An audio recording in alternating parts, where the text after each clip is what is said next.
Alrighty. Well, this is the first Demon Hour stream I've done in some time. And, well, I'm probably going to be doing these a little bit more often. So, for anybody who's watching the recording of this, it's currently 4:48 a.m. my time, and we're starting right now. And I initially was going to stream tomorrow, but then I kind of thought about it, and the nice thing is, I'm no longer raiding in my morning guilds. They killed Gallywix. I planned to help them until they killed Gallywix, and now I'm down to just one guild, so a more reasonable schedule for sure.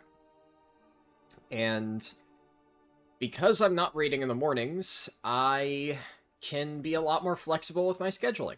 And also my other guild, my main guild, is down to one night reclears, so we only raided on Tuesday, we killed all the bosses on Tuesday, and we're done for the week. So I'm basically only raiding 3 hours a week now, which is really nice from what it was, a month ago, which was like 18 hours a week. So definitely major improvement there.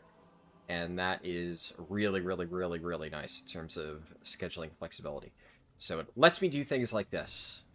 Really early morning degen hour streams. And one of the reasons why I just want to get this done is, so obviously this is the official Blood DK, video or stream or whatever. We're getting the rest of it done. But if you are only just watching this, I've been chipping away at Blood DK. I've done a single 10 the last 2 weeks. So I have been making slight progress towards getting this done. I've done the same with Guardian Druid, and we'll be doing that soon, because this is a spec that I've played before. It's not like I'm trying to learn it for the purposes of this challenge, so because I'm already familiar with playing it, I don't really want to waste my time, just sitting here waiting to get it done, or for a poll to vote it for the challenge. Now, on that note, so I am going to make some slight adjustments to how things will be selected, just in the sense that I'm going to prioritize polls only for the things that really matter. So, like, all of the really important decisions, those will still be up to polls. You guys will be able to vote for that. But if there's something that I just don't really think is all that interesting, or if I think that something is kind of required for the sake of expediting the challenge, so to speak, then I will kind of make an executive decision there, because that's ultimately the most important thing. So for starters, there was already a poll that voted Prez as the next one after Blood DK. So we'll do Blood, and then we'll do Prez. But then we are down to only 4 classes after that remain. So let me pull up my spreadsheet here, and I can show kind of what I'm talking about. So there's the spreadsheet. So we've done a lot of classes now at this point. We've done Paladin, Monk, Warrior, Mage, Shaman, Demon Hunter, and Hunter. Now we're going to get Blood DK done now, Evoker's done next, and then all I have is Druid, Priest, Warlock, and Rogue. Now, my Druid is extremely ready for this. I've already done multiple 10s. My Disc Priest is definitely, I feel, ready. It's not something I am as confident playing, but I do feel like I have enough of a grasp on it to get Keystone Hero at this point. And my gear is solid. I have no real complaints there. I have all the crafting stuff I need. My Warlock and my Rogue are almost there, but they're a little tiny bit behind. So they're not going to be ready this week. But, right now, I could hop onto Druid and Priest and get Keystone Hero. I do still need to get a key up to 10 for my Priest, so that's like a slight barrier to entry, but I'll do that, off stream before the Priest is ready. That shouldn't be a problem. But basically, after Prez, it's either going to be Guardian Druid or Disc Priest. One of the two, and then whichever one is not next, it's going to be the other one, right? We're doing both of those after. So there's no real point in me doing a poll to pick between the two. It's not going to really matter. Also, I think... No, this is correct. Yeah. only did one delve on my paladin, which doesn't really matter. I was only using it to boost my other characters.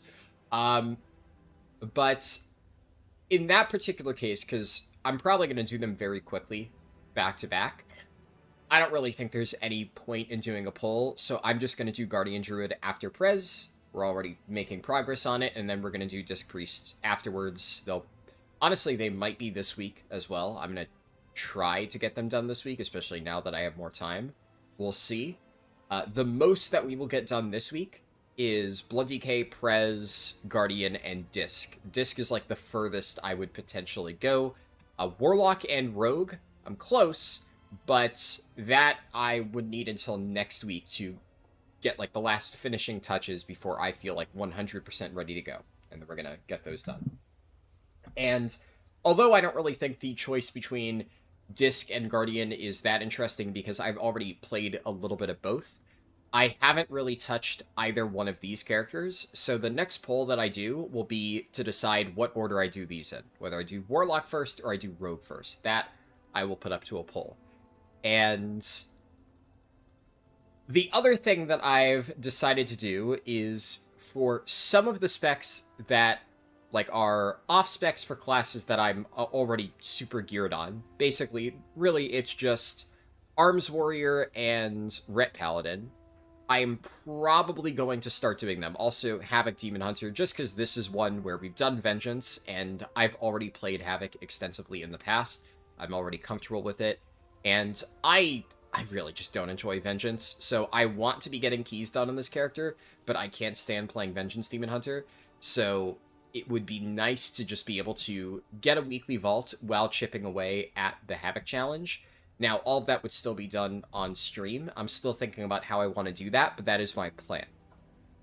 I also, although I generally know how to play Havoc, and, I haven't really played a lot of Arms and Ret recently. I generally know the ins and outs.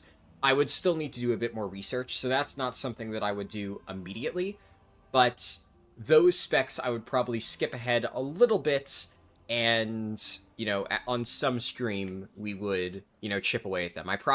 Honestly, those I might do in tandem, which I said before I probably wasn't going to do, but again, like I said, as long as it's making progress towards the challenge, and at this point, it's not like Ret is, I don't think anybody's expecting a 683 Ret Paladin to really struggle, and Ret is not necessarily a super complicated spec, so it's more of a formality. The more interesting stuff is the specs that I've never played before, and I obviously have to learn from scratch, so I don't, the ones that I mentioned there, like Arms, Ret, Havoc, those are not really challenging in the sense that, something like Shadow Priest might be, where I've never really played Shadow Priest, or one of the Warlock specs, or one of the Rogue specs. So those I kind of want to dedicate an entire, learning process, isolated set of streams, like we did with Fire Mage, like did with BM Hunter, but I don't really think any of the specs that I mentioned are going to be even remotely a challenge, so I think we just slowly chip away at them. That way I can get vaults in these characters and make progress towards that, instead of just doing, a Prot Warrior key every single week, because I need to get a vault on this character, because obviously I am actively playing my Prot Warrior for Mythic Reclears, but, do I really need to do yet another Prot Warrior key? We already did this one for the challenge, or can I start chipping away at Arms? Also, I thought about putting, Arms and Fury up to a poll. I might do that, we'll see. I feel like the thing about Fury is I don't really have a spare spark at the moment. I could play Fury with a, hero track weapon in my offhand, but if I just do Fury later in the challenge, then I'll be able to craft a 681 two-hander, or I might even get one from Reclears, and then it would just be easier, right? Whereas Arms right now, I have a Myth Track two-hander. May as well just play that, so that's kind of my logic there. We'll see. We'll see what I decide to do there. It's just I cannot justify sending a spark because I think I have one, but I'm planning to use that for something that I actually need on Prot, and would technically benefit all specs, but I I don't have two that I could use on a two-hander. So either I get a myth track one naturally, or I craft one. But because, you know, Furi is what it is, I would just rather have that be complete. Anyways, let's see. Does that cover everything that I wanted to talk about? I guess one not necessarily challenge-related thing, but probably worth mentioning because I had talked about it a little bit. I mentioned that I was going to stream sod leveling. I am still leveling on sod. It's because, well, I want the free Cataclysm boost, and I already had a level 52 Warlock that I just never finished. But I decided not to stream the leveling process because, frankly, it's just not very interesting. So I've just been kind of doing that on my own in my free time. What I will stream is, once I get that character up to 60, I'll put it on hold for a little bit, and then I'll do a stream where I showcase, like, the fresh level 60 gearing process, and, like, the process of getting Balnazar killed for the boost, because I know that that's something that a bunch of other people are also interested in doing, so I think maybe if I showcase how that process applied for me, then maybe other people can use it as well. But the actual leveling process and such is just, frankly, not very interesting at all at this point, so I just... It's just not fun, really. I find myself extremely bored. It's classic leveling, which I don't hate classic leveling in a vacuum, but classic leveling is very, like, chill, turn your brain off, and, like, watch a television show on your second monitor. It's not the type of thing that I can, like, really get engaged with. It's, a very different vibe, I guess. But, yeah, I guess that covers everything. I think the next main thing is just talking about my Blood DK. I'll show this in-game, of course. But we've done 2 10s, Dark Flame, and Rookery. So some of the easier ones just did whatever my key turned into. I currently have a +10 Theater, so we're just going to be doing that. And then I'm going to keep running my key until I hit a repeat, and then we'll start pugging into groups. Which might be hard at this time of night, but so be it. We'll make do. We'll figure it out. And I have 2 myth track pieces. I got boots, and I have a tier chest. And then, you know, just a bunch of other generic stuff. I'll show this stuff in-game. My trinkets are pretty solid. I crafted a weapon. I have, what's my other piece? It's, oh yeah, right, I crafted this. So, decent gear overall. It's obviously not one of my highest geared characters, but most of my characters that are not Warlock or, Rogue are in, like, the 665 to 670 range. And I think out of all of the characters that I haven't done for the challenge yet, the highest is Guardian Druid at 668. The only other ones that I haven't mained for Mythic Raider that are a little bit higher is obviously Mage and Shaman, but we just did the challenge, and obviously I have a ton of Gilded Crests, so I was able to get some upgrades. I crafted, like, I think a ring on my Shaman earlier, and I crafted, I think, a cloak on my mage. I forget exactly. So, you know, they have more item level overall, obviously. But presumably by the time I'm done with this, my Blood DK should be around that point too. I'll have a big chunk of additional Gilded Crests. And nice thing about this is, who knows, I might even be able to bring this in for, like, 1 or 2 bosses in next week's Mythic Reclear. Because that's what I did this week. I brought Brewmaster for 4 bosses. I also brought Brewmaster for Gallywix, so I now have Cutting Edge on 3 different tanks. And I brought Prot Warrior for 2, Paladin for 2, so now I have 2 vault slots on Brew, and 1 vault slot each on Paladin and Warrior. But I got really lucky on my Warrior in terms of drops, so. On Rick Reverb, out of the 4 items that dropped, 3 of them went to my Prot Warrior.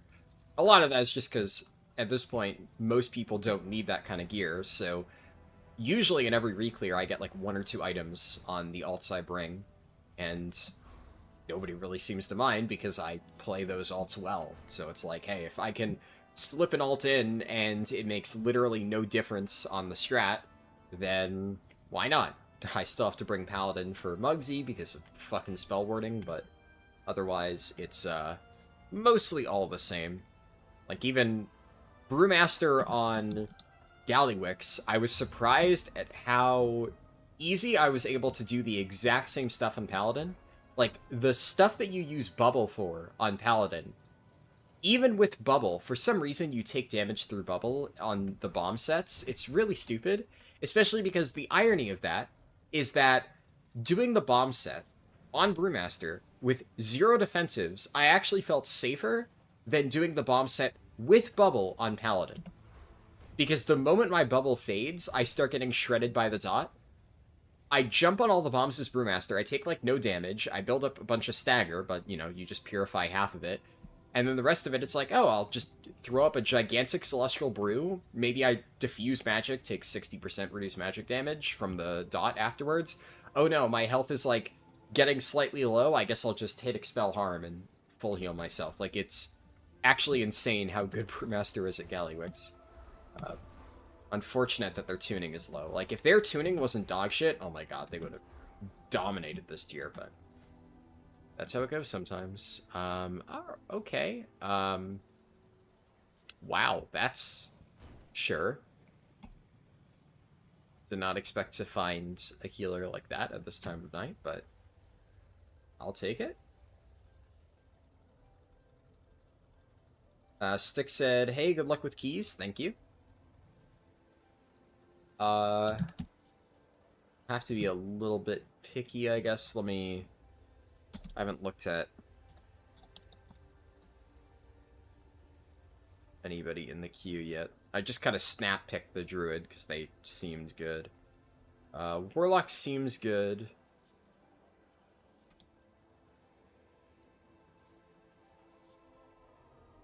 Just gonna double-check these guys. Yeah, actually, these both seem fine.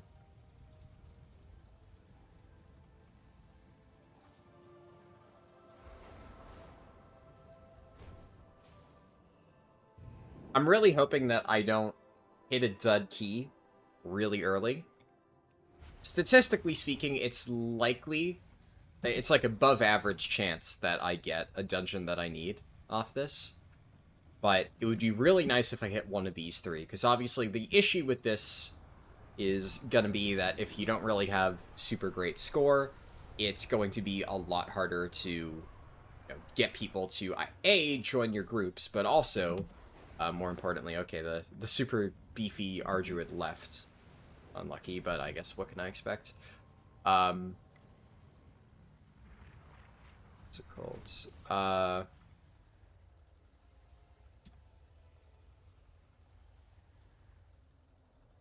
Getting into groups is going to be really hard if I don't have a better score. And we will probably have to do that eventually. It would also be really nice to get this up to a 12, and if I get it to a 12, I will start running it on a 12, but in order to get there, it's gonna have to be, like, a we +2, a 10, because I've learned my lesson. I'm done even attempting to do 11s. They never form. They sit there for ages, and you'll never find a group for them. It's just a massive pain. So, we +2 a 10, which... not unreasonable, especially considering I do insane damage on Sand Lane, so as long as the group is not complete dogshit. Oh my. This is like... yeah. I'll wait. But yeah, if I get a group that isn't insanely dogshit, it's possible. Theater is probably one of the harder ones to +2. But... we'll see.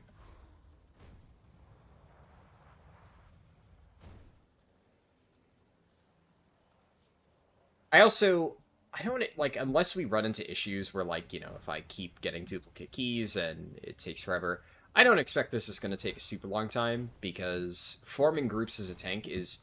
generally speaking, a lot easier.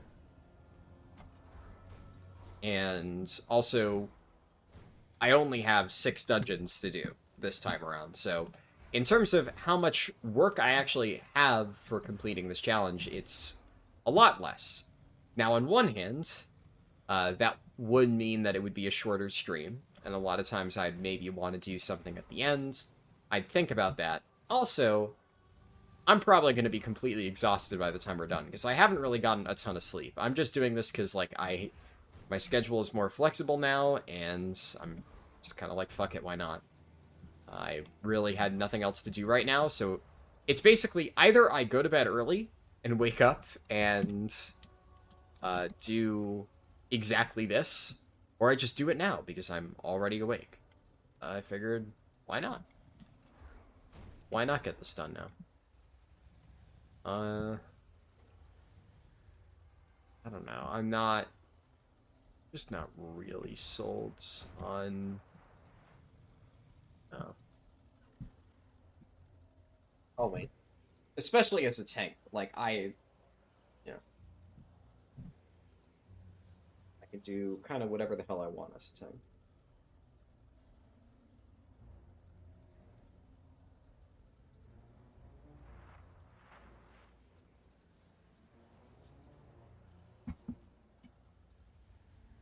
Alright, that's promising. Presevoker. Alright. Well. I'm not inviting somebody who is... I mean, that's confusing. Yeah, okay.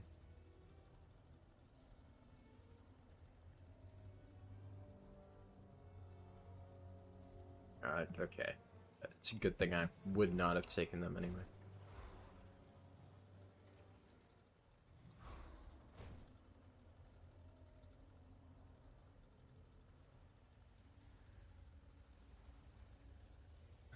D1 said, looks like Degen hours are back in the menu.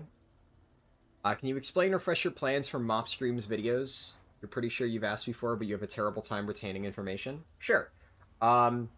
Just in general, the main plan for Mop Streams and videos is obviously there's going to be a 1 to 85 guide, and there's going to be an 85 to 90 guide. That's like the main thing that I can tell you. And obviously there's going to be speedruns in the middle, where we test that stuff and get the information needed for those guides. So that's the one thing that I can absolutely guarantee in terms of videos and stuff. Anything else, no guarantees. There's a lot of stuff that I might want to do, and if I feel I have enough time to do it, maybe. But the problem is I don't want to, like, overpromise and underdeliver. Because, I mean, that happens a decent amount sometimes with video ideas, and it's natural. And every now and then there's, of course, going to be something where, like, I say, oh yeah, I'm going to make this video, and then for whatever reason, out of my control, or just, you know, understandable reasons that, you know, I just have to cancel something. It's just, you know, is what it is, right? But... the two things that I can promise I will have is a 1 to 85 guide and an 85 to 90 guide. And speedruns in between, like I said. Now, as for one thing that I'm not 100% sure about, I will have testing for both Horde and Alliance. I'm still undecided on whether I want to do a Horde guide and an Alliance guide, or just a 1 to 85 guide. Because obviously, for retail, I've split up the Horde and Alliance guides. That was a big point of feedback. But I'm honestly not even sure if that was the correct call, to be honest.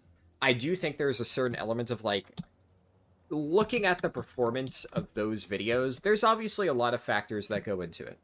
Right? Don't get me wrong. But they have, like, performed... not amazing.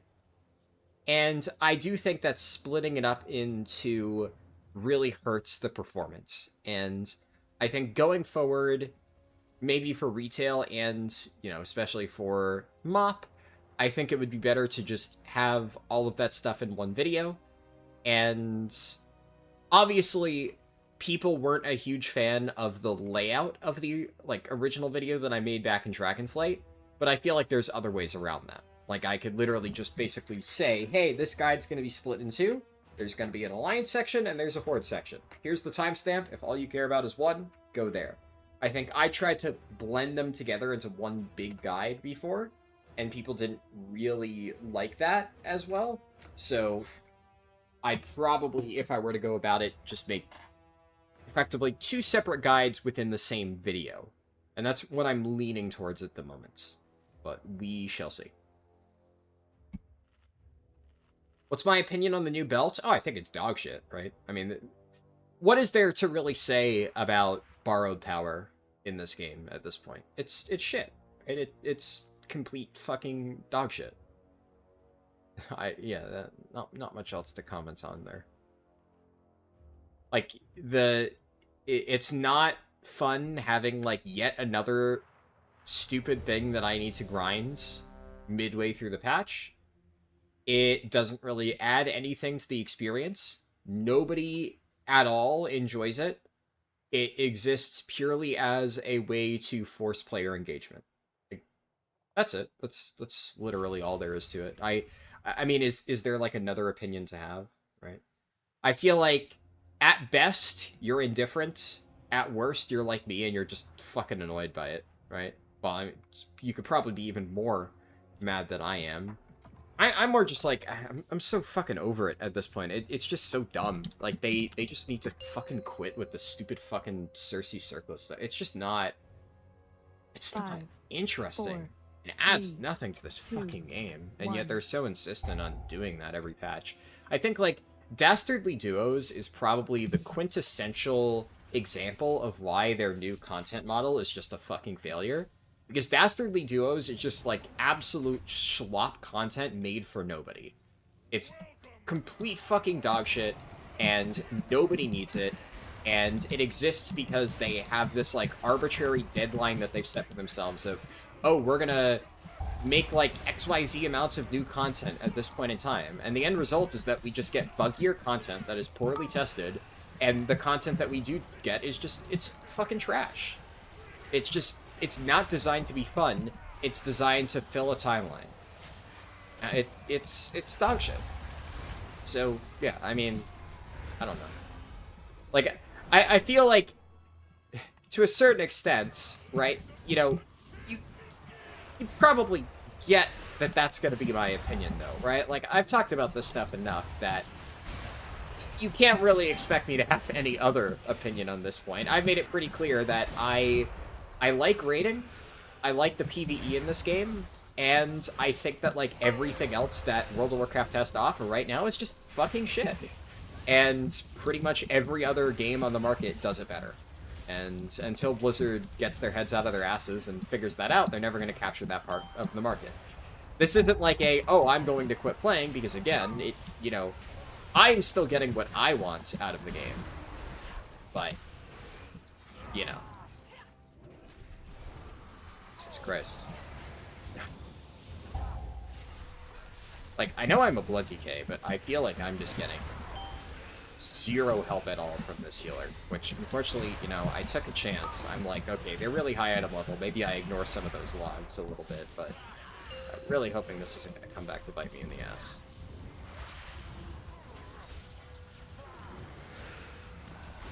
I guess it's a good thing I am a blood DK, because at the very least I am self-sufficient, right? So...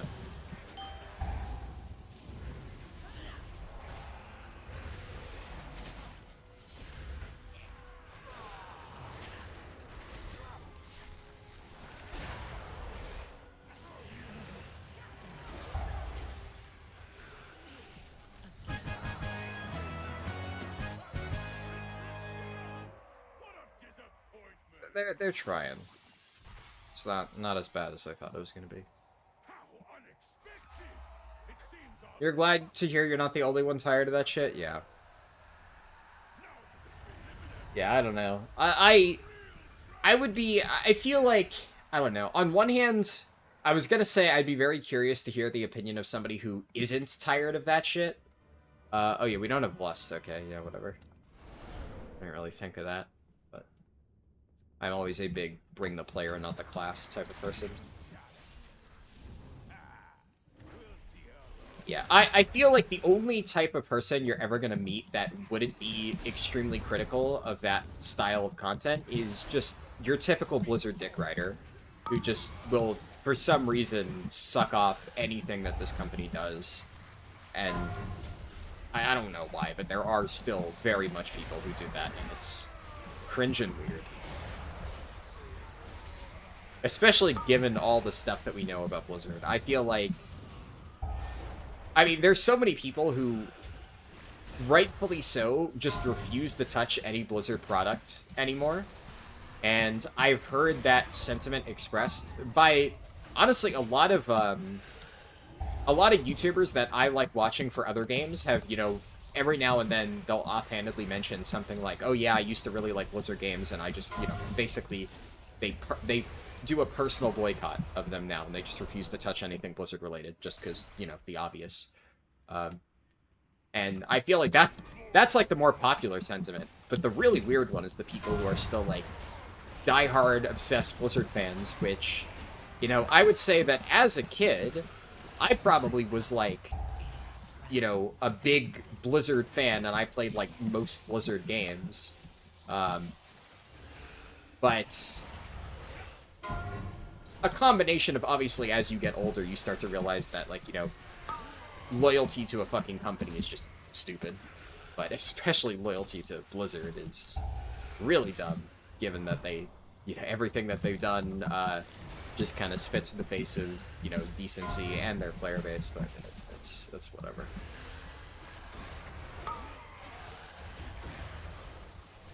That being said, I don't really think that the whole, like, Cersei Circlet and Delve Belt has anything to do with Blizzard. Like, how do I put this? Although I feel like it's kind of like a two-pronged issue, really. Because on one hand, like I said, a lot of this content is 100% designed to just fill the void, to, you know, it's a player retention thing. But while that is absolutely the way that it is approached from a, like, conceptual, executive management side of things, like, I guarantee you that there is some suit over at Blizzard who is, like, telling them, oh, you need to have content out constantly from, like, you know, this period of time, blah, blah, blah, blah, blah. That executive isn't, like, standing over them and saying, hey, you need to make Dastardly Duos, like, the most boring shit ever made. Like, that's not a thing, right? I think it's two factors. You can have a very steady stream of content, and as long as you are still trying to put in the effort to make that content interesting, it's possible. Like, you absolutely could manage that. But I think it's because of this schedule that they probably have forced on them, whoever is working there and forced to make this stuff, you know, the overcharged delves, the dastardly duos, they're just, like, either completely creatively bankrupt, or more likely just so uninspired, and I think it's kind of like, it's like Torghast, but from a development side of things. Like, a lot of people would say, oh, I really liked Torghast once it wasn't mandatory, and I thought it was fun, but, you know, having to grind it all the time made it not enjoyable. And I'd be willing to bet that a lot of the people who work at Blizzard probably could be very talented people, and could have a lot of really good ideas, but when they have this, like, ridiculously stupid pace forced onto them by, you know, the people in charge, it's hard to really fully creatively express yourself when you're, I guess, constricted like that, if that makes sense. So that's why we get things like Dastardly Duos, which is very clearly uninspired, because I feel like they're not designing this with a mindset of, let's make fun content that the players are going to enjoy. It is purely designed from a, we need to have content out from, like, X time to Y time, and if they can't think of anything interesting to make, we just get, like, the most generic shit ever. But obviously that's a problem, right? Because, you know, yeah, would it be awesome to have really good, really well thought out, interesting content all the time? Sure, but they clearly can't do that. So then, even if they're putting in minimal effort, even if they're just doing things like rehashing horrific visions, you know, revamping existing content, at a certain point, that's still developer resources. That's still all of this work that's going to something that nobody fucking needs. Like, this doesn't need to exist. It adds nothing to the game. I'd much rather that the way this game was designed be like, hey, we're just gonna put the devs and let them work on things that they're personally passionate in and think would be a fun addition to the game. Because that's the point, right? It's supposed to be fun. But I don't know. I feel like that's the problem, right? There's been so much just rehashed content. And it can be done well, right? Like, Forbidden Reach reused the Evoker starting zone, but I actually thought it was pretty good. But now, they're just rehashing content left and right, and the content is just, like, shallow as a puddle. There's clearly zero inspiration, zero joy that goes into designing that. And, I mean, that shines through in the worst possible way when you're actually playing through it. So, I don't know.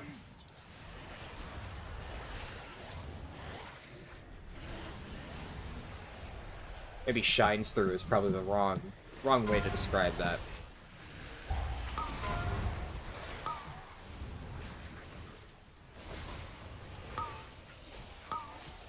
For a catch-up mechanic, you think Nightfall was alright? Well, let's be clear on something. Nightfall is shit content. It is horse shit content. It's garbage. Pure garbage. It's good catch-up. The content itself is fucking terrible. It's absolute shit. There's nothing there. It's a bunch of generic, like, go to XYZ area and kill a bunch of stuff quests. And then the event itself is just a bunch of generic, like, kill mob objectives, fill progress bar. After 10 minutes, you hit a big elite that does nothing. And quite literally, you can just AFK it. And that's what I always do when I do Nightfall. I literally just AFK it. I tag the elite, and then I just walk away. I come back, like, 2-3 minutes later after I've made coffee and, the elite's dead. I get my credit. That's it. That's the entire event. It's not meant to be fun. Nothing about it is fun. It gives good catch-up here, sure. Is it fun to play? Fuck no. It's nonsense content.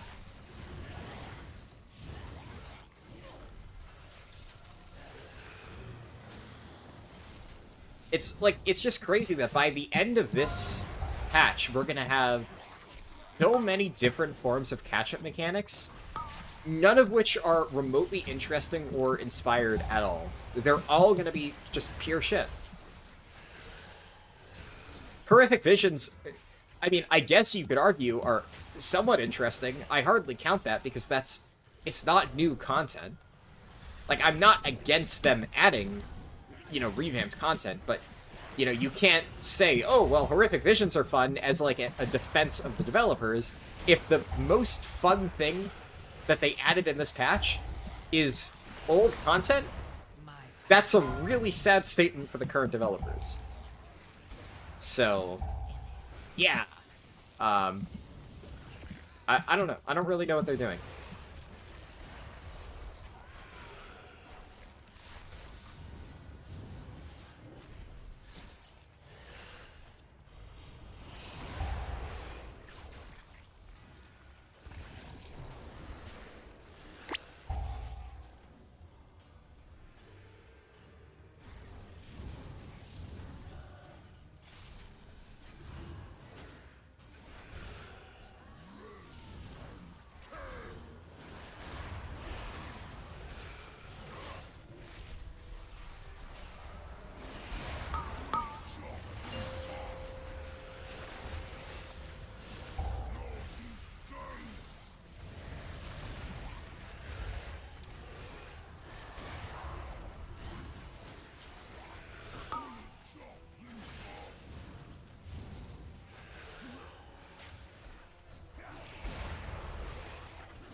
Jesus. Oh, he got hooked. Okay. I was gonna say.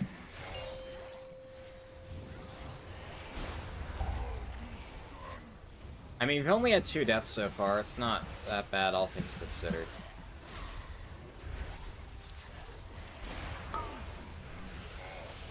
It's kind of weird that I'm top damage right now, though. That is definitely a head-scratcher. But I'm kind of used to it, honestly.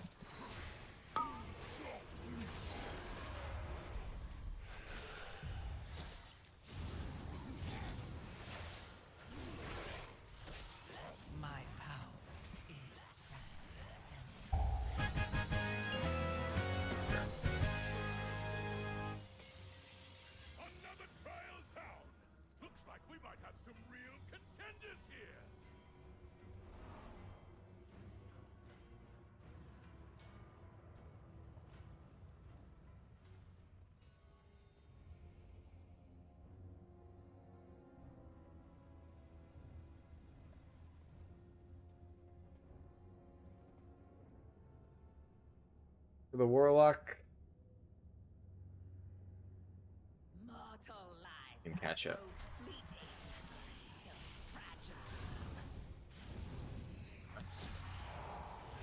Mess.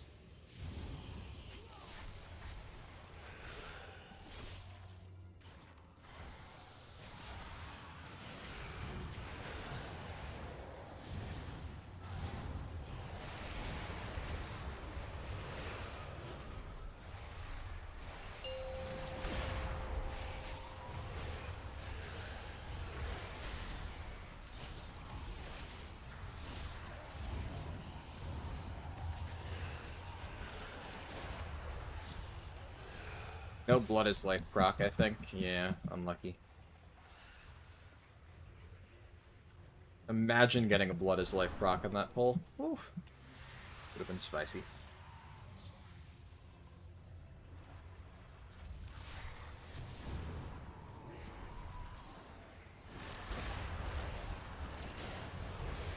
I don't think anyone here has a purge. Yeah, no, I don't think anybody does. I think maybe Fell Hunter does, but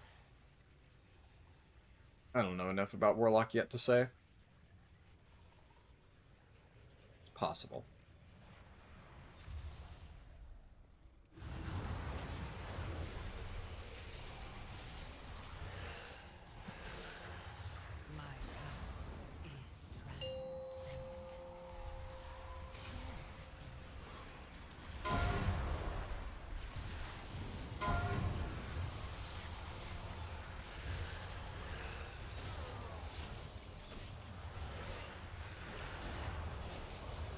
I also guess I should probably run Blinding Sleet just to deal with this CC mechanic. Like, in theory, I should not have to worry about it, but it's always tough to say. There's gonna be pugs where people just ignore it, even if this one has been generally good about getting it.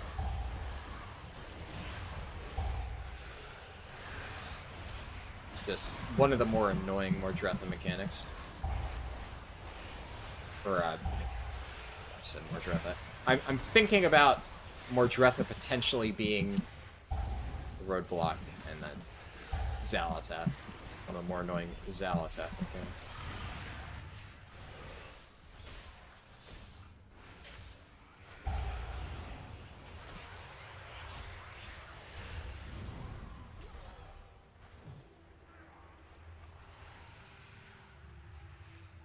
Did I carry my bone shield? I probably should have refreshed it. I should be able to... Yeah, I should be able to refresh. Just gonna Death Caress immediately, just to be safe.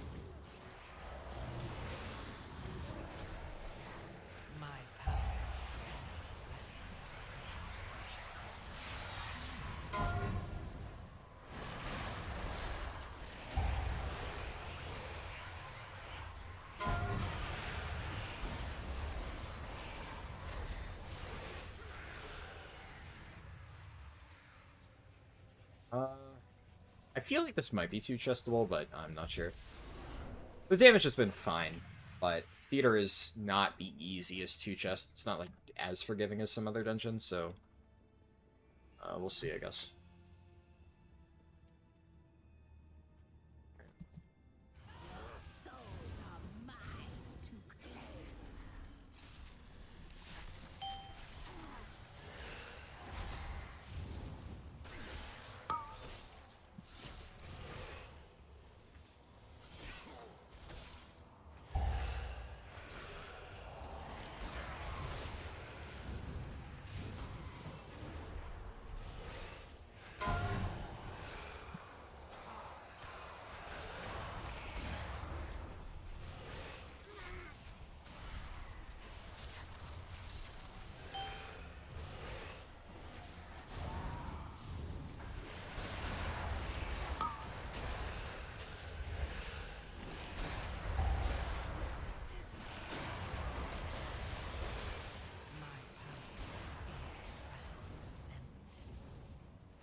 These guys just fucking hugging my ass right now.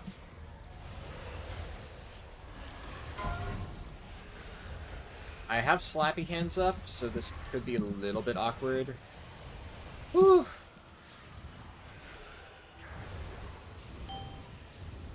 Thought I'd have at least another second or two before that happens. We're fine.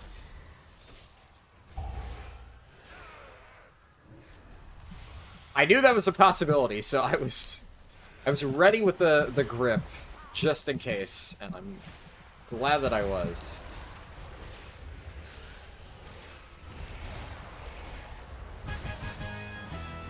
Right.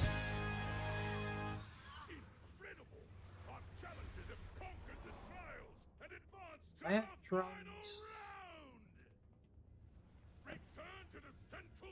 Would have been nice to have from Rodrepa, but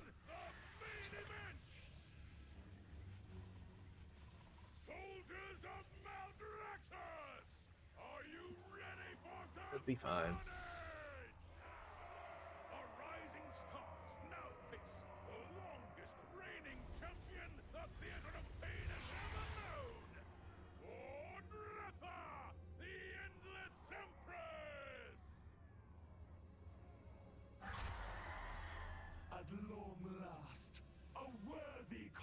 Would have been nice earlier.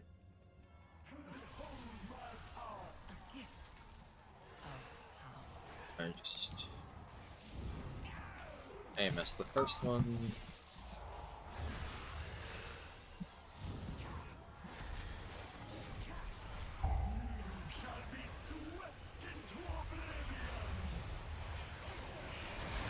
Just hope nobody eats beams here, and we should be good.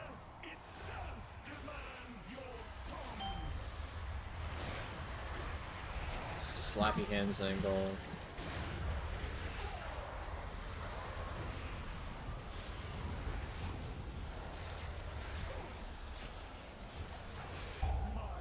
I have Gorpines for the next one.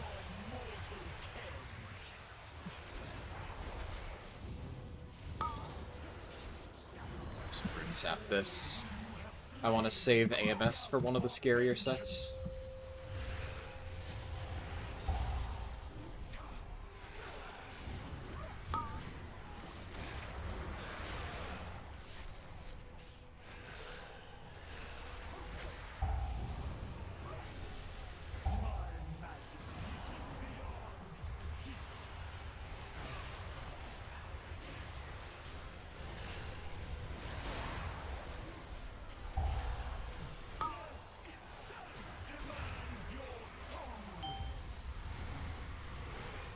I can do this AMS.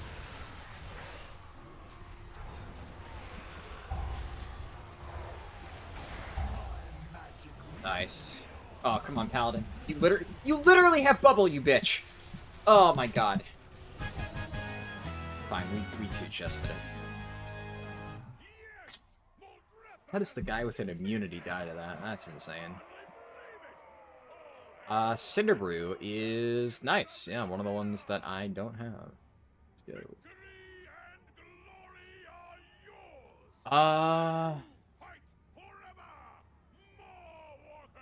Yeah. Here.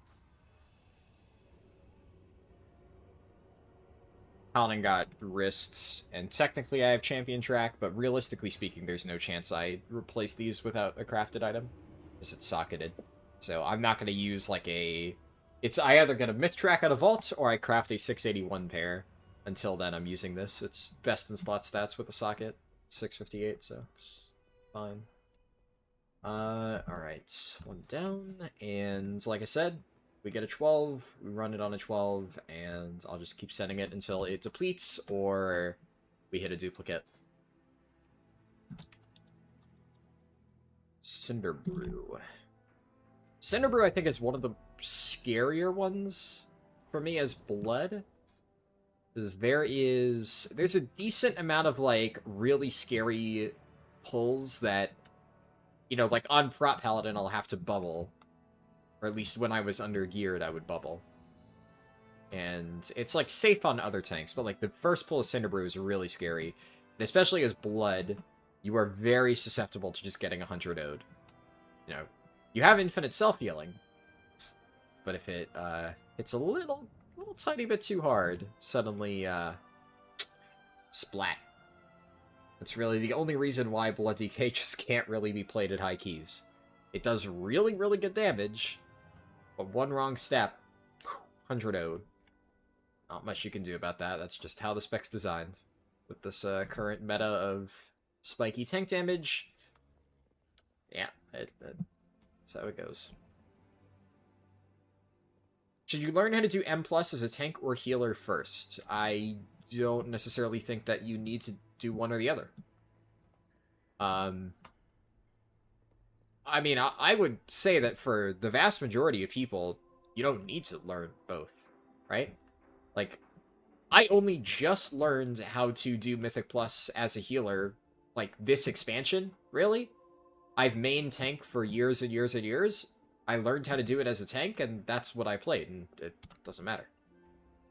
If you're playing a DPS, do you need to learn how to do either?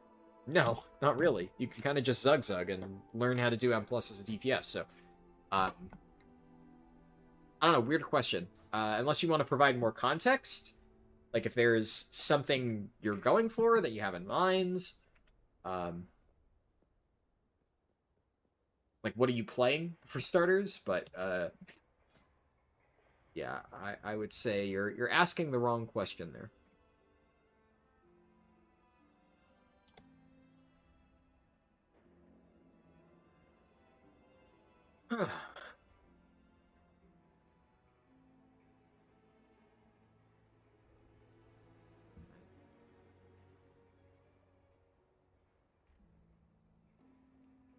This guy's like absolutely nuts.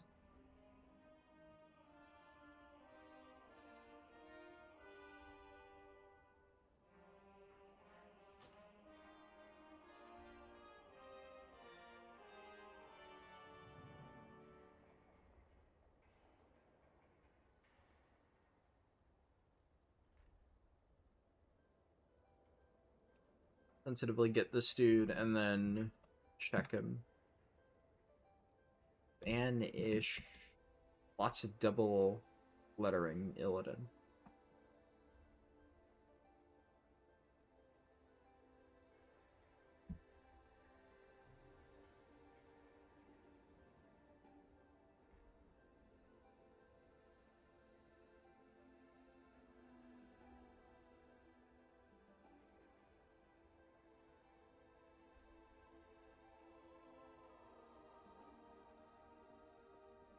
Be a little picky, especially on a 12.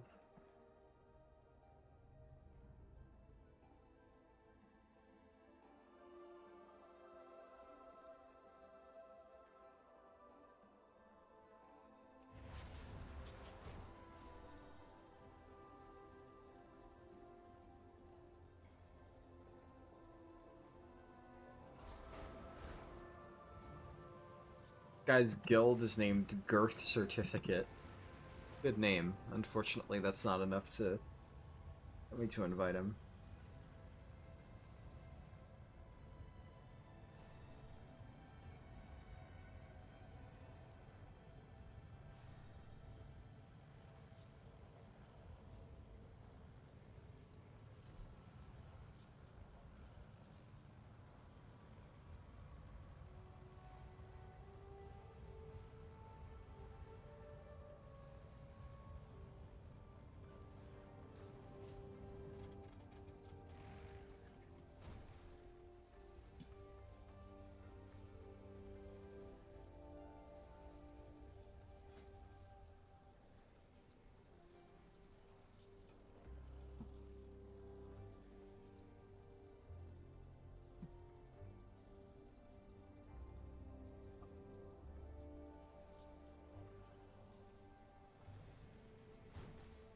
Yeah, it might take a little bit longer to fill, but I feel like we're gonna get... Like, this guy seems good. We'll probably overall get higher quality players, and honestly, not having to deal with the Zalatatha thing is... it's just... it's nice.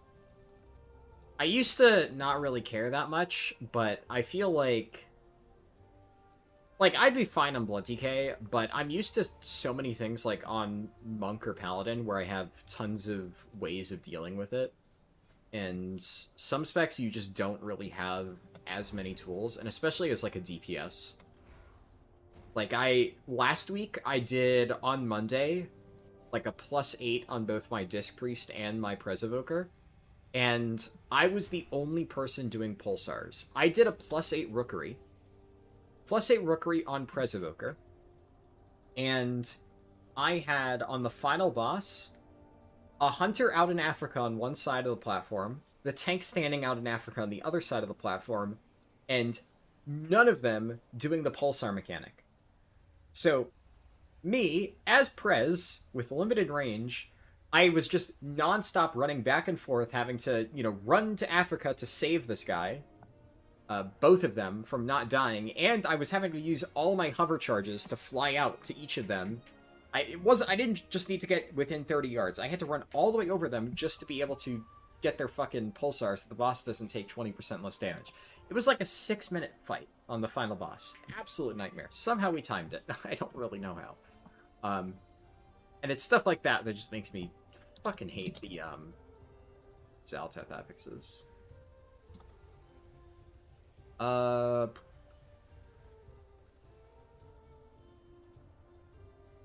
This guy's...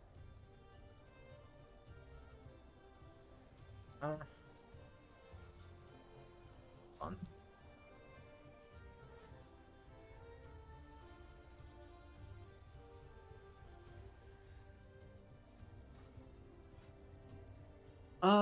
Let's see.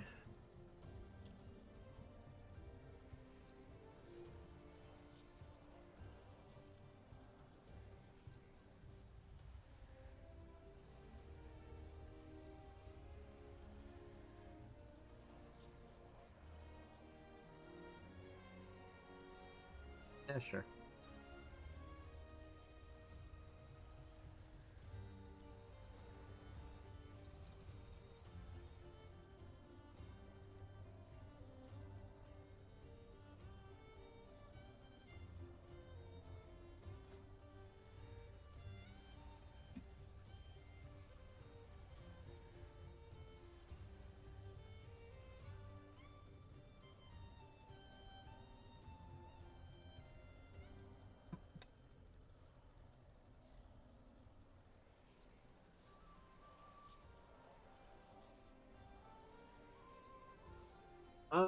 What do I want here?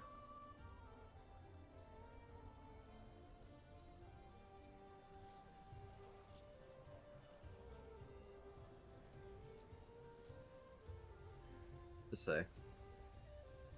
Honestly, I feel like a Windwalker monk would actually be pretty good here, but it's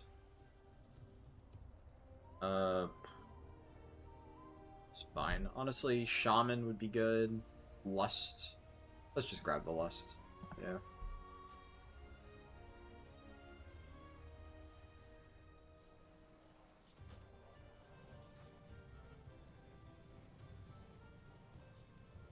We have battle res from the healer. Yeah, solid. Again, though, especially at this level, going for meta comps is, like, fucking stupid.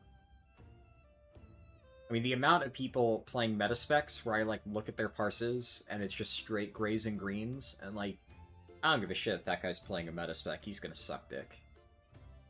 Rather take a feral druid who's, like, getting orange parses.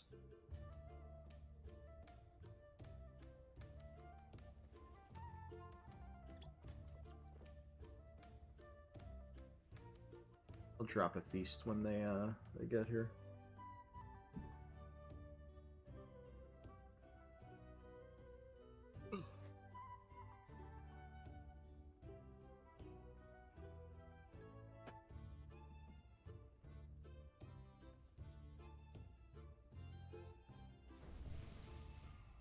Dude, Isle of Dorn. Okay, so he's flying here.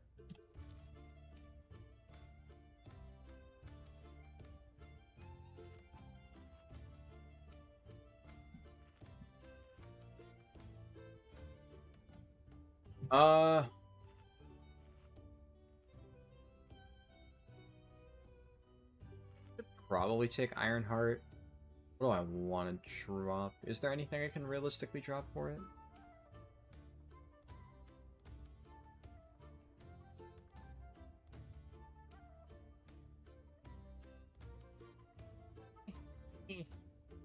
I don't know.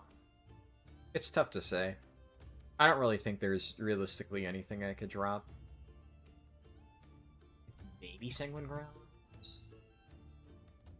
But like flat 6% more damage, yeah, that's pretty good. It's pretty fucking good, yeah. No, I think if I were to drop anything, it would be Bloody Blade, but I'm pretty sure that overall, this would... Like, the additional strength from this is way more valuable than a slight boost to Blood Shield. Like, realistically speaking, you would drop Purgatory from a, like, I want to, you know, have more consistent survivability. If you don't think you're going to trigger Purgatory, that would just make things overall safer.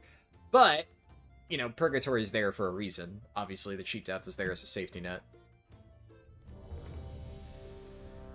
Consistent survivability means fuck all if you get 100 ode, which is, as I said before, the main disadvantage to Blood Decay. So, let's see. In a perfect world, I don't proc Purgatory once, but 5, 4, 3, do not live in that perfect 2, world. 1.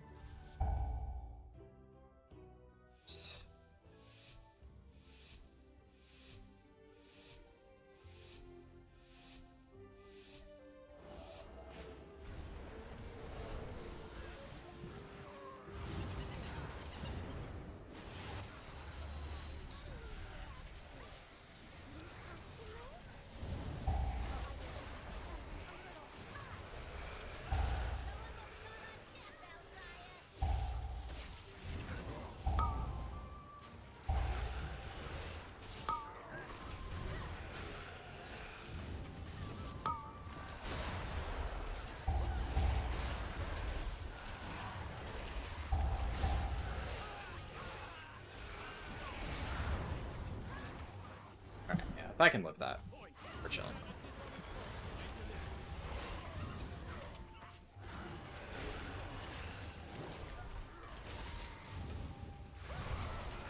A little bit spooky there. A little tiny bit spooky, but we're fine, we're fine, we're fine.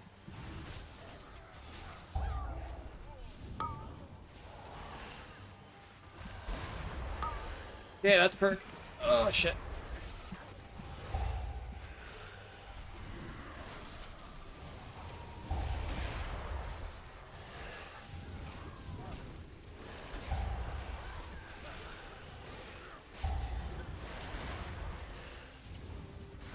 I shouldn't have done that. Was a stupid pull. No, yeah, I'm getting fucked. I shouldn't have. I shouldn't have done that super aggressive pull. Yep, no, that's probably a deplete. I just lowered to a 10. Unlucky. No, that, yep.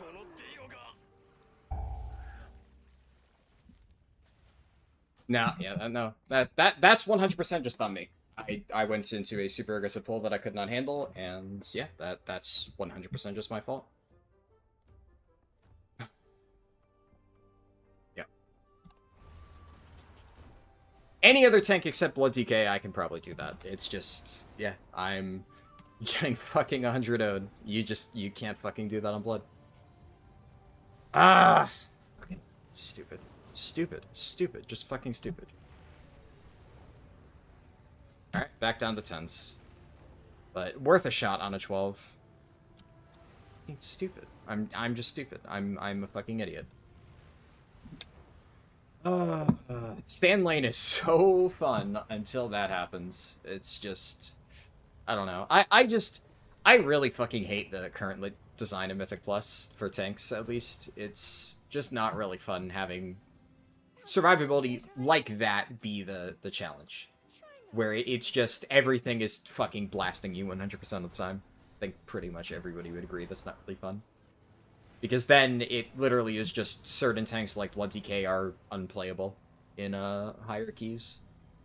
And like that's kind of the problem, right? Like if you are able to do that pull, like I could do that pull on Paladin, 0 issue. I could do that pull on Bear, 0 issue. Vengeance, 0 issue. It's just even Brewmaster, you could do that because Brew at least you can kite. Blood DK, yeah, you can't kite. You're shit out of luck the moment you end up in a position like that. The moment I did that pull, I'm like, fucking muscle memory. Fuck.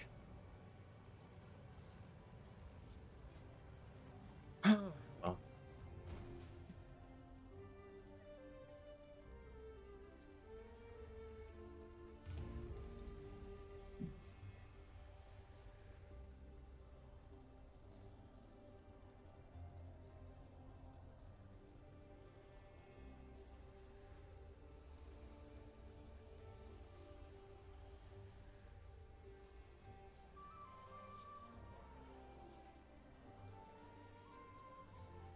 He was doing his best, but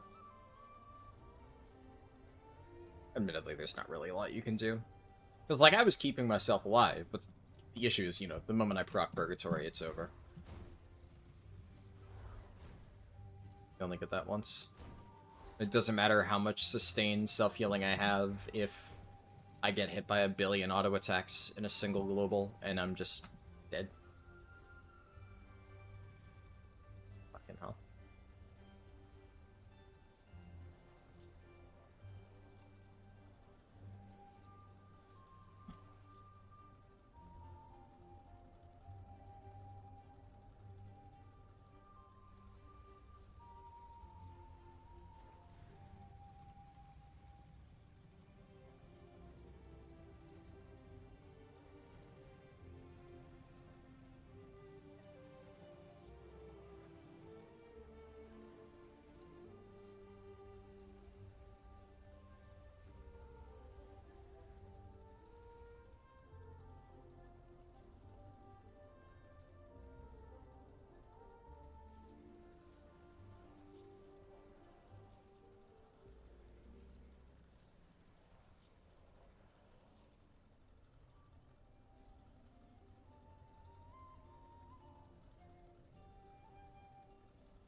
I'm trying to think. Unfortunately, I don't really think there's anything. Yeah, there's like literally nothing that I could run that would mitigate that fact.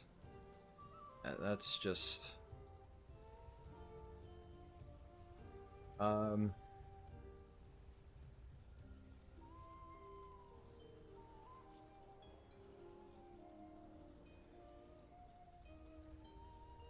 Not real room for Death Pact, unfortunately.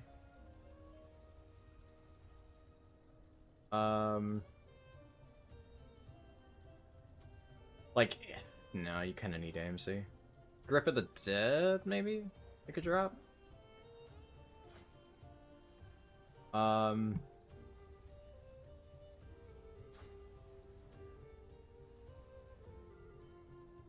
I feel like that's really good in very specific situations, but I probably don't need it.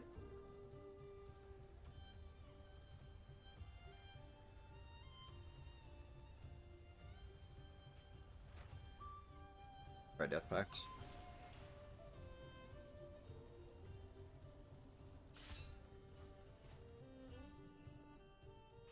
Where do I want that?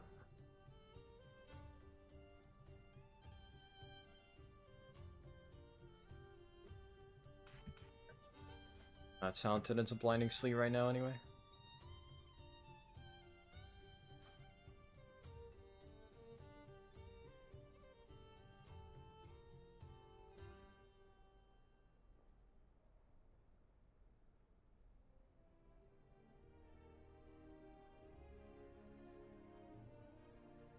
Inner Expert, but shouldn't the mini-boss be pulled alone? I didn't pull the mini-boss.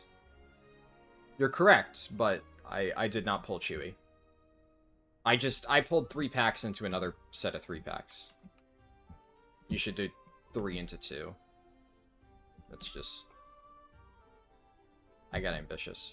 I mean, like, I do really aggressive pulls like that on my other tanks. But the issue is just it doesn't really matter on Blood. Just because you get spiked. But yes, obviously, I'm not that dumb. I didn't do a pull with Chewie. I'm 99% sure Chewie didn't get pulled. If Chewie did get pulled, it was literally as we were all dead anyway. That wasn't the issue.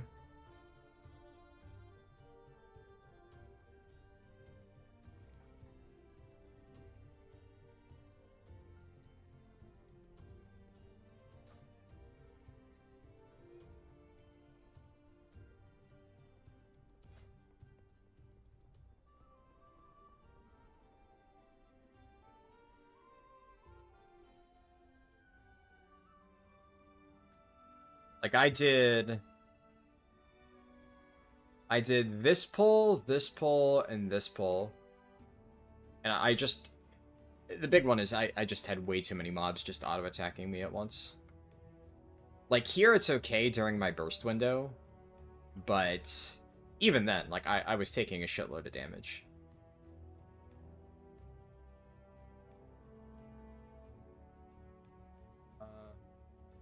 Also, I don't think I used Lichborn. I'm not used to using that, but, I mean, it is... Yeah, it's 15% DR. So...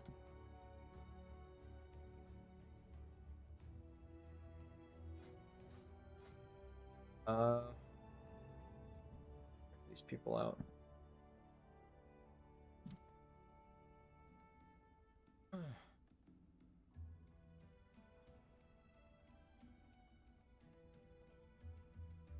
Zal said, I pretty much got Gilded the Undermine, just need to toss some Gilded Crest into your new Myth-Track pants. Nice.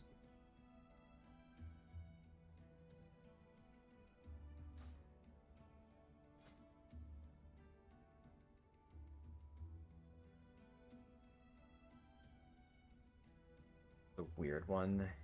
Yeah, on one hand...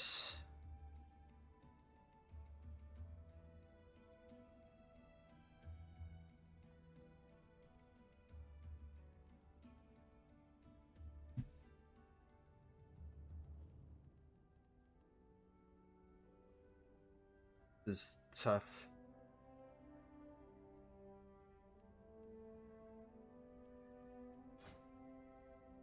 Jesus Christ. I feel like I really should get Foul Bulwark. It's just like, what the fuck do I drop for it? Because Gorfians is kind of important.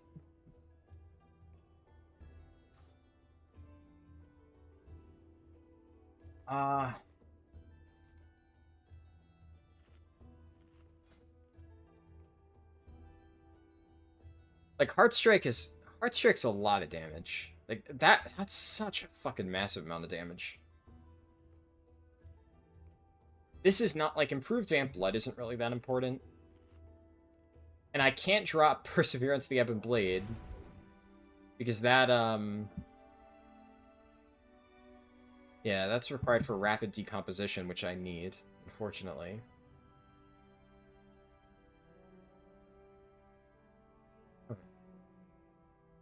Really no good option there. Yeah. It's basically I either take Foul Bulwark or Gorfiends, but really I should just... Gee, what the fuck? Cauldron? Okay, I guess. Jesus Christ.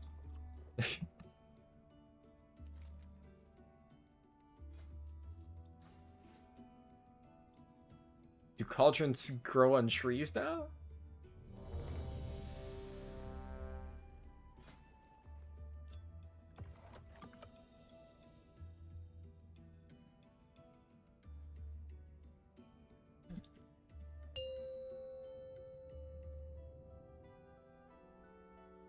Five. Obviously four, it's I don't know, it's kind of three, weird. 2, The fact that Blood DK's tree is so rigid is another thing that hurts it. Realistically speaking, if you really wanted to push with Blood DK, I think you'd... Can you even afford to drop Improved Heartstrike? I don't know.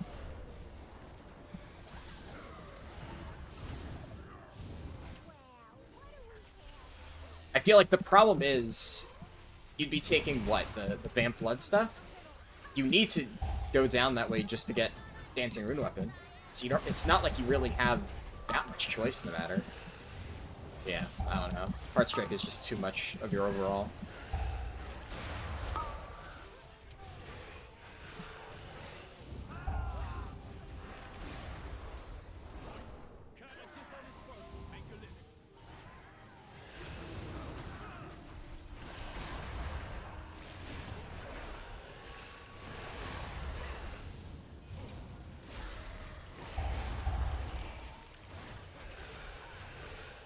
Blood DK also probably heavily benefits from having a Disc Priest healer, because having, like, preventative absorbs is really the only thing that they could benefit from. Not to mention the obvious Stamba. But, you know, technically you could get that from a Shadow too, but... Like, any raw HBS healer is really gonna do fuck all for a Blood DK, because they have that in spades, so... I don't know. It's interesting to think about. I feel like right now, I'm curious what the numbers are. I remember back in Season 1, I looked at the tank rankings, and Blood DK was quite literally the lowest tank. Like, Brewmaster was ahead of it. That might have changed now, especially because Blood's damage is, like, just actually cracked at the moment. So maybe you have some people, like, trying to make it work and playing around the fact that Sandlane Blood does just ridiculous numbers, but... I don't really think it's enough to justify having an insanely squishy tank. Squishier than Prot Pally. Especially because Prot Warrior is just a fucking wall and also does insane damage, so...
Nice.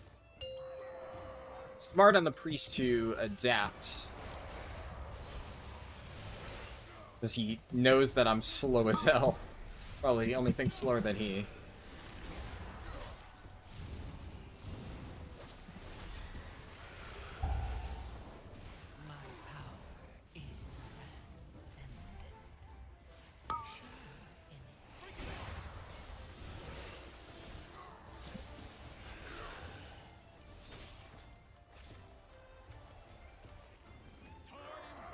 Thread the needle there.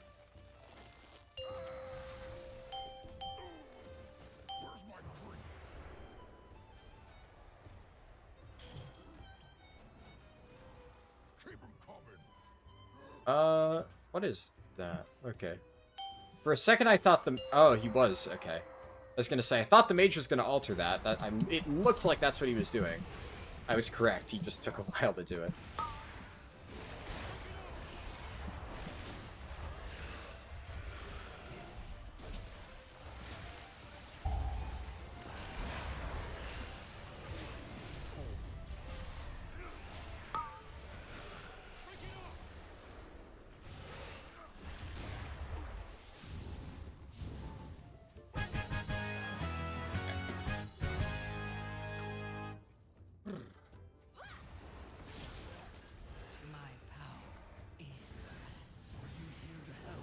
Still, recovering my wounded pride after completely fucking up that last one.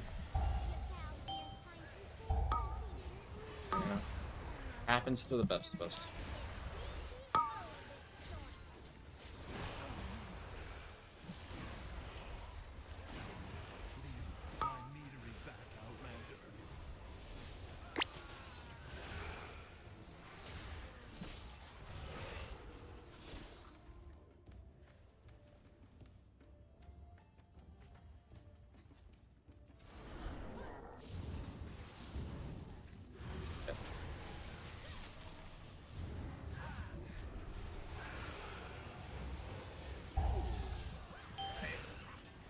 Started wailing on that hobgoblin.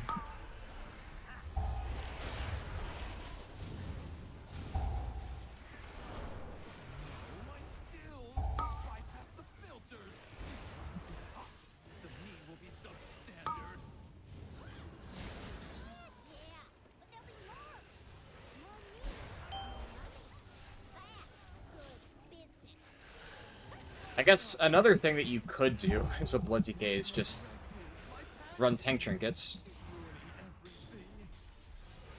Like, what's it called? Bomb suit would honestly be quite good for blood. Really? No stops there? Sure. Obviously, I don't really have bomb suit, but...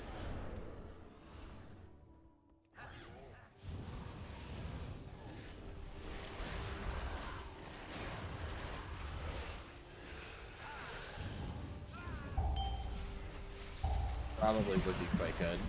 Whereas, like, Brewmaster is the opposite. Brewmaster doesn't need to run any tank trinkets. I guess in Mythic Plus, actually, yeah. By that same logic, you know, Blood Decays don't need tank trinkets in Raid, so... Yeah.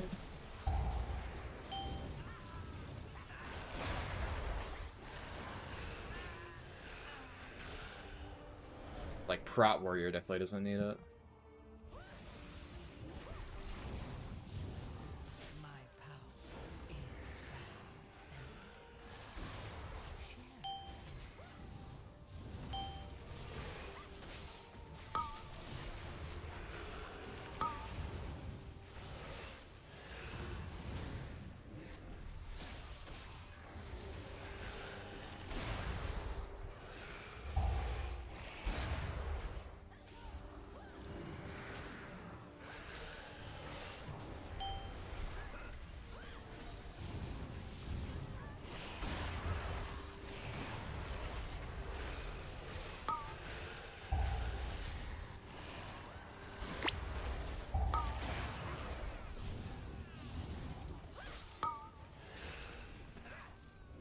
There's been so many times where I end up having to come back and pull this at the end.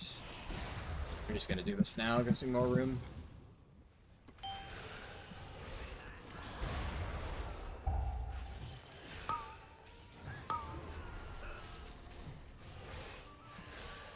The nice thing is, Cinderbrew is 100% without question the scariest Blood Decay dungeon. No dungeon even comes close to this in terms of, like, insanely spiky tank damage. It's not even remotely a contest. I want to make sure that they get that. Okay. Sure.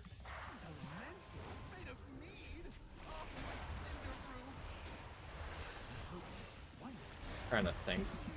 There maybe are like some bosses in dungeons, but Blood DK is not really struggling on bosses. Because you're never gonna get spiked that consistently on any boss. Yeah, I can't even think of anything. Would remotely compare.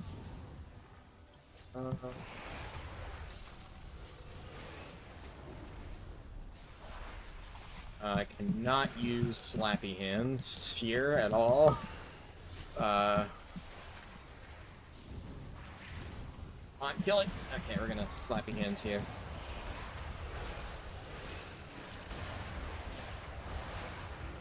I'm gonna cancel it early. I got some value. Let's not push our luck.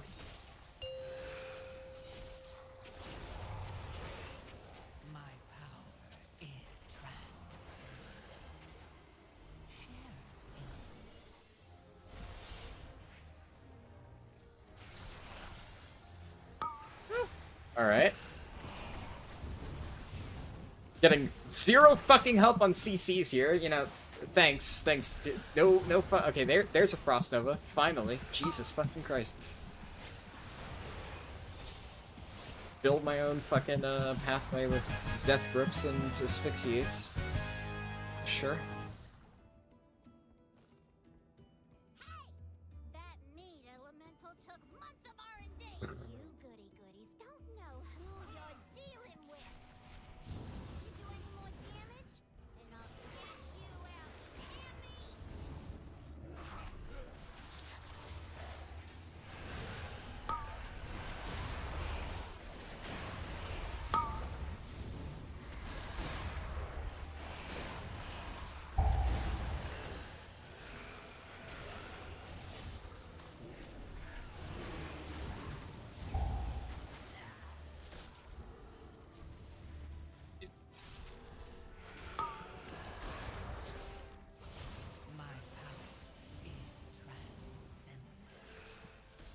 Wonder. Final Sting, I feel like is physical, but it's also hard to say for sure. I don't know.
I'm not sure if we're gonna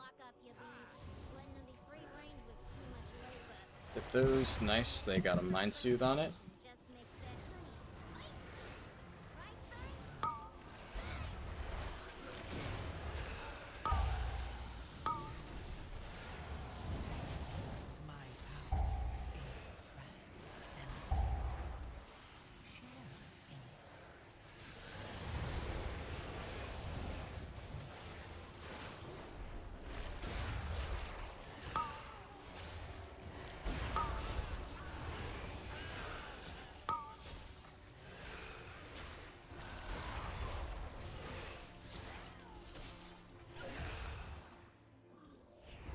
Right.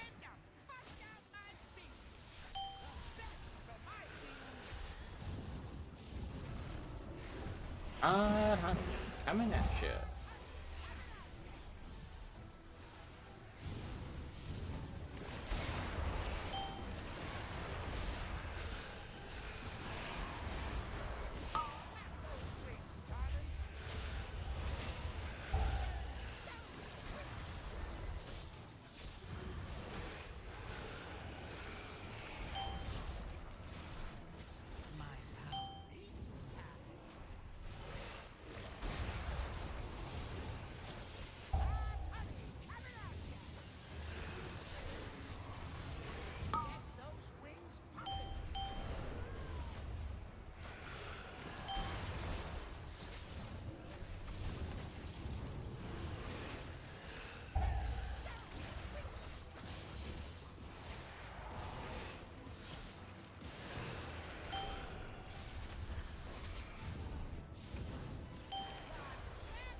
At least the damage in this group is really good, so.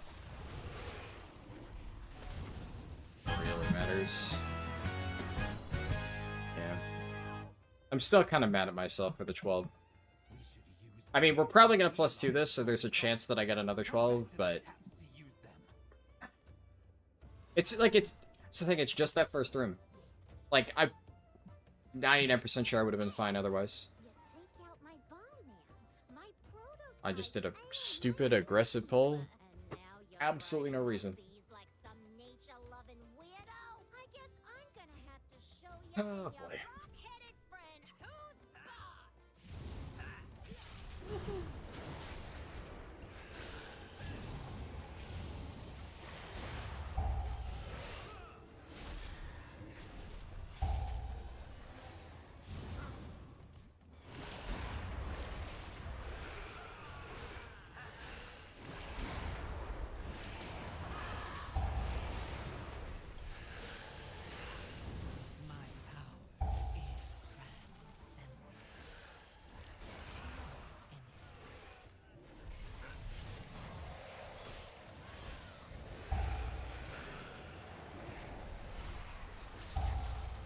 Fuck that up a little bit.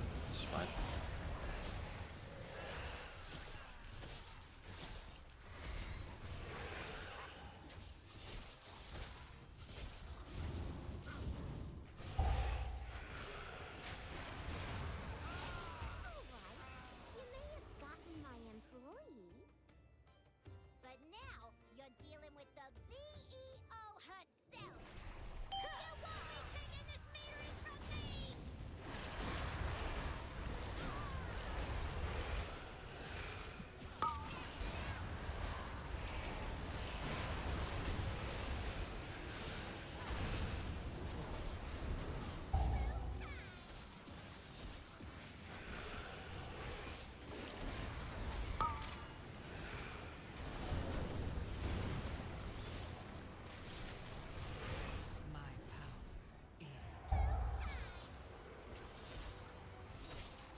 Well, that doesn't mean...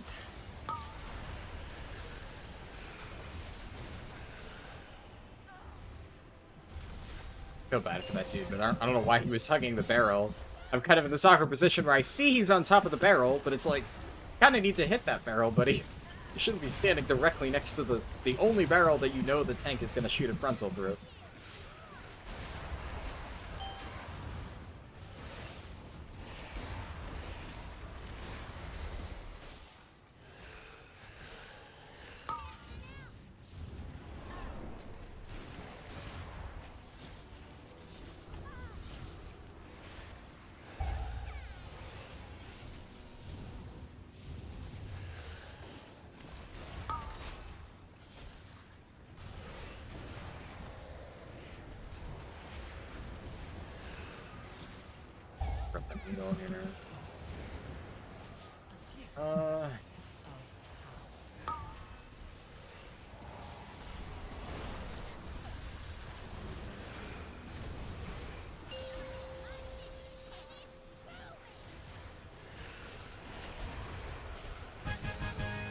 3 chests, Jesus. Okay.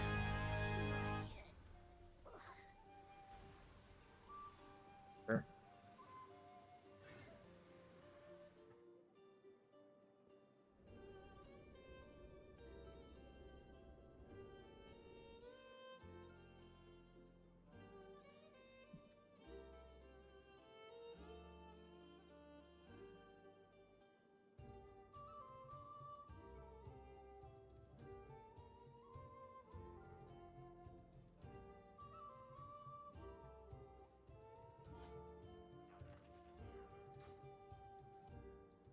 Cool.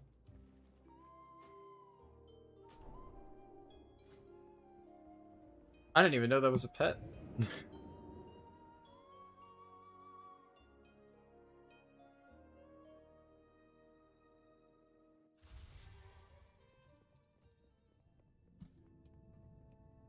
Alright, what'd I get? I got a motherload. That is... Ah, that is one of the ones I need. Alright. Round 2, plus 12. Am I gonna fuck it up? It's a great day to visit a dungeon.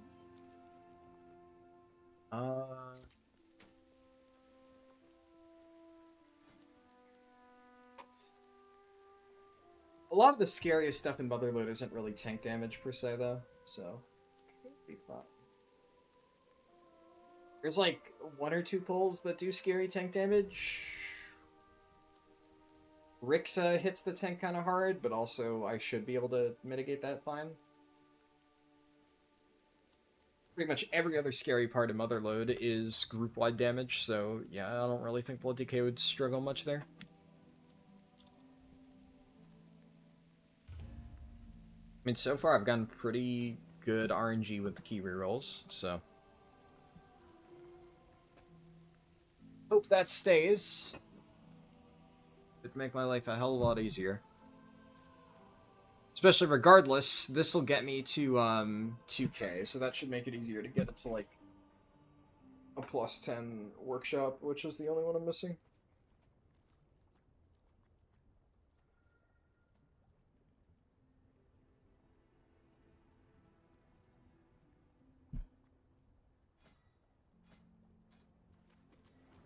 I also have a lot of crests that I could spend. Although, is there anything that I could spend it on? I could upgrade my energy drink, actually. I will do my duty. Let me update my spreadsheet. That's 668 for blood.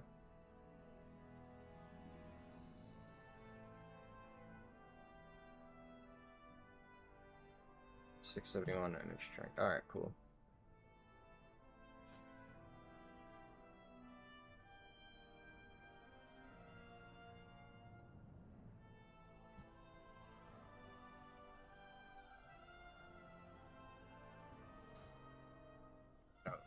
Open my door real quick.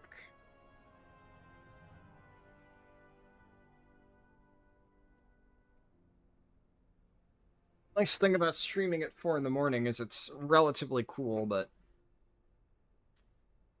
it's the, you know, 6 a.m.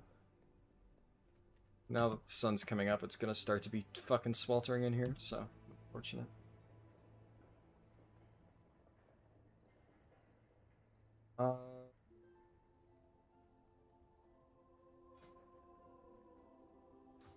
And so far, oh, that got applied earlier. That guy applied to the Cinder Brew, I remember him.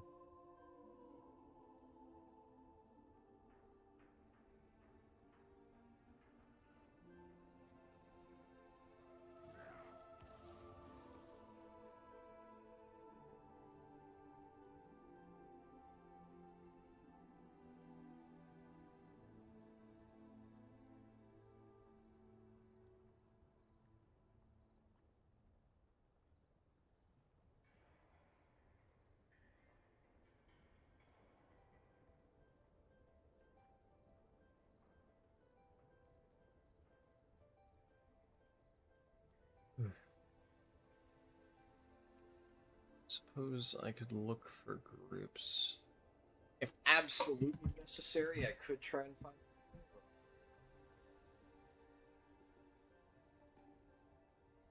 Problem is that limits the chances that I would get a key that I could use. Well, I suppose to a certain extent it wouldn't really matter that much as long as I get into the group. Let me see. I'd have to filter it for... It's... Priory Floodgate Workshop, the ones that I would need. So... Yeah, there. Tank roll available. And then search 10 to 12. Yeah, there are not many groups up right now anyway, so...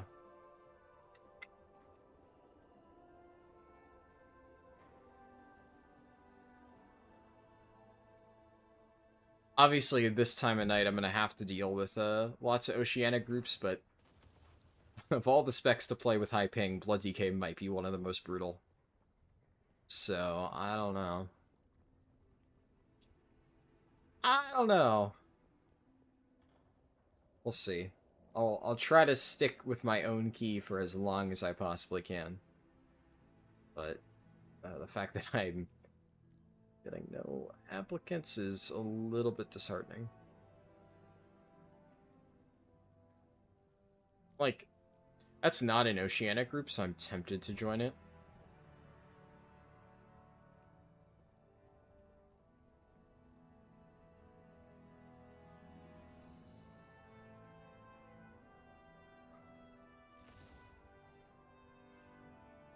Alright, yeah, fuck it. I literally can't get anybody to apply, so... Yellow.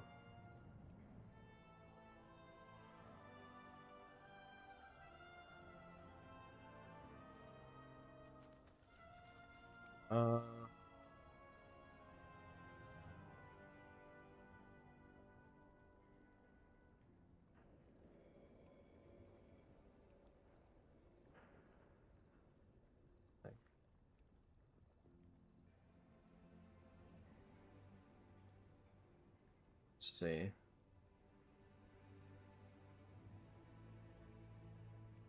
I'll refresh. Oh, there's a bunch of groups.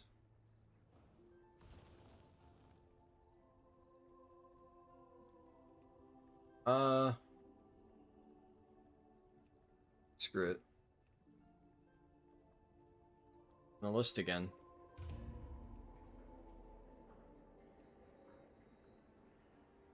Keep an eye out. If there's a group that is like literally all formed except for a tank, and I still haven't found anybody, then I'll apply for that. But in the meantime, yeah, they have a healer. All right, sure. I'll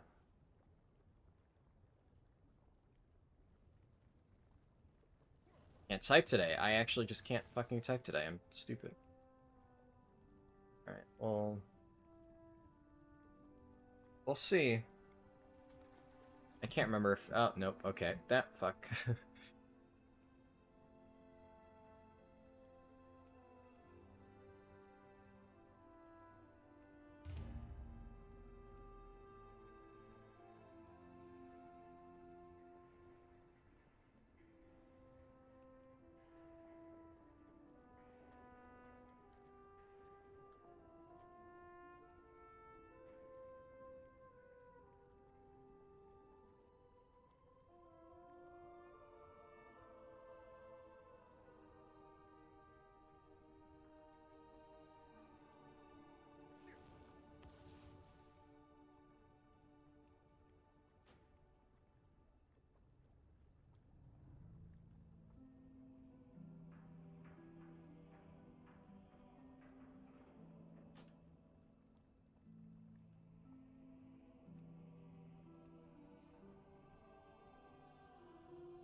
11s also just kind of suck.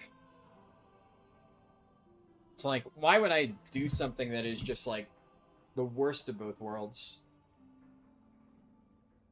The reason why I just refuse to even try and push 11s if I get them anymore. They're just probably the most garbage key possible. Like, 9s suck, for sure. But at the very least, with 9s, you know, it's not hard. It's just nobody really wants to do them because it's not necessarily worth it from a risk-reward standpoint, but 11s actually could potentially be bricked if people are really stupid. 9s you can usually carry.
Dog Sos?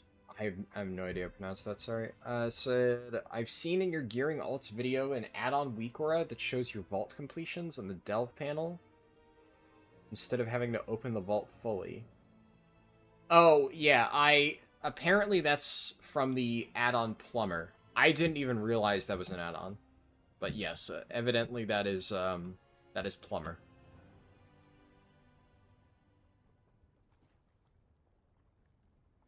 I don't really know the extent to what it adds. I downloaded it back in Dragonflight, and apparently it still adds things to this day. The problem is, because I haven't explicitly installed it for those purposes, I run into situations like that, where I've always had the add-on, I never realized that was add-on functionality, and then somebody's like, oh, what is that? I'm like, oh, it's default UI. And then somebody's like, oh, actually, that's not default UI, that's Plumber. Which I guess is a testament to Plumber that it makes features look so natural that I genuinely was under the impression it was default for a while.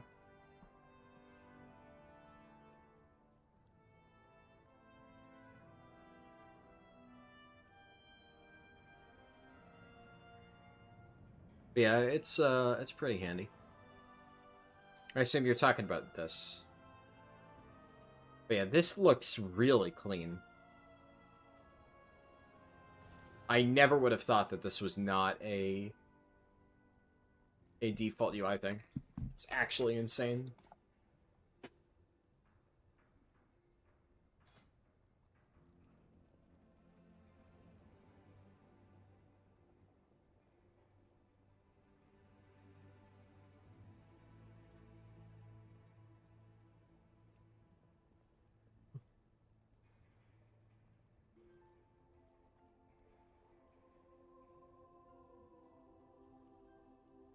I always find it off-putting when groups put beat timer in their title. It's like, no shit. What are you going to try to do? Deplete it? Which I guess is the definition of completion, which obviously...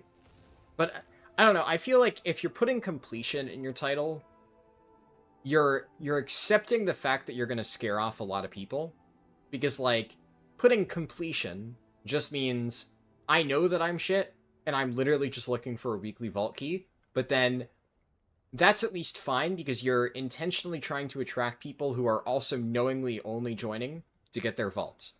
So at that point, you're kind of, like, signaling to anybody who's only looking for, like, a timed key that this probably isn't for you, and you're trying to find like-minded players. But I feel like the opposite of a completion key isn't a beat timer key, it's just a regular group, right? Like, you don't need to put beat timer. obviously you want to beat the timer. We all want to beat the timer. But I feel like when somebody puts beat timer in their title, it tells me that they are not confident that that's something that is just natural. It's like, it's not a given to them. So that's kind of a them problem, right? Because if I join a group, I'm joining it with the understanding that, like, okay, we're going to try and beat the timer here, right? Doesn't mean I'm going to instantly leave if it's clear it's a deplete, but, like, you know, if within 5 minutes it's clear it's a deplete, then yeah, I'm going to leave. I think that most people would do the same. Unless it's explicitly stated, hey, this is just for vault, for completion. So, I don't know. Maybe that's just me, but I usually, I'm just like, I see that, and I immediately am just like, yeah, this is a person who doesn't really know what they're doing.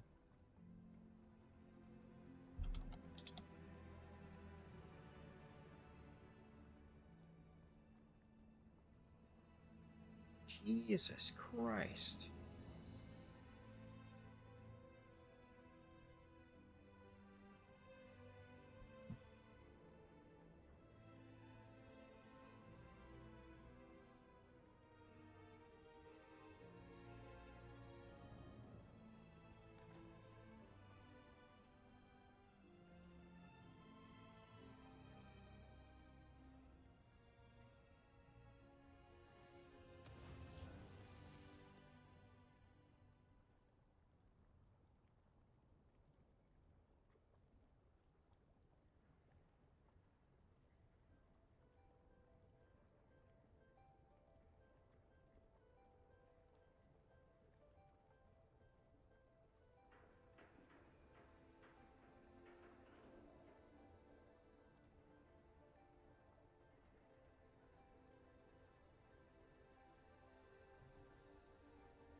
Man, okay, this is rough. I really didn't expect it to take this long to find a group. If you didn't know that's not default, you wouldn't question it. Yeah, that's fair. And I think this might be one of the longest tank groups that it's taken me to get. Admittedly, you know, this is one of the only times I've tried to form a group at 6 in the morning. So, there's that. But, man. I didn't realize Motherload especially would be so unpopular. I guess Motherload's kind of a weird one, right? Because it's like, it's not a bad dungeon, but it's not one of the fastest ones. So anybody farming crests is not going to do Motherload. They're going to gravitate towards like Rookery, Dark Flame, even Cinderbrew. It's not necessarily the easiest dungeon. That would be Dark Flame for sure. So people can still fuck it up. It's not exceptionally fast, and there's no particularly good loot. So it's kind of in a shitty spot as a result. Especially for, like, plus 12s. I guess Workshop would probably be worse, but... yeah. Theater would obviously be the worst one. Theater's long, and... there's really nothing going for it.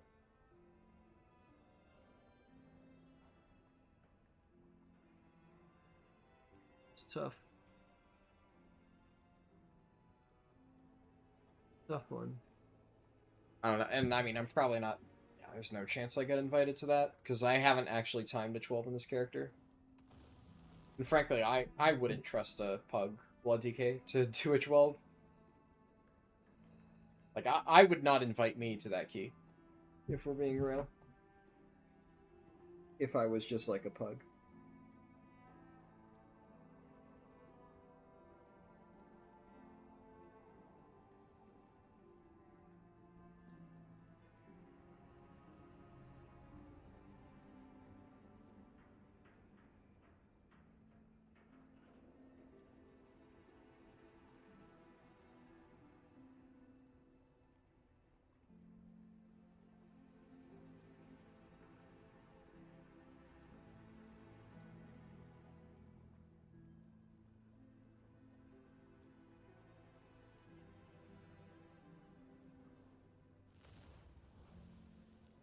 floodgate up.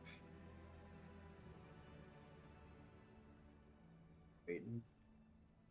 Not gonna apply to that one until they fill a little bit.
Man, at this rate, I'm gonna have to go make more coffee.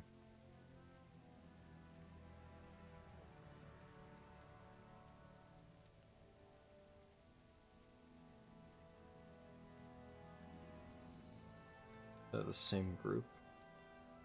That's a different priory group. Yeah, especially if it wasn't Oceanic, I might be willing to give it a shot. Priory first pull is probably also...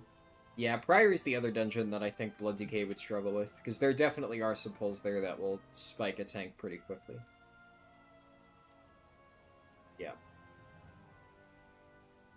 I would be very scared for that one, with my current gear. I don't have bomb suit, right?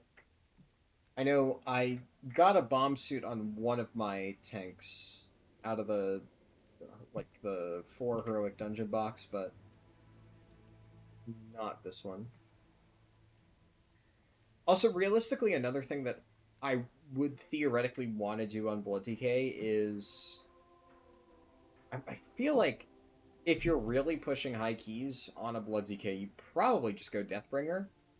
Because Sand Lane's damage is really good, but it's kind of squishy. And it also heavily relies on haste. But I feel like you kind of need to stack Mastery on Blood to make it work. That would not really work super well with Sand Lane. Like, I guess you could go Haste Mastery if you really, really, really wanted to.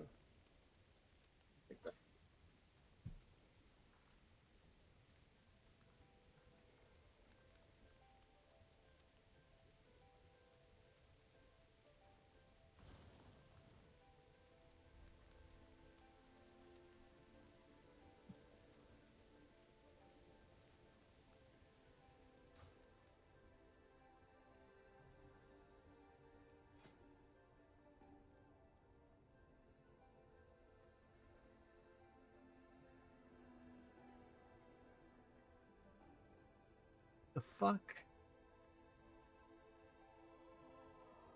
It's a Dragonflight enchant, you dumb fuck.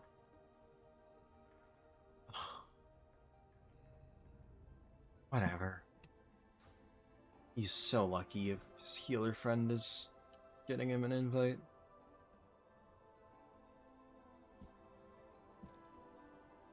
Fucking...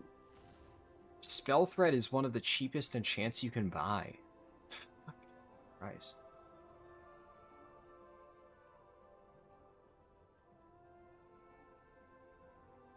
It's like less than 1,000 golds. It's literally cheaper than the average gem.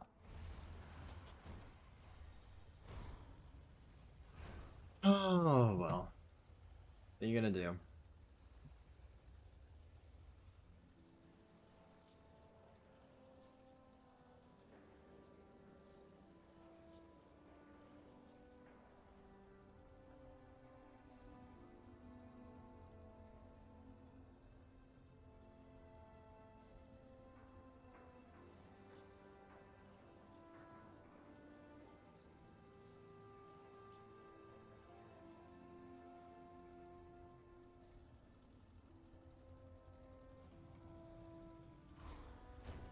start making my way over there. I'm gonna be extremely picky with the final DPS because the mage is kind of sus, and the paladin seems fine, but doesn't really have a lot of experience, so I would like to get one DPS that is, like, absolutely gigantic, super good. That would make me a lot more confident. So.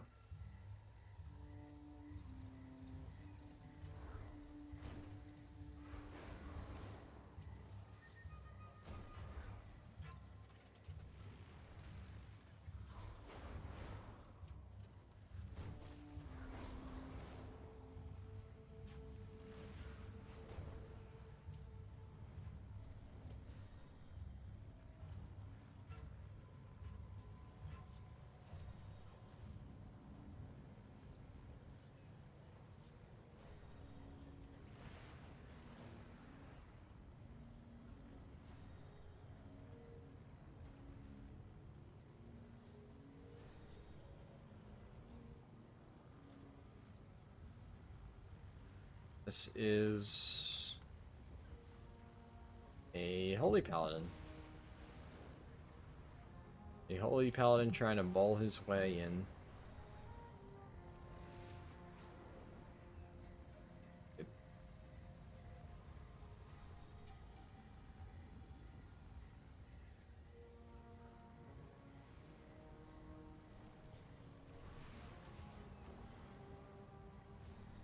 I'm gonna...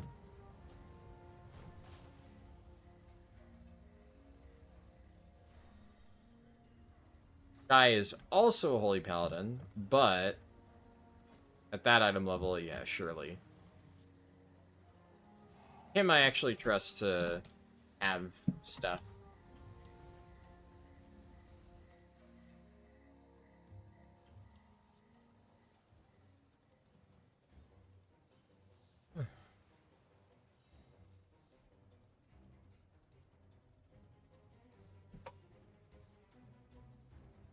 None of the DPS in here are like 100% fully insane guaranteed, but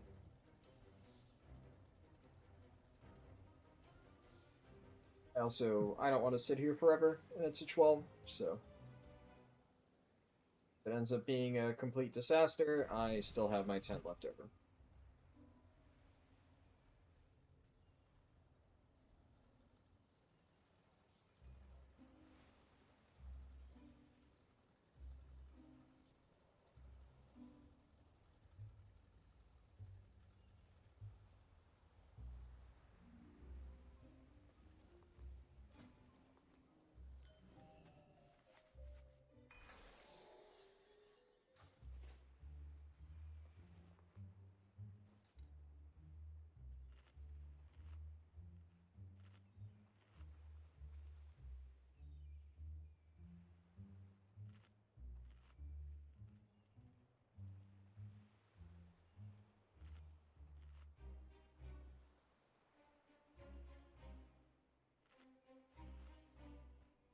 Alright.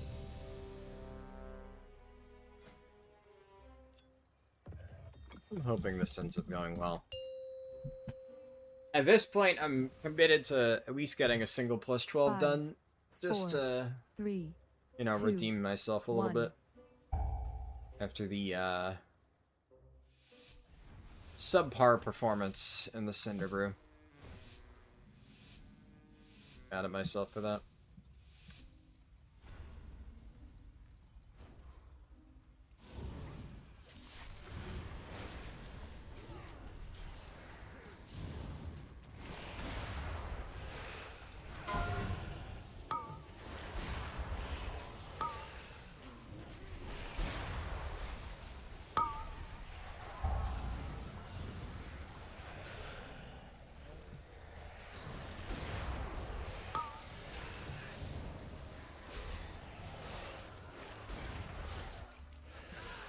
I normally do very safe pulls here though, so it should be fine.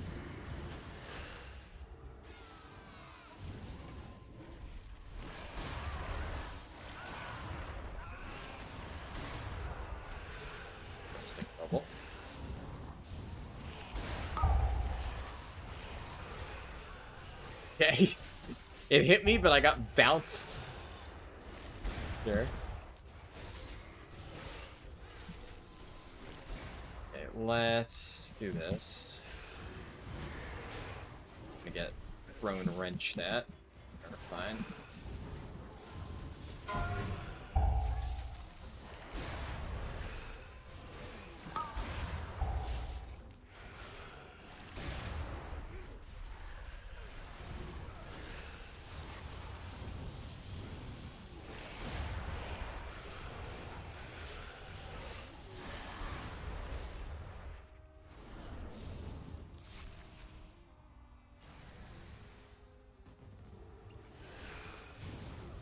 Be fine. Yeah, I don't think...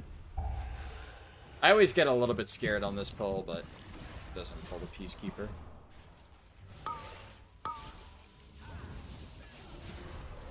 Oh my god, that fucking shot me into Purg. Straight up.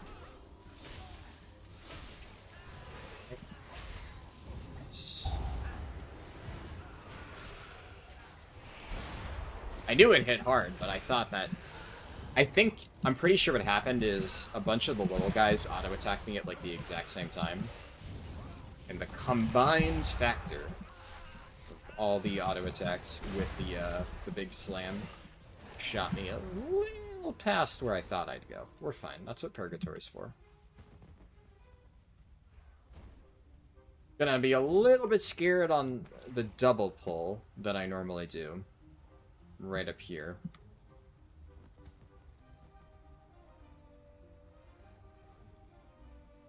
In fact, honestly, I'm just gonna play it safe, but I'm not gonna do the double.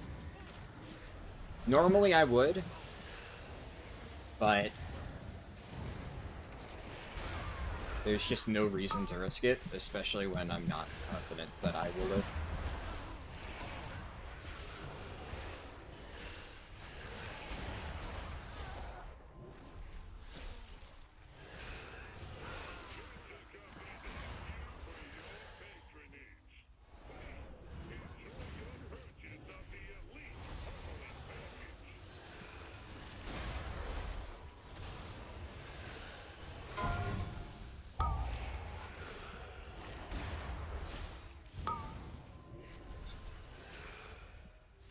Go.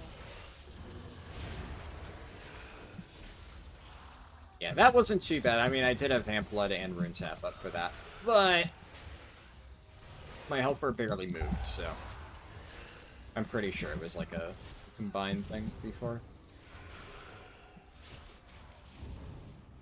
Also, pretty sure that the initial hit is physical, so like I don't think AMS would do anything there. I know the pulse damage is magic, but...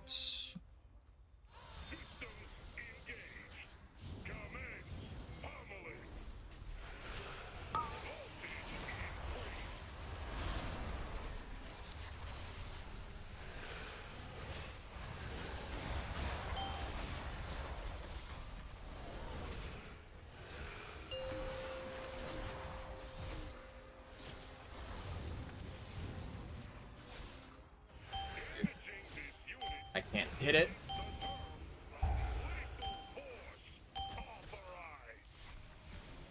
I hate that. How's it going? You see Demon Hour streams at back of the menu? Yeah.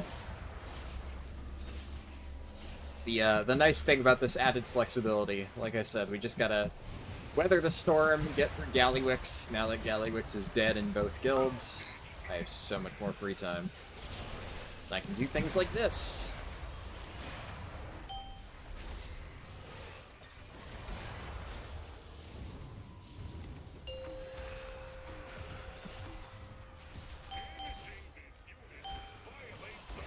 This is definitely one of those, like, I could have done this stream just later today. I genuinely felt like doing this right now. I just wanted to get this out of the way. That being said, obviously tomorrow's stream will probably be a lot later as a result, but I think that works out better than, you know, just sitting here kind of twiddling my thumbs, trying to find something to do late at night. Instead, it's just, no, why not do it now?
that well. I tried to bait in the opposite direction because I figured most of them would be running to the open area.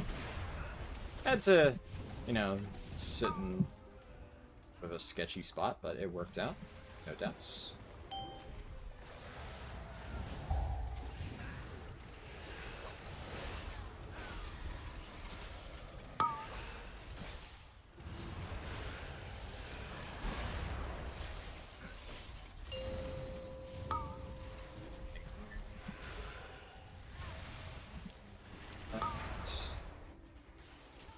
Nice.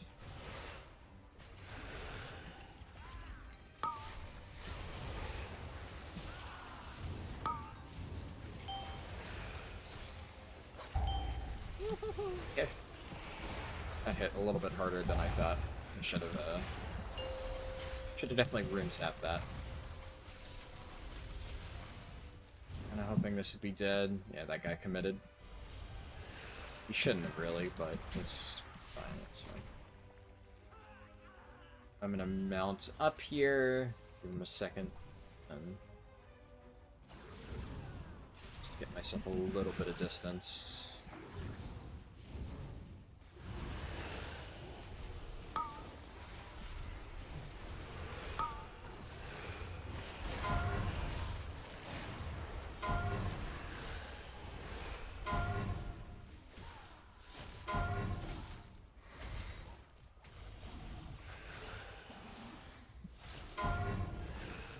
Alright, that worked out.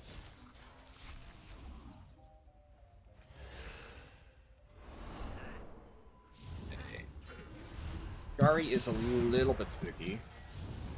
Especially because I can't really kite him super well, but when he does his charge, I'll just use that as an opportunity to drop my stacks.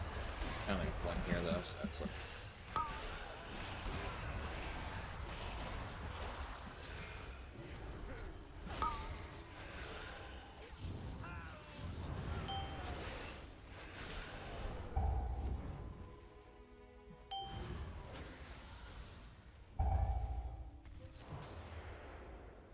Spooky. Getting close to face pulling the boss.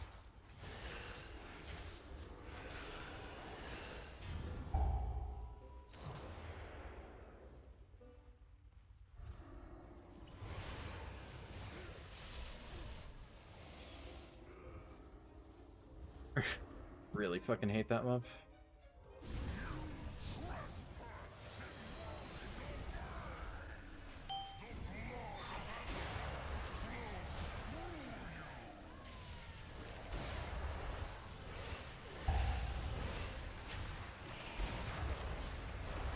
Oh, why?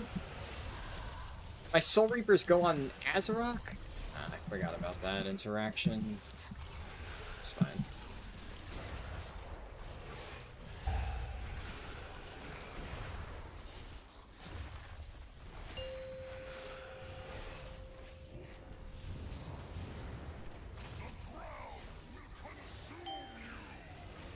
Wait, oh, it's on me. Oh, fuck me. Right, I guess we... Wait, oh, the mage invised it off. That motherfucker. Yeah, this is actually really awkward then.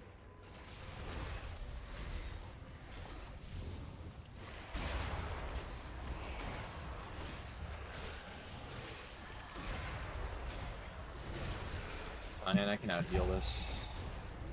It's gonna hurt like a son of a bitch. Okay. We're fine.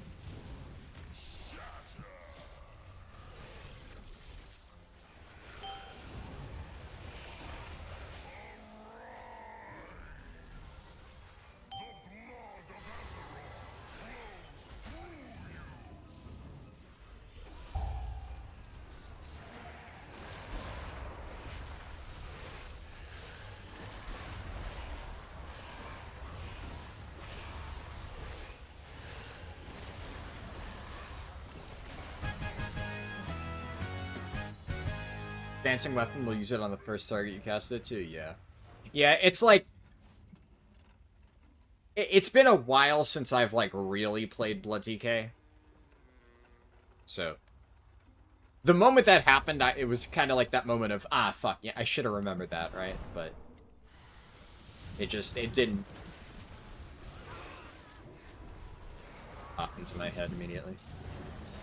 Jesus. These test subjects fucking hurt.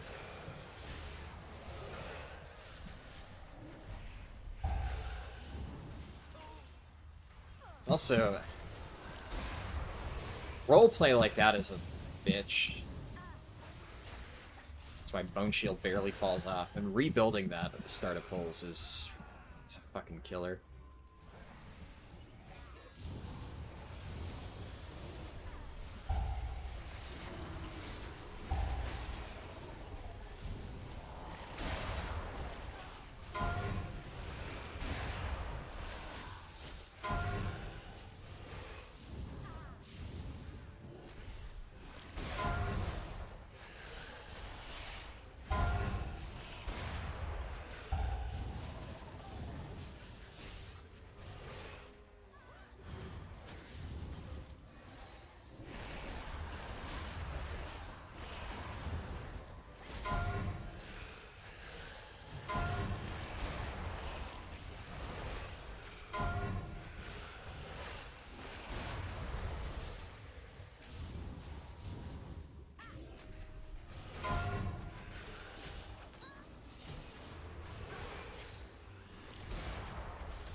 I think I'm fine on percent, but... you know what, just in case. I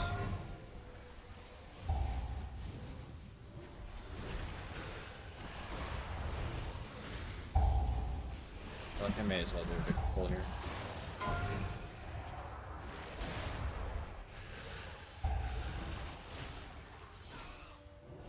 Just means I have less to do at the ends.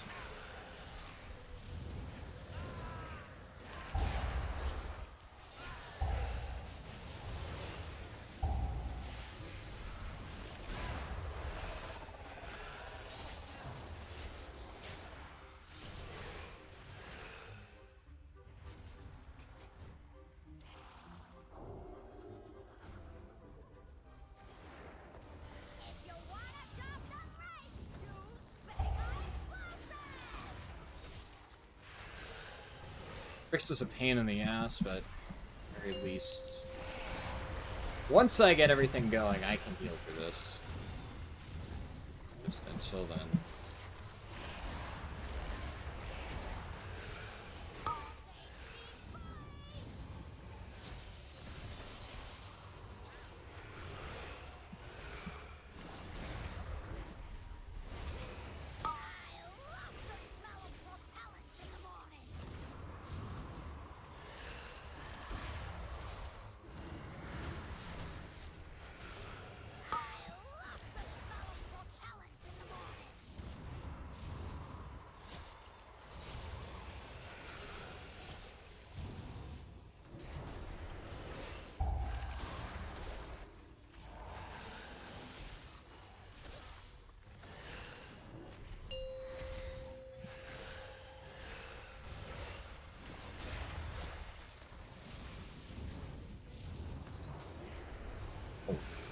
Damn it, this hurts so fucking hard.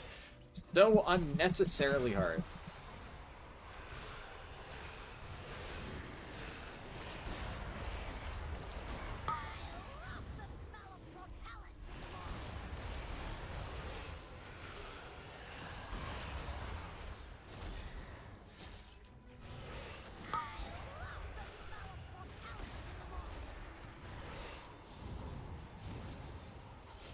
I'm gonna save Slappy Hands.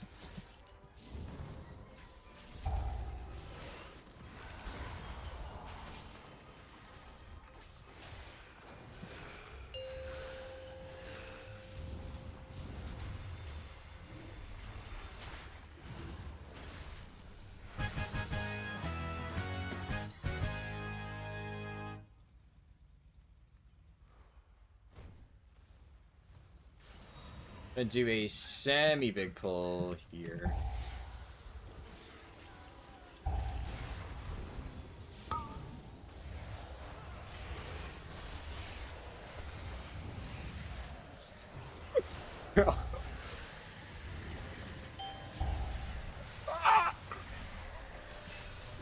Oh no. Oh, I didn't even... I...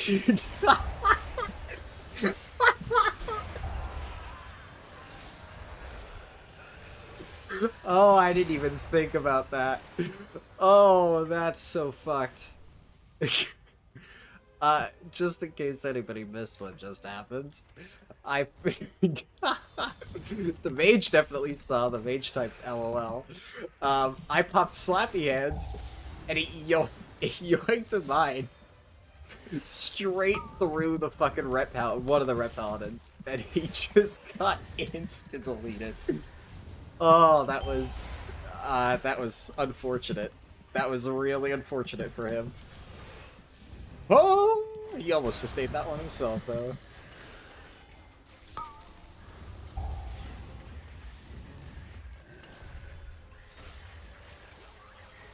Holy shit.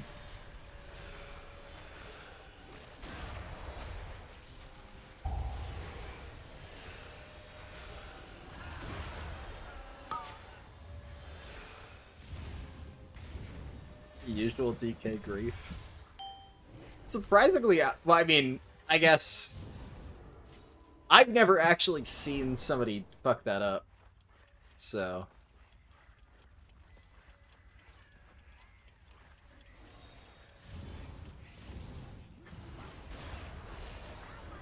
It makes sense, and now that I've seen it in action, I'm almost kind of like, how have I not seen somebody fuck that up yet? Because that does seem exactly like the kind of thing you'd see a DK fuck up all the time. Because, yeah, I wasn't even thinking about it.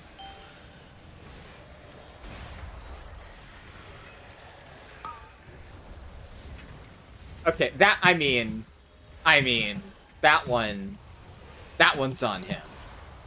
It spawned, I gripped it into melee, but he just wasn't paying attention. It insta-fixated, insta-blew him up. Yeah, I also need more percent anyway.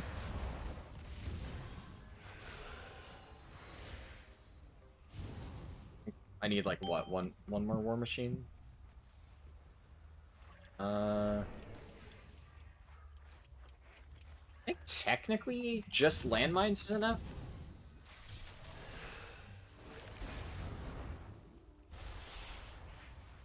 Like, isn't each landmine's like 1%, right? No, landmines are 0.5. Fuck it, we're just gonna grab a fucking war machine at this point. It's just gonna be easier. Yeah, I couldn't remember if landmines were 1% or 0.5%. 0.5.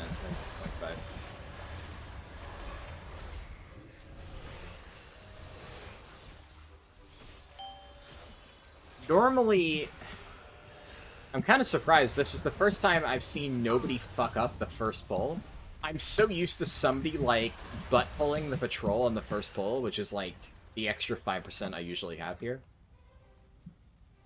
That's kind of why, the entire time, I'm like, I feel like I'm going to be short on percent because nobody butt-pulled that.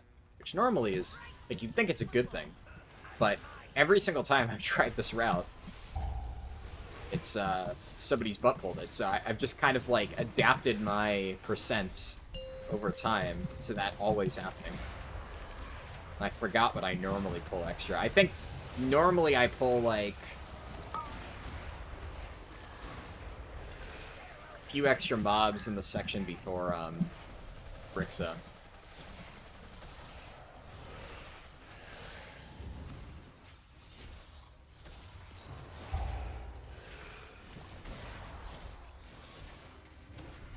If I use grabby hands, it doesn't do that much damage. I guess, yeah, it doesn't, huh? You're right.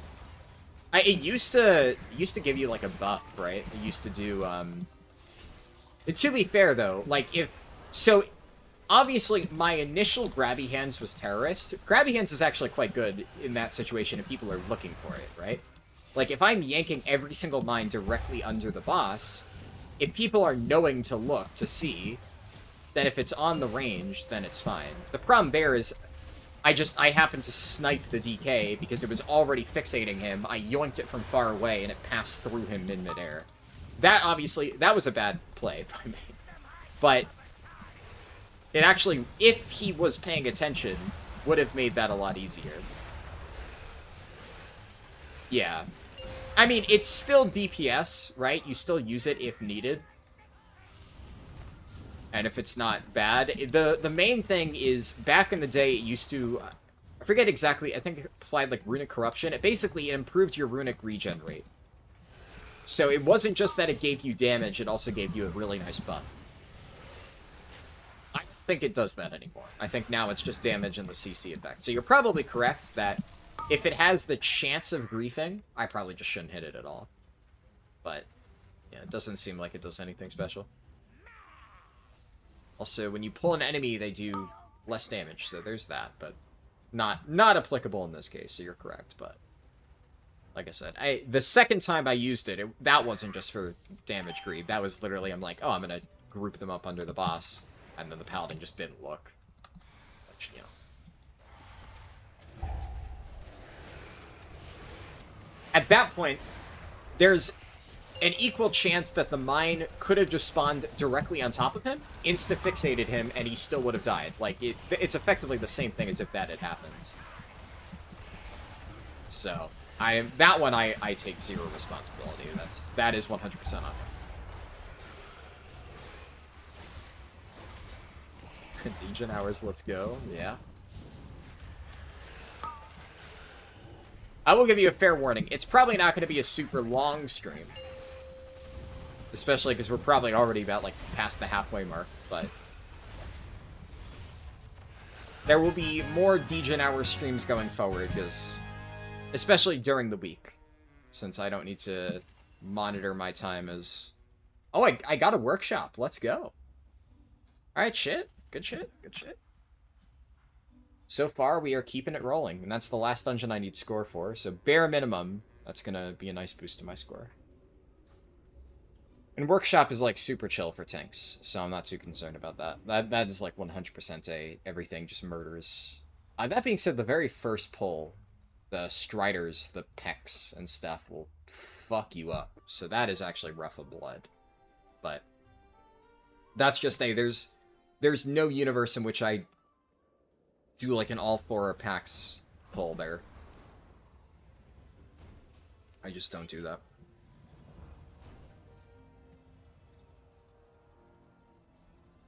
Do you think you're on pace for Keystone Hero for every spec by 11.2? Yeah, I'd say I am. Well, like, how do I put this? Like, if I wanted to get it done, I would get it done, right? Like, the short answer is yes, 100% I am. It's gonna happen. At this point, it's like guaranteed. It's gonna happen. There's been multiple specs already that, like, have been ones that I was nervous about that I've kind of breeze through, and if I can handle that, I can handle any of them. Like, so short answer, absolutely. Like, we're already past the point where this is a guaranteed thing. The only thing with this challenge now is I just got to put in the time. So the concern now is less so, will I be able to accomplish this, and more, will I be able to accomplish this without sacrificing other plans? Because I'm gonna get it done. You know, I committed to this. It's, will I be able to do this in a reasonable time frame? If I have to scrap some other side projects to make sure that this happens, I will.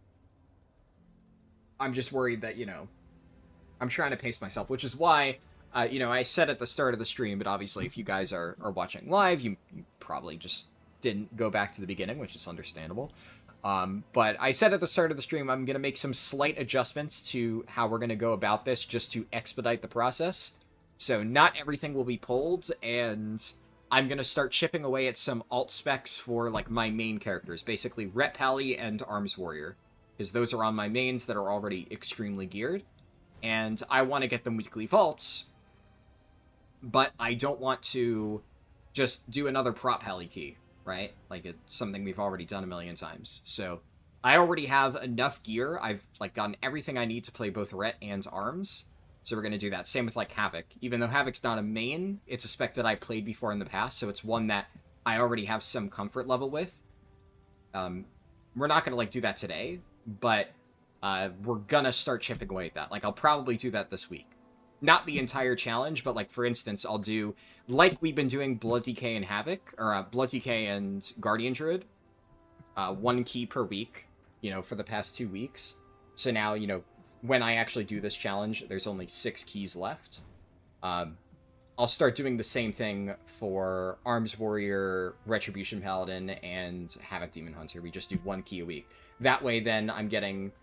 on my Warrior, I'd be getting a Myth Track Vault anyway. But now I'm getting progress towards my Vault, and I'm getting at least a little bit of progress towards Arms and Ret and stuff like that. So I'm trying to be efficient with my time. It gave Runic Corruption or Runic Empowerment. Gotcha.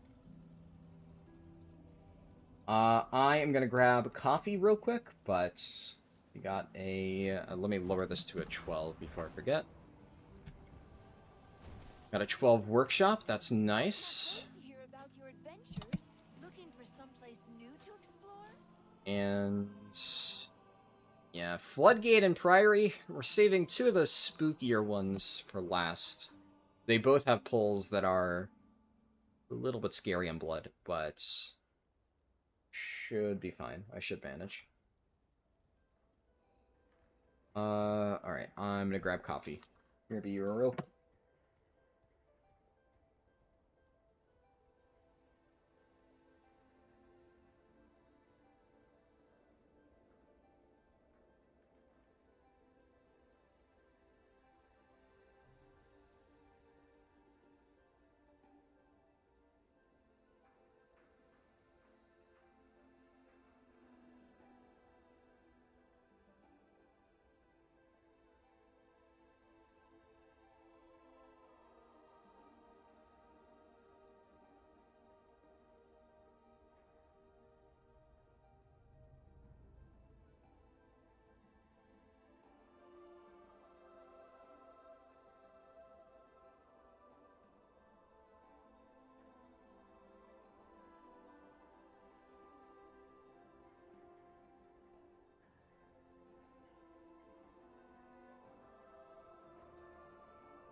I heard a noise in my room. I thought something was playing on my computer.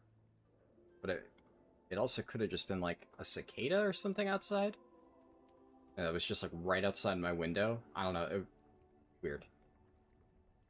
Anyways. Let's list this key. Workshop.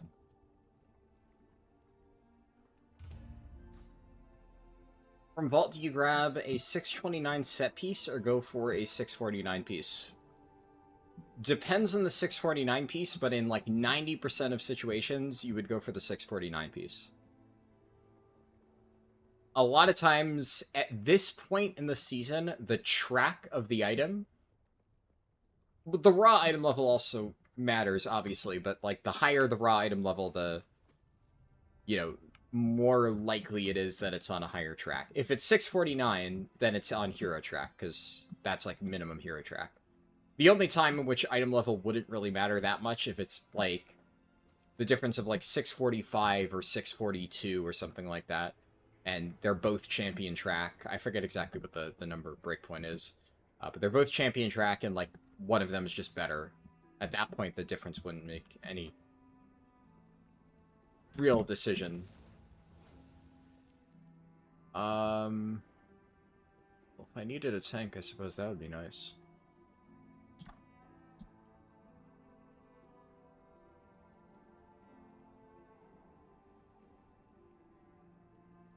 But yeah, you have to specify, because... Well, I mean, you specified for the set piece, which I assume by that you mean, like, tier set. But you didn't really specify what the 649 thing is, and that makes a big difference. There's also a very real possibility that the answer is none of the above, and depending on what they are, taking a socket could be the best bet. But again, without knowing what it is, no way to say.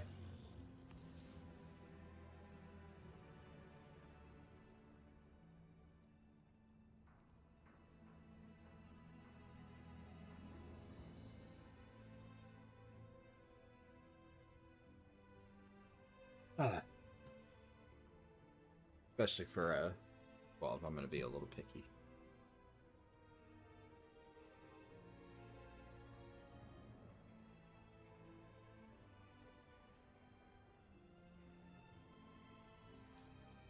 How many have I done? Not the most efficient day. It's been 2.5 hours. We've only got 3 keys done, but that's kind of part of the problem of doing it this late, and the Cinder Brew was not super great on my part.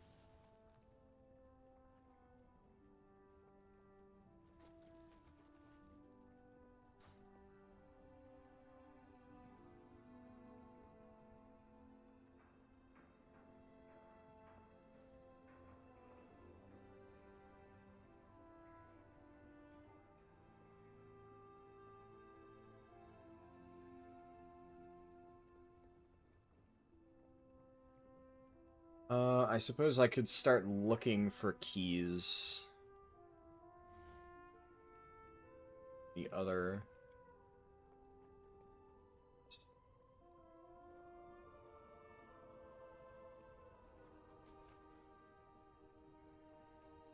Like, I can apply to these and see.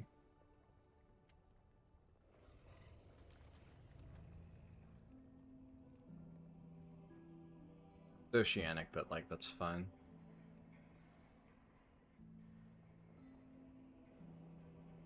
If it was a 12, I'd be a little bit scared. 10 is like, yeah, it's whatever.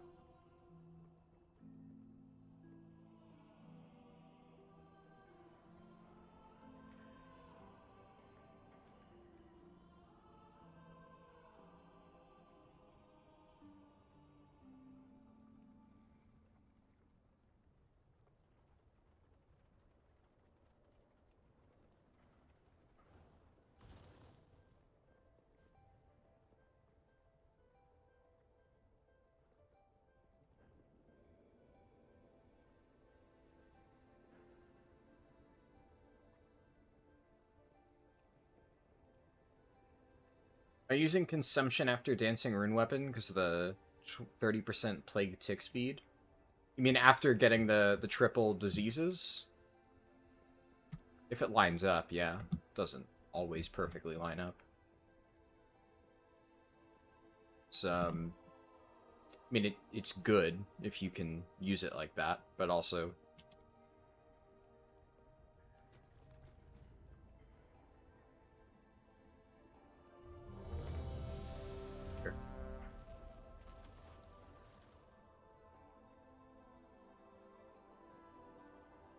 Like, consumption's 30 seconds, so...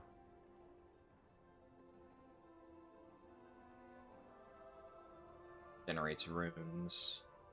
Does a lot of damage.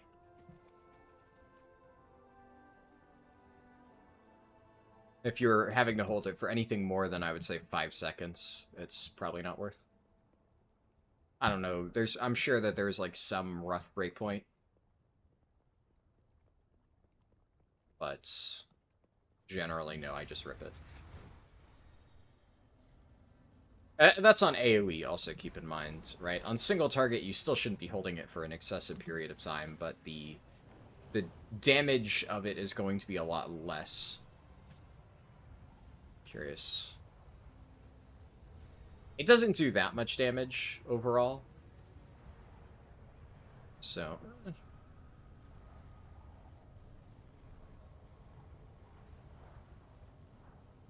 hard to say.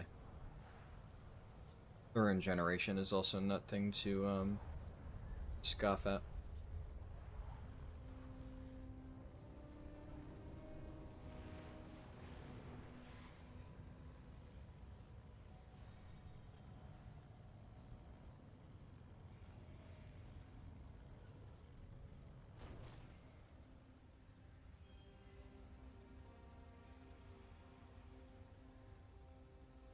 Mainly use it for the plague buff or runes if you really need it, yeah.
They're sure taking their sweet-ass time to get here.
What is that again?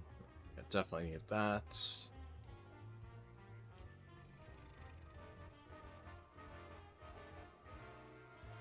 Big case we made of dropping this in some cases.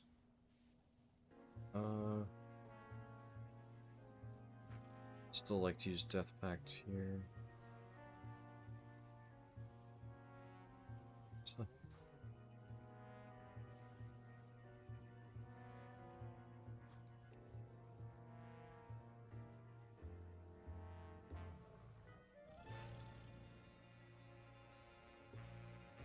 It's the fucking group leader who's just taking ages.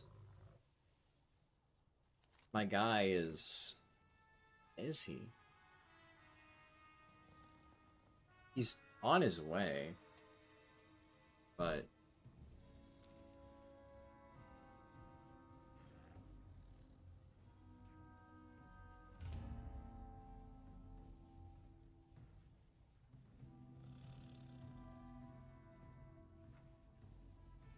just never understand why people take fucking years to get to a dungeon, especially it's like your own key.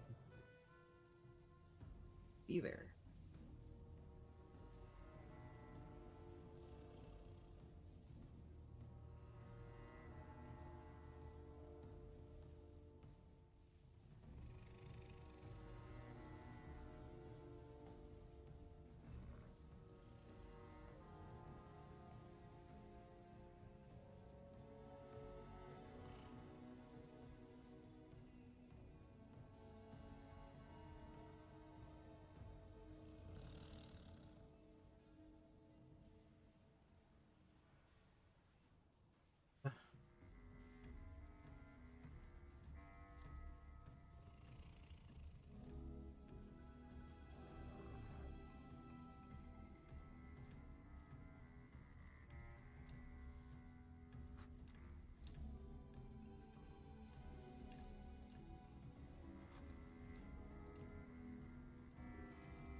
Oh boy.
This is unfortunate, but I'll give this group like another 2 minutes or so, and then I'll probably just leave and say fuck it. Because, I mean, I am frankly the only draw to this group, right? Like, I'm a tank. So, I would have an easier time just plugging into a group that already has a healer. Which this group had until the leader just fucking sat in Narnia with his thumb up his ass for just multiple minutes after forming the group, and the healer left, so... Cool.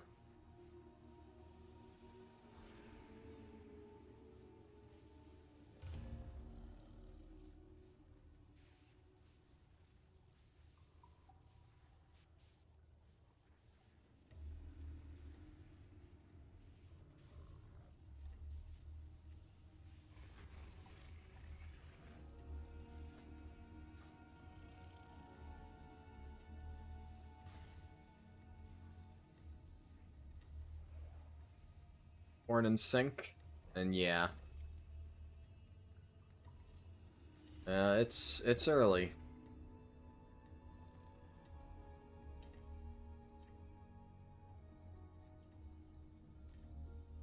Nice thing about not having the morning guild is I can do something like this. I can just say fuck it, you know, I'm gonna do Blood DK, and then when I'm done with this, I'll probably be super exhausted, and then I'll be able to pass out immediately without any like wait. Oh yeah. I mean if no. It was I was helping them until Gallywix. Yeah. No, the Prot Warrior is like fully over here now. Yeah, that was a 100% Gallywix thing. I mean, honestly, I wasn't even sure if I was gonna stick around for that long, but you know, I ended up saying fuck it. Like initially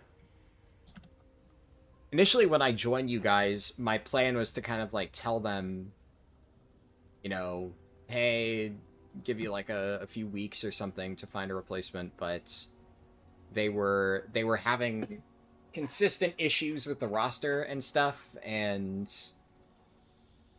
you know, like some of them are nice, so I didn't really have the heart to leave, I guess. So I was just like, yeah, you know, fuck it, I'll stick around until Gallywix. And but yeah, no, now that he's dead.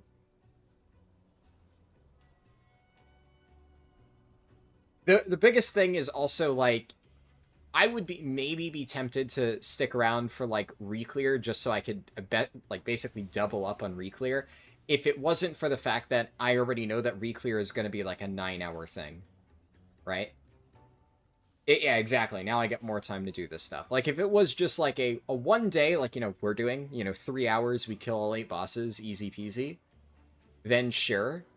But there was a day when they spent 2.5 hours wiping to Rick Reverb, and that already tells me that like this is like it wouldn't be a clean reclear type of thing. It would be pretty messy.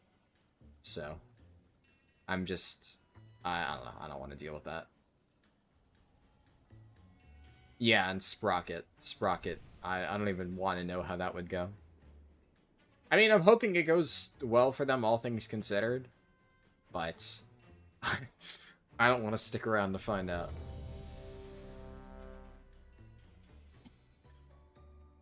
Five, Yeah. 4, 3, 2, 1. Honestly, the one that I think they would probably struggle with the most and would take a really long time, and I'm curious to see how they handle it, is One-Armed Bandit. Is like, I mean, I'm gonna be completely honest, I hard fucking carried One-Armed Bandit. It was not even close. Like, I was literally the number 2 boss damage overall. As the tank. Not a good sign. Not really something you want to see. So, I don't know how they handle that with, how often people were just flopping. Oh, come on.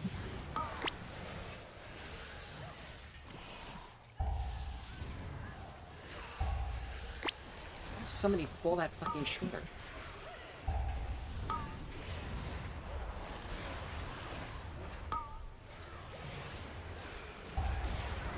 Oh, Jesus Christ.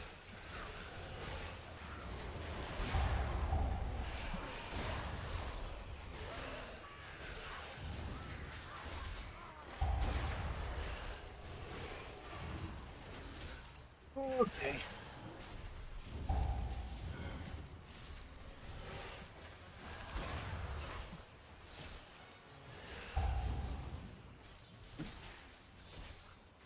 I like how I only just looked at chat after that poll ended. You said, a wild outlaw. You've never seen a wild outlaw. Maybe you'll learn a thing or two. This guy. Yeah. I don't know about that one. I don't really think there's much there for you to learn from him. Oh shit. Okay, fuck it. Just... It's not nothing. Thought I could make that jump. I guess that's true. You did say that if your buffs fall off, it's really, really rough, so... I mean, I'm pretty sure he's also the one who face-checked the second Shredder, though, so... We'll see. Maybe I'm judging too soon.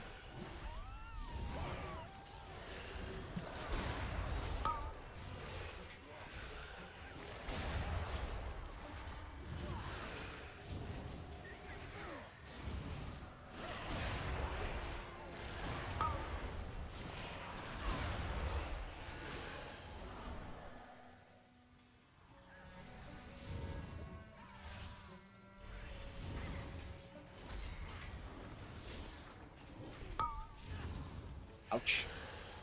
Okay, ouch, ouch, ouch, ouch, ouch, ouchie, ouchie.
It's life, dude. Every time I see myself at the top of the damage meters, and I'm like, gee, I wonder. I look, yeah, blood is life. Fucking hell. Oh boy. Stupid Spec.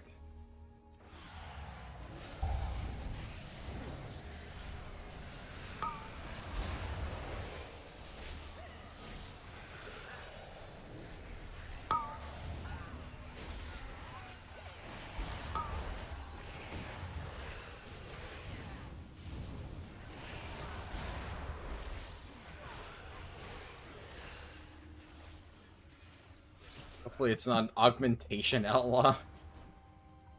God damn. That is a that is a crazy insult.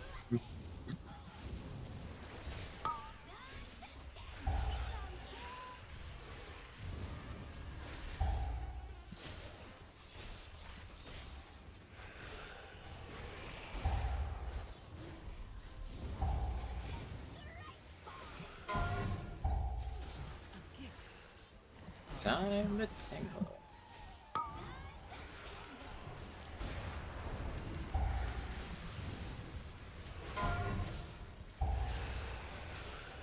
Let's get the clip.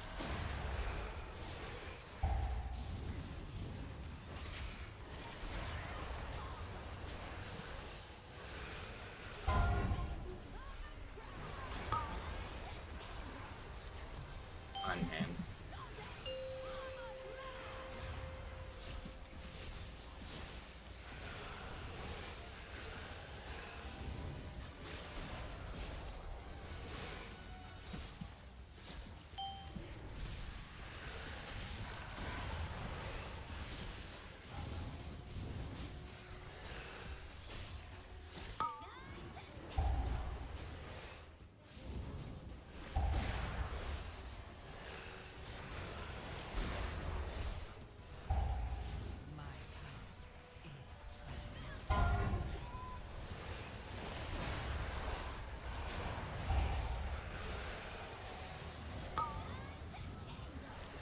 Ouch. Ouch, ouch, ouch, ouch, ouch, ouch, ouch, ouch, ouch.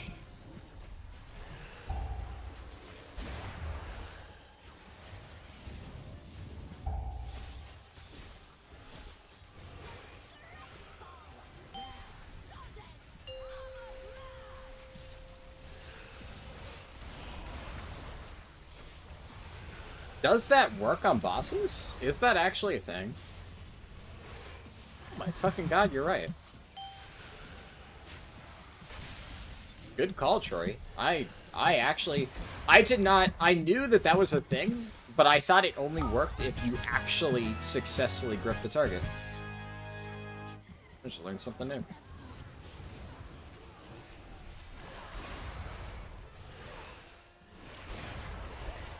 Yeah, admittedly, it is only like 6%, so not that big of a deal. And the thing about, like, bosses are not going to be, like, a concern, right? Because, like, bosses, it's like, oh no, I took a big chunk of damage anyways, death strike. The real scary thing is just, like, you know, pulls like this, billion auto attacks hitting me at once, like... That's when things get really sketchy. But that is still really good to know.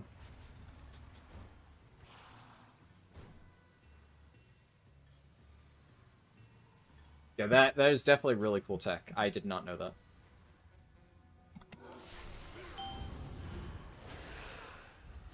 And I mean, like, admittedly, for Mythic Plus, right, that's not really a big deal in situations like this, but if I ever play Blood DK again in, like, Mythic Raid, there definitely are going to be some tank buster situations where, like, that actually could be really, really impactful. 6% isn't a lot, like, in a vacuum, but in a really difficult, you know, boss fight, every little bit counts.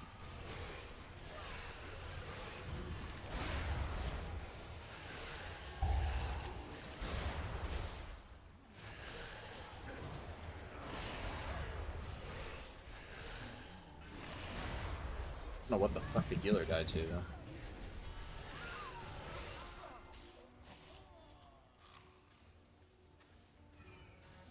You had to learn that for Stone Vault first boss? Oh, yeah. That definitely would have helped. Because I played my Blood Decay a lot in Season 1, and I never knew that. Admittedly, for Stone Vault first boss, I usually just did, like, you know, IBF rune tap and I lived, but... Definitely would have helped to have, like, a tiny bit extra.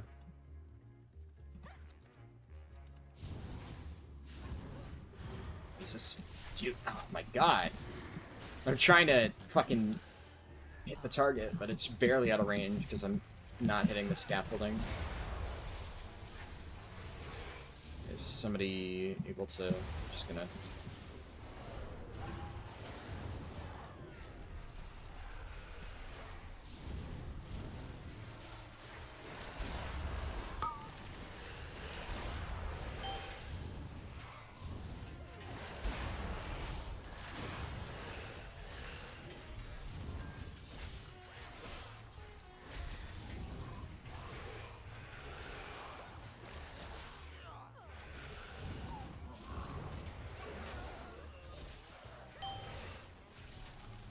Last time... I mean, I played my Blood TK a good bit in Season 1 just because Ovanax, right? So I already had to gear it up for Ovanax, and, like... You know, the way that I usually do things is, like, I kind of go a little bit overboard, right? So... when I had to gear up my Blood TK for Ovanax, I was like, I want to beat my Blood TK co-tank on the kill pull. He ended up beating me, but we both got 99s on our Ovanax kill, which, you know, I was fine with. Jesus, dude, this fucking healer, what is he doing? Nice.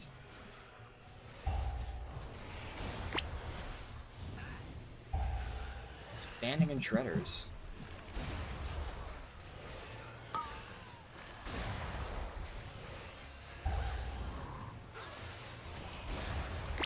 I mean, it's forcing me to have to, you know, and be self-sufficient, I suppose. Not rely on him. Good practice. But I prefer if he didn't fucking floor pov every single remotely big pull.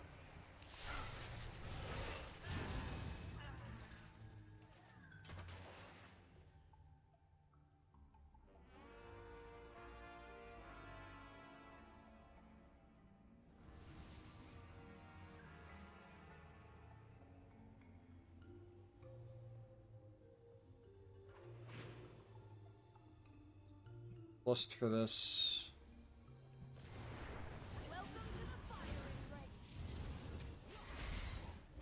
I should have. Yeah, I fucked that up. I didn't spend runes before doing that.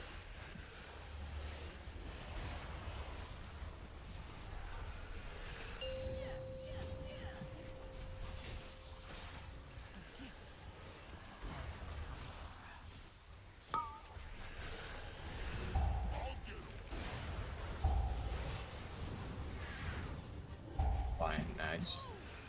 Oh, okay. Well, I was gonna say nice until he just ate shit. I can get all three, I think. Yeah! Thread in the needle. Tried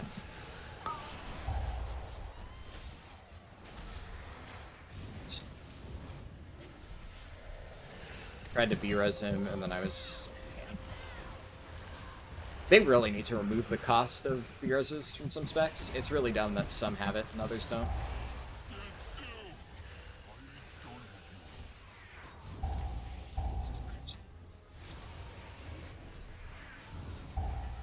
It's on. Fire it this way.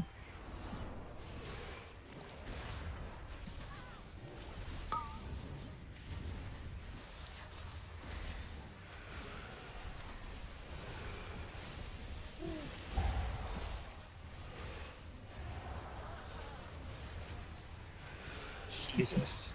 They're just cooking Giza. Oh my god.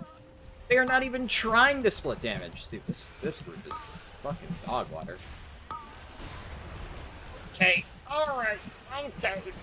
Fucking god. Damn it. Okay.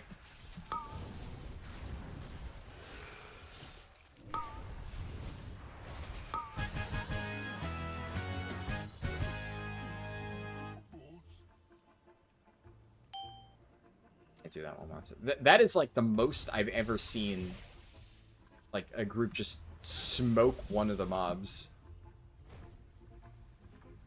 You're starting to think the Outlaw Rogue might have much to teach you, yeah. Definitely does not seem like it.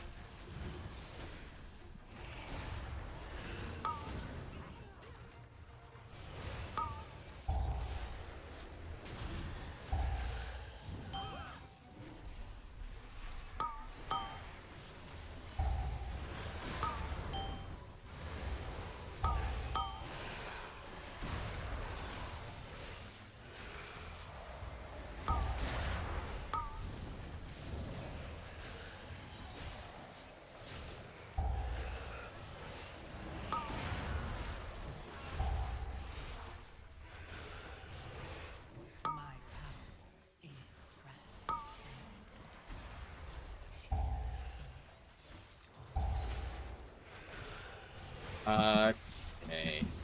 Alright. Well, all of the orbs just went off. I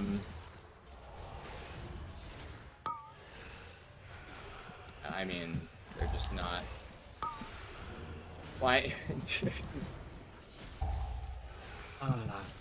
Outlaw Rogue's a great example of what not to do. Do not run back into the pool while the mobs have 10 stacks. Maybe don't do that. Sounds like not a super great idea. Not something you should really want to be doing.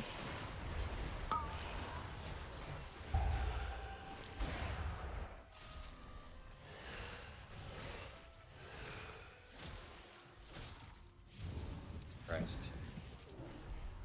Like, admittedly, that was a somewhat ambitious pull, but I didn't expect them to just, like, you know, not use any CCs whatsoever.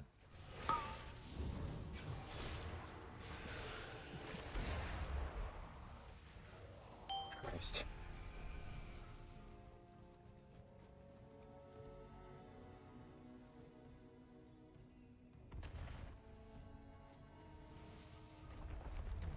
So, to be fair, Bear technically has a cost, but what you have to realize is that Bear is like 100% perma-flooded with rage. So, Bears basically don't have a cost. Like, it's basically free for them. Runic Power is way more valuable for Death Knights than rages for bears. Bears, you're literally like non-stop slamming Iron Fur because it's just you're overcapped all the time. Runic Power is like, it's not as bad as Holy Power is for Paladin. Paladin is definitely the worst. Holy Power is like a fucking death sentence for Prop Heli if you have to use that. You cannot.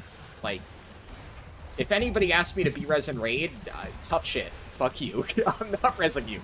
I cannot sacrifice 3 Holy Power on that. It fucks my entire economy. It's really, really, really bad. That one is the most egregious by far. But the Runic Power cost is still really rough. Because it's like, yeah, let me just not Death Strike so that I can de-res somebody. It feels really bad. They shouldn't have died in the first place? True. Lucky with fates this time.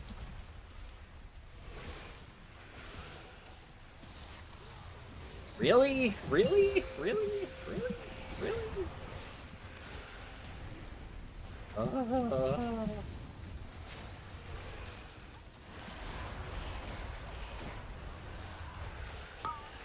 Maybe I should just talent into Blinding Sleep. Nobody else is gonna fucking do it. I'm gonna have to, but... Spades.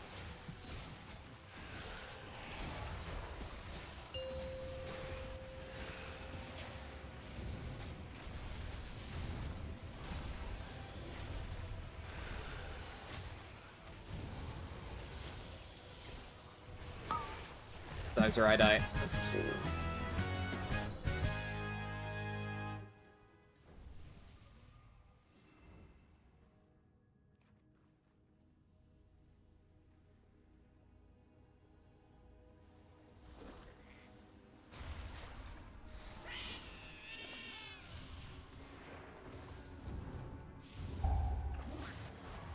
Oh, Timmy so blinds the damage in the mechanic. Yeah. I feel like so many people don't realize that it gives a damage reduction and like a massive buff to the enemy. They're just like, oh, we don't get the buff. But it's like, no, you completely fuck yourself if you ignore the Zaltap epics.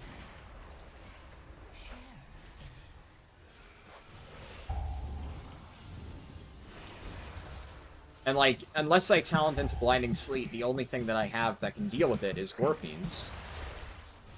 But that's not super effective. Outside of, like, you know, individual kicks or something, but... I wonder if you can AMS run through those. I feel like you probably could, but I don't really want to find out on a run like this. Stun one. That guy did some science of his own. He's just not releasing.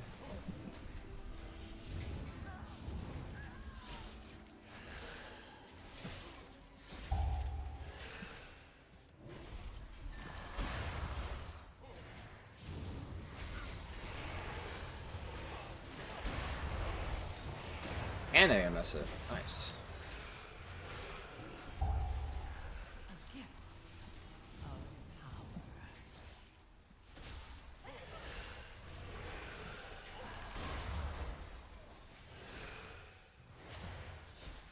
It's really crazy how forgiving Floodgate is. This is... We still have so much time left. Even with 12 deaths.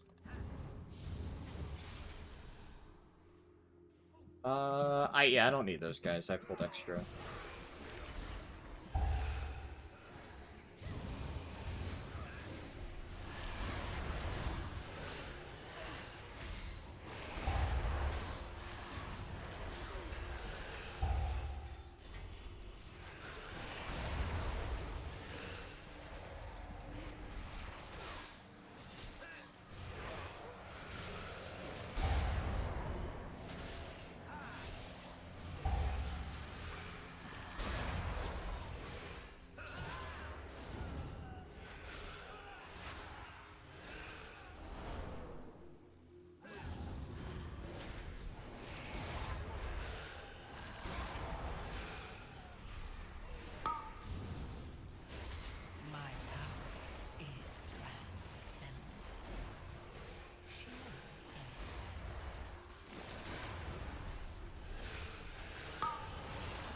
True, yeah.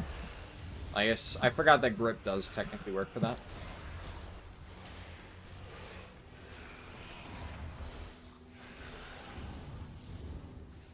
I mean, realistically, if it gets to that point, it's probably just gonna end up going off because I won't be... Like, if there is an individual one and I have, like, no kick for whatever reason, but I have a grip, then yeah. But if there's a bunch of them up, then I'm just gonna rely on an AoE CC.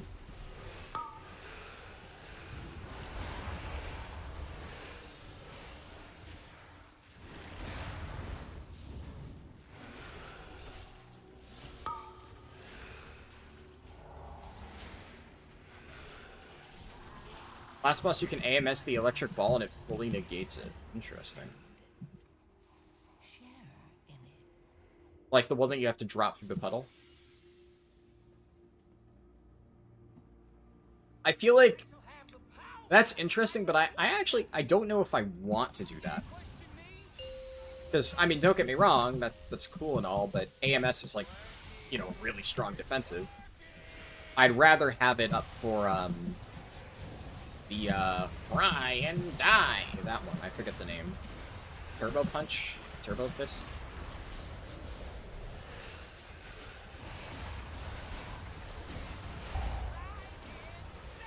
Saves a pedal so melee can have it? I guess.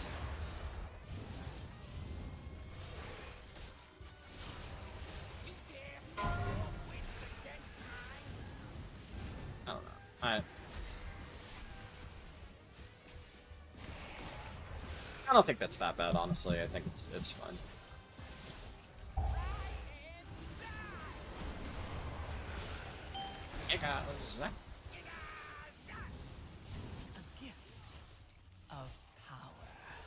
The hit is physical. I think it's split, right? Physical, lightning? I could be wrong. I'll double check after this. A lot of tank busters are 50-50. Or, realistically speaking, most of them are like 75-25. With most of it being physical, but the reality is, the reason why it's technically 75-25 in most of those cases is because a lot of physical damage is just naturally mitigated by armor. So in practice, you end up taking about the same amount. A lot of times, actually, the magic hits harder on some tanks that are, you know, like plate tanks, basically.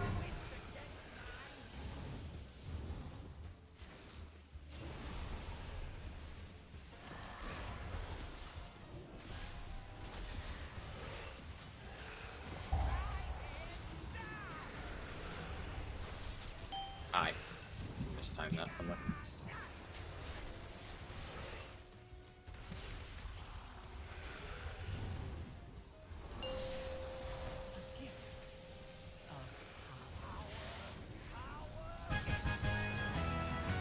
Oh, somehow still +2.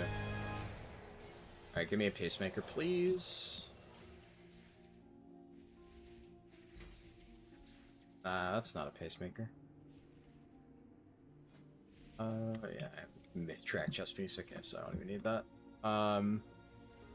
I can get pacemaker on blood loot spec, right? Yeah, okay. I almost beat that rogue. Yeah, you're not wrong. Holy.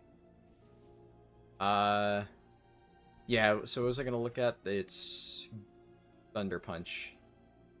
Yeah.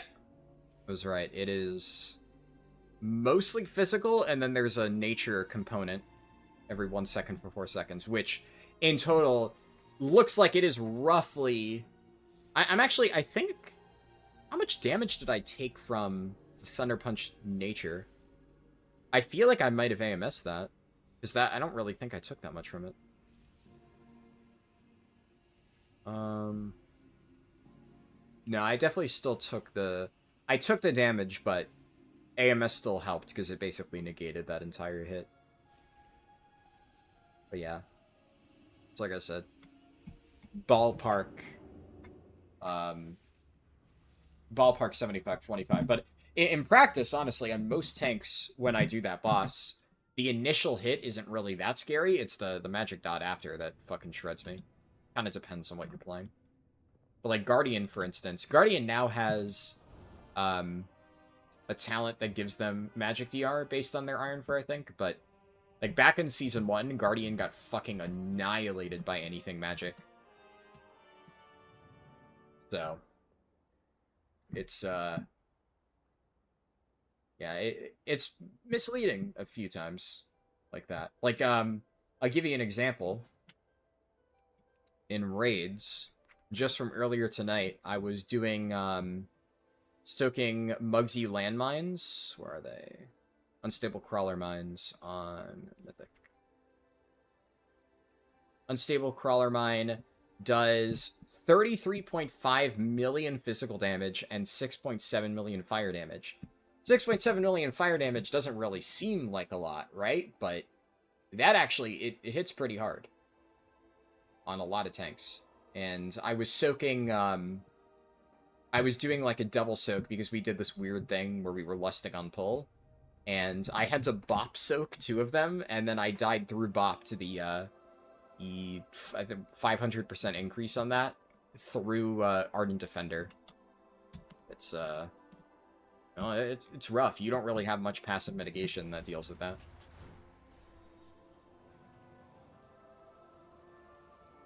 Alright. Yeah, that wasn't my key, so I still have my workshop, so... really, it's just Priory now. Priory and then, you know, my own key, which... we'll see.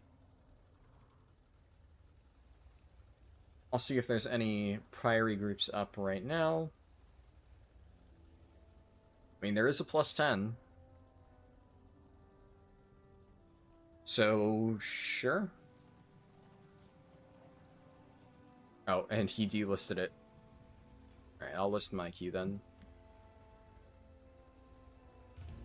The nice thing is, this will give me a big chunk of score.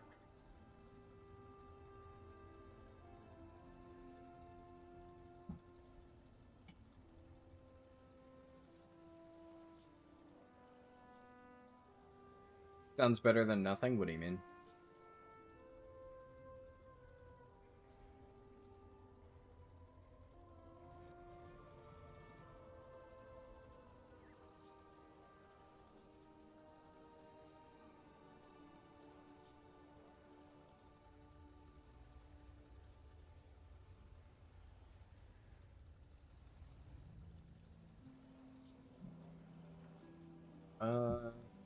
Yeah, listed his 10 again. Oh, joining the 10, yeah. I gotcha. Well, he posted it again, so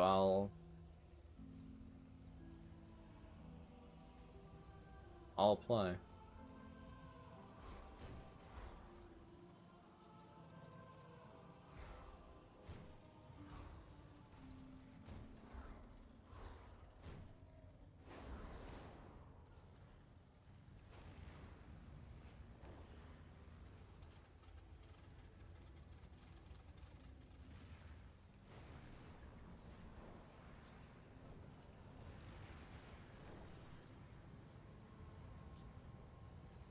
Nope.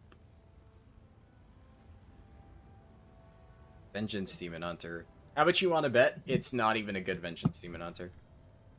Knowing the average pug, they'd rather take like a fucking 440 or 645 Vengeance DH than anything else.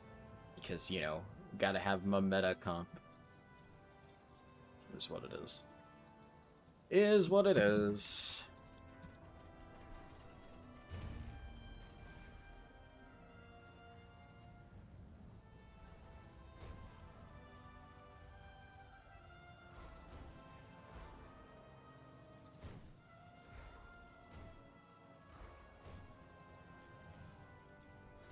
How many Ruined Crest do I have now? 37? I don't think there's anything I can upgrade. I've already maxed out all my stuff. At this point, it's just save for a craft. They're playing most likely a Disc Priest, yeah. I mean, See. See how it works out for him. Like, I mean, they're not wrong that Vengeance is good. And if it, obviously, if it was a really beefy Vengeance DH, then, like, yeah, okay. I probably would have done the same. But...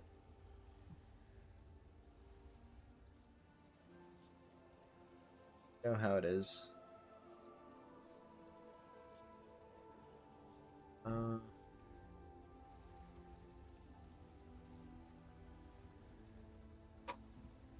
Might also just lower my key to a 10 if I can't find anything. I'm not, like, too concerned about running it on a 12.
There goes my dog Moose again.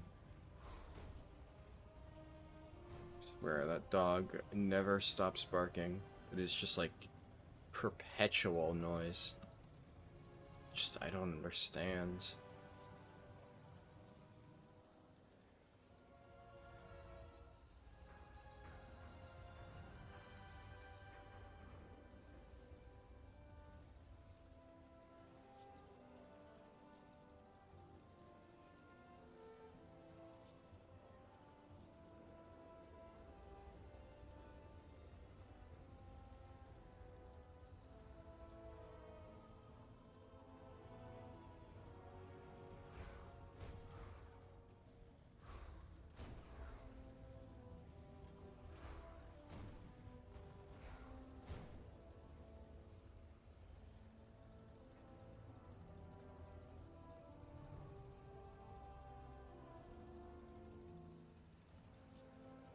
Yeah, unfortunately, Workshop is definitely a tough one to get people to sign up for.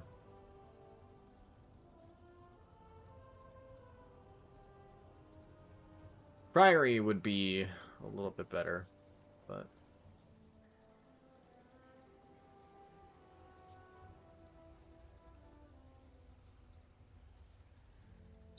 I mean, it's a plus 12, so if it depletes, it's not the end of the world. So maybe I'm like, I lower my expectations a little bit.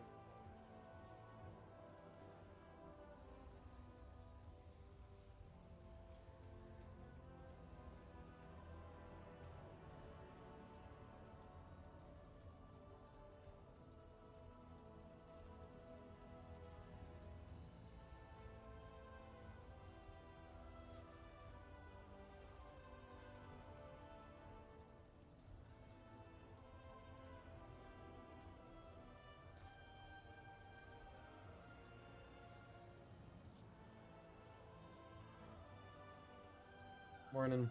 Are you bringing the demon? All right. Well, you close my door when you bring the demon. Streaming, by the way. Yeah.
I guess I'll continue trying to form this. I could always hit a priory, so.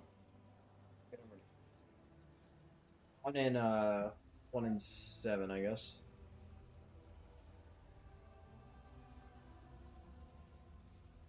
Bark. Bark, bark, bark, bark, bark. Bark.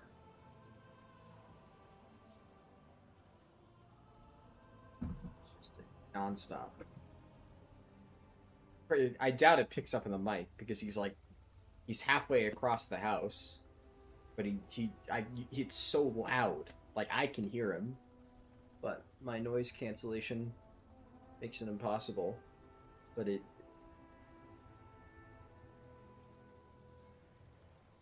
shuts up.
Yeah, maybe doing this in like the middle of the night is not a good idea going forward. Yeah, it's nice to get progress done on this stuff, but I didn't really consider the implication of like, even if you are a tank, it's gonna take you a literal eternity to find a group. There's a healer.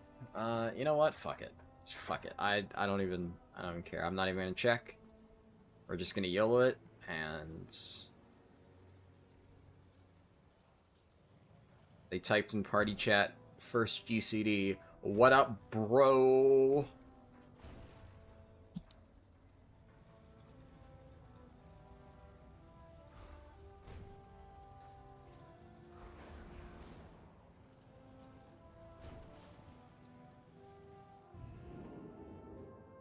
Oh boy.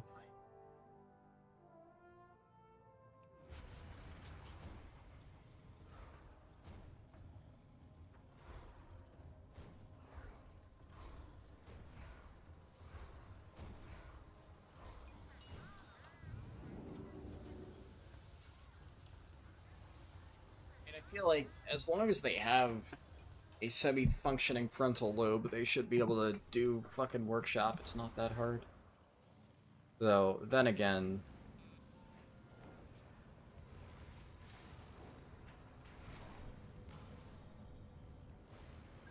there is the garden boss, and I have seen some shit on the garden boss, YOLO. Just grabbing whoever I can. Honestly, not even like a terrible comp, all things considered, so... We have Lust, we have B-Res, DH buff, Shaman buff, Rude buff. We need to gain entry into his subterranean fortress city. Luckily, the flying mechanical terror that patrols this region has a control module that can... With the healer in place, let the DPS flood in, yeah. Honestly, normally I'd be more picky, but it's a 12, so like... And also, this is like not a hard 12, right? This is like, if people grief it, you know, okay. A lot of this is just, do I do the normal pulls and not fuck up? All while avoiding a flying death machine so that we can break into a fortress that has even more death machines? Your assessment is accurate.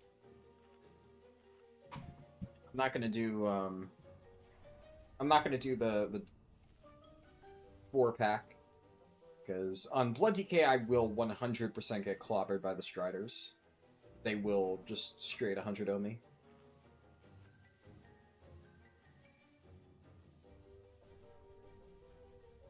Leatrix.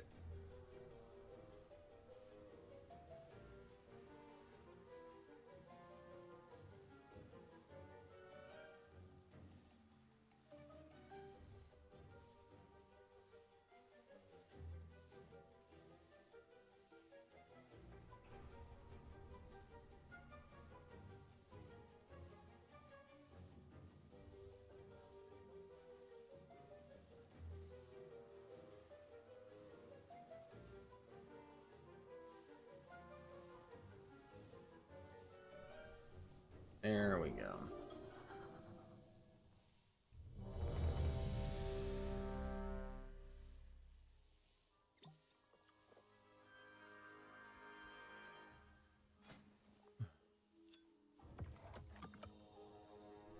Only buffs. Got Mark of the Wilds. Just gonna wait on Shaman buff.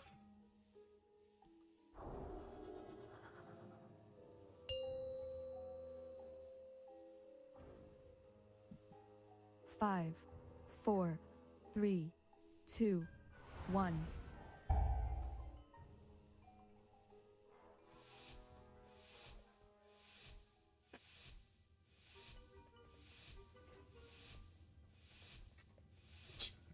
Right. In order to stop Oh, my dude. boss, we need to Resto infiltrate the shamans are city such a itself. fucking stereotype. That means passing through the Robodrome.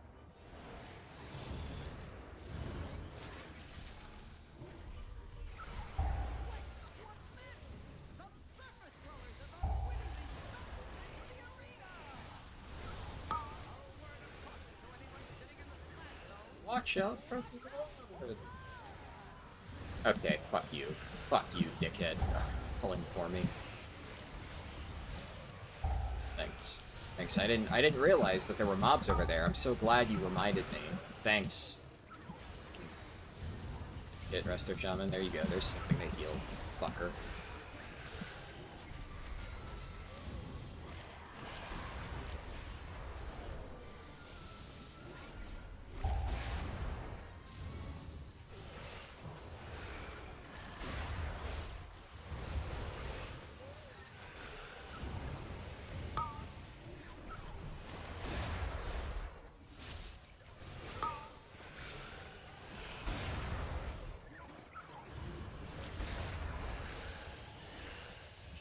Fuck.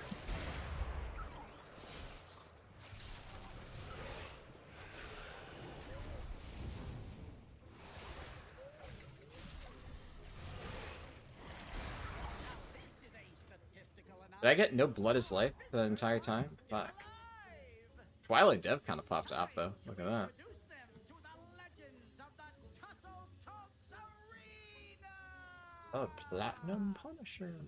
The Platinum Pummeler! And no mercy for you! The city's entrance is located just past this arena. You must hold your ground until we can clear a path to it. I'm putting 20 mark on no mercy!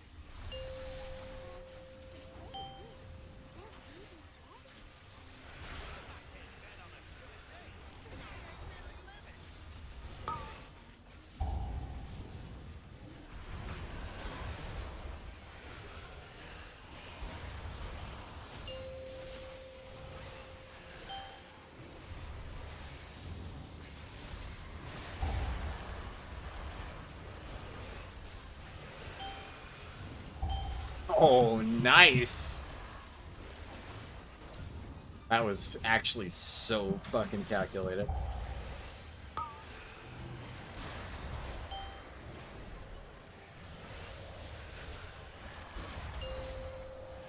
That's dipshit dead too.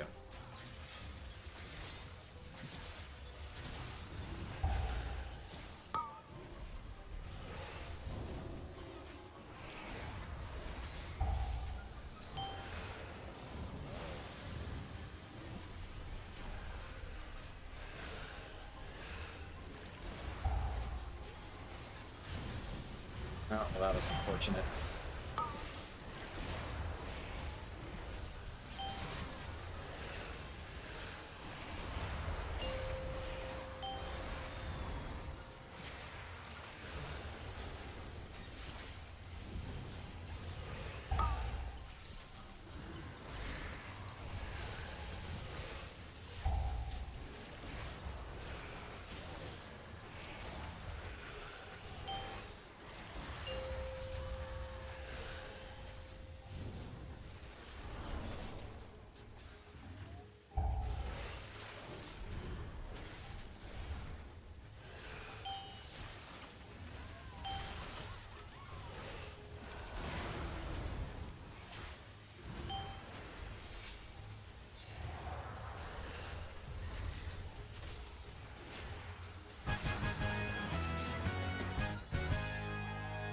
himself die. But we're still throwing them out with the trash.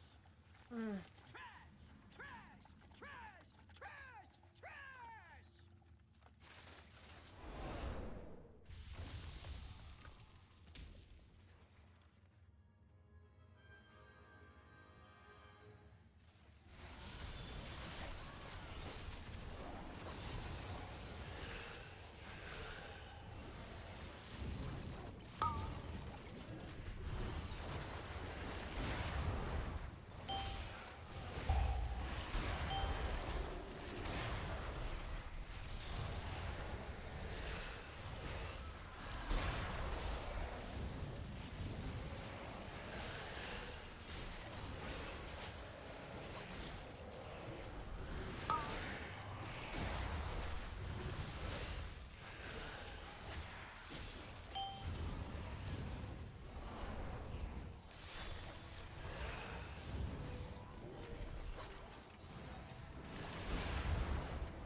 Blood is life.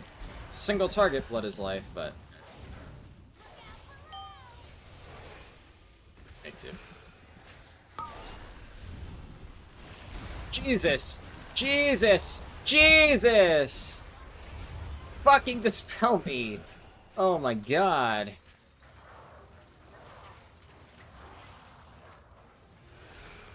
Alright, note to self. Do not expect a dispel anytime this fucking century. Jesus fucking Christ.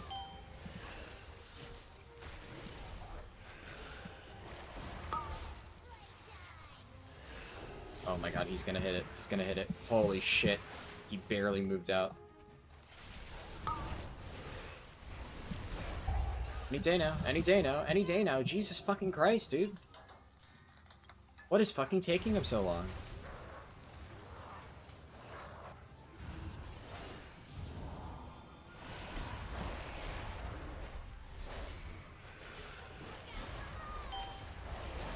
He's like an AMS one, but fuck me.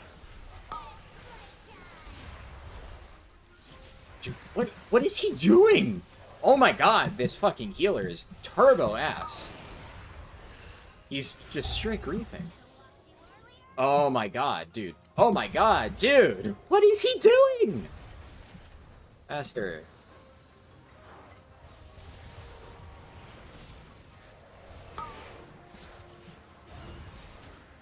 What is he doing? What is this fucking piece of shit doing? Oh my god.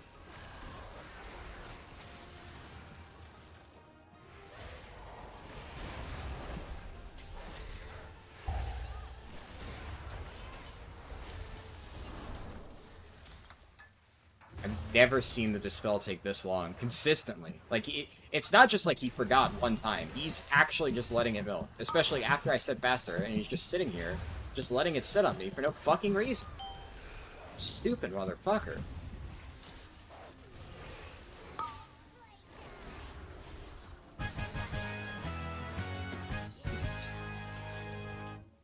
It'll take me weeks to rebuild him.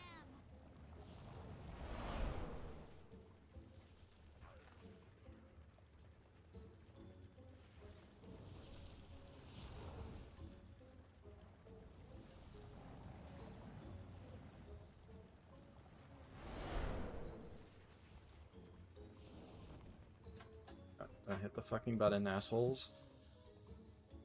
Fucking hate workshops sometimes, dude. This dungeon is absolutely miserable when you just get complete chimps in your group. Jesus Christ, that shaman, like, he barely missed the box, like, twice. I don't think it was calculated at all. I think that idiot just somehow wandered into the right spot. Guards are currently en route to quell. Fire builds character.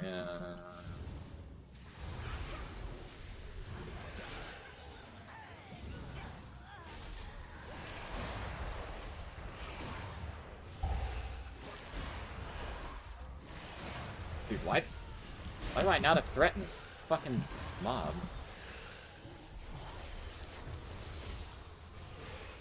I see.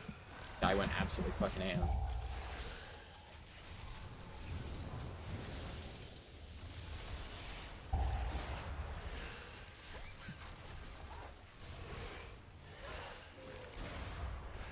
So, you dismantled Like, the I don't know.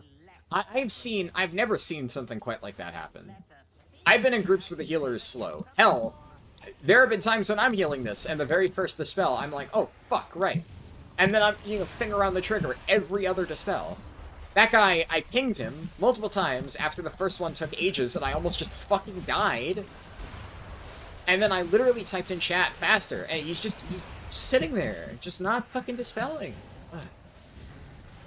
I don't know, man.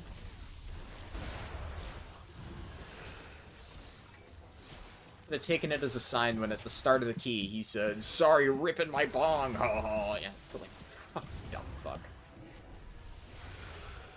So, you possess a modicum of skill. It will prove insufficient against my newest prototype.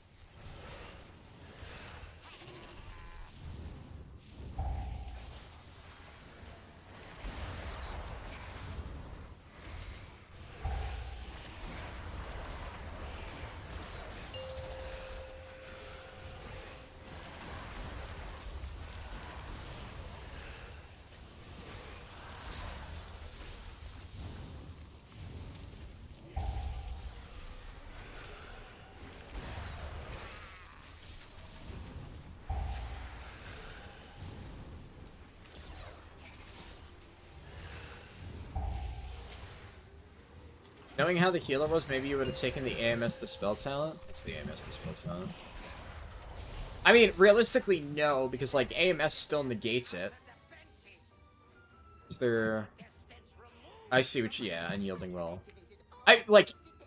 Honestly, it wouldn't make a difference, right? Because there's no situation where the debuff should last all the way until the next one, and I was already using AMS to negate one application.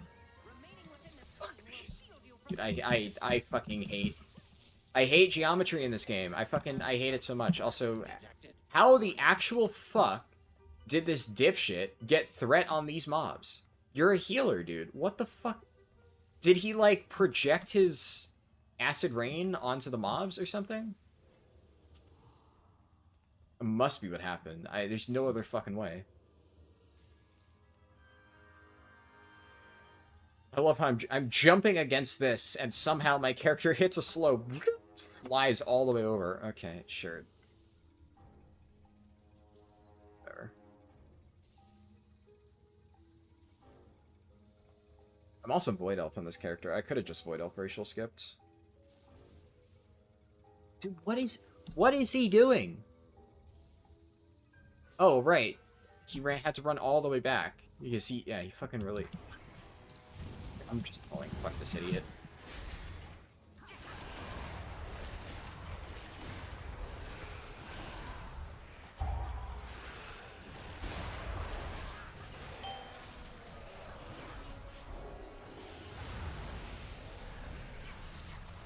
Warning. Excessive levels of flesh detected. Warning.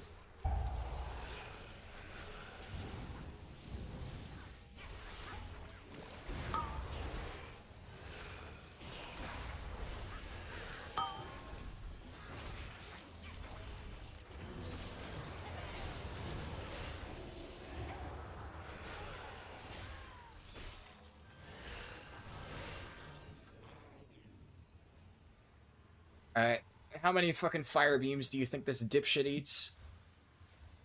At least one. It's gotta be at least one. There's no fucking shot. No fucking shot. Is he gonna lust?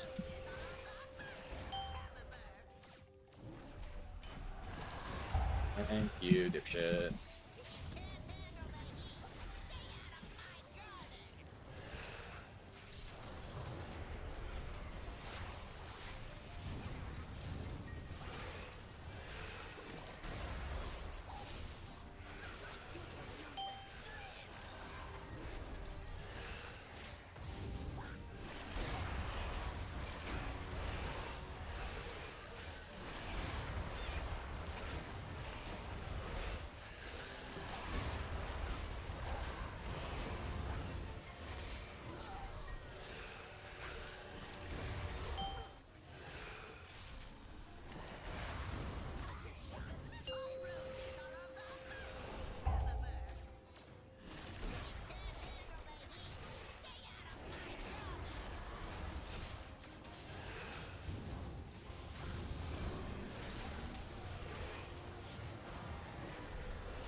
What?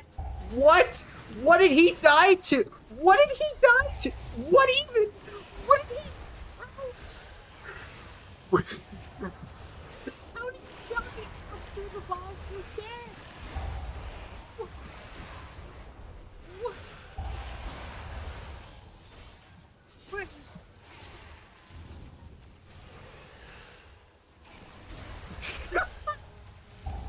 There's no fucking way. Did it? I don't know if this is covered by my chat, so I'm just gonna drag. Did I call it or did I call it? Ah! He died. He died to the laser beam after the boss was dead. I'm impressed you made it this far. How? You are no longer my father. How? Just a malfunctioning machine that must be shut down. Poor child. That's impressive. If only you could accept the truth. The curse of flesh has run rampant across Azeroth, and I will replace it with mechanical purity. Damn it, dude. Oh my god.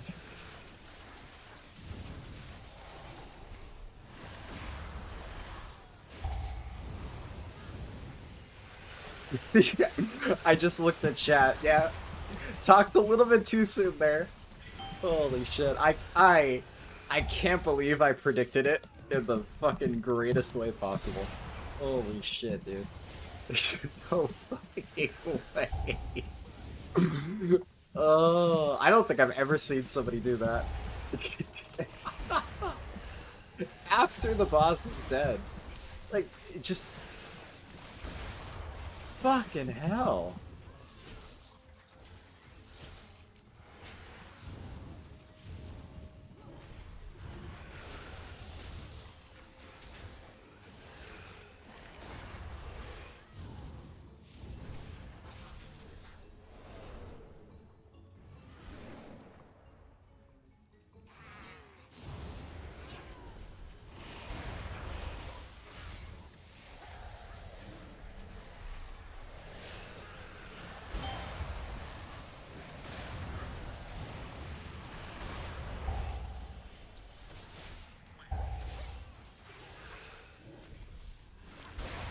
he running... Was that a Typhoon, or was that a knockback Thunderstorm? I hope it was a Typhoon, because if he's not running knock-up Thunderstorm, then... I mean, Jesus fuck. Okay, no, he's running knock-up Thunderstorm. So that was a Typhoon.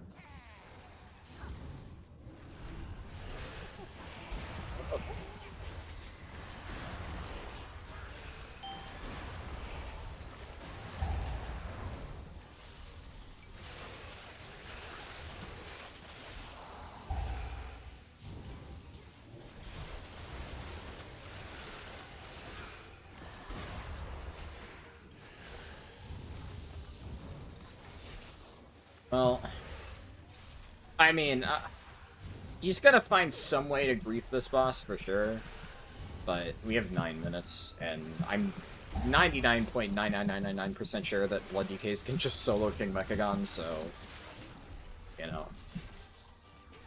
If he manages to survive until, like, halfway through the mech, we're probably just fine.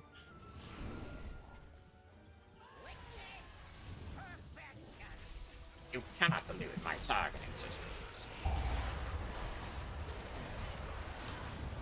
You cannot elude my targeting system.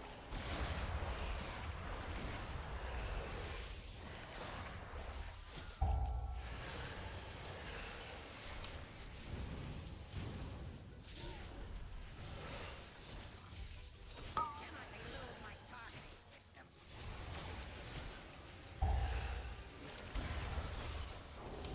I'm like so tempted to just fucking drop an AMZ on his forehead. Just to ensure that he doesn't die.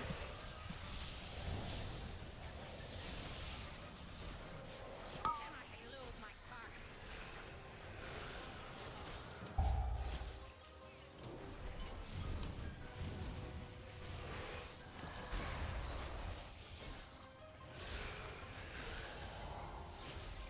Cannot elude my targeting system.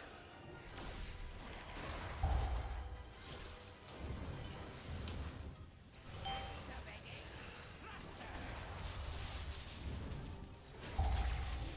That one wasn't the fucking Katana, so...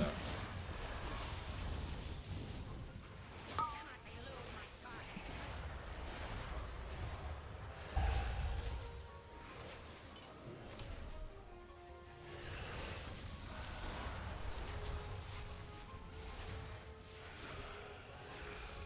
system. We have one B-Res, so... That one fucks up, we're fine. As long as he doesn't, like, eat shit insta during the magnet phase and then let everybody else rot out. But... Fools! All you have done is dismantle a piece of furniture. You wish to test my true ordnance? I will happily oblige. Cannon fully charged! Yeah, this is spicy.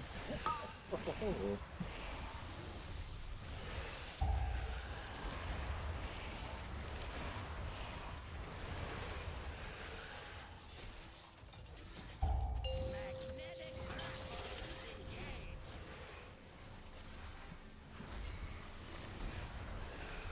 Well.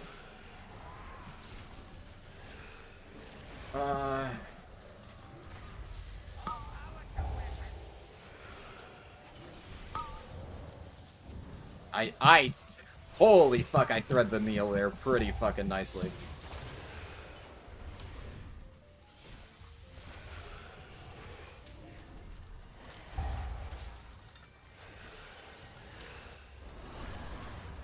That hit me? Actually, not sure if it did. I feel like it should have. I think I'm safe here? Yeah.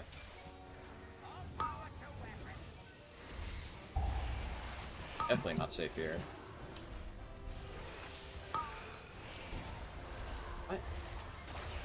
What? What? What the fuck? Dude, are you...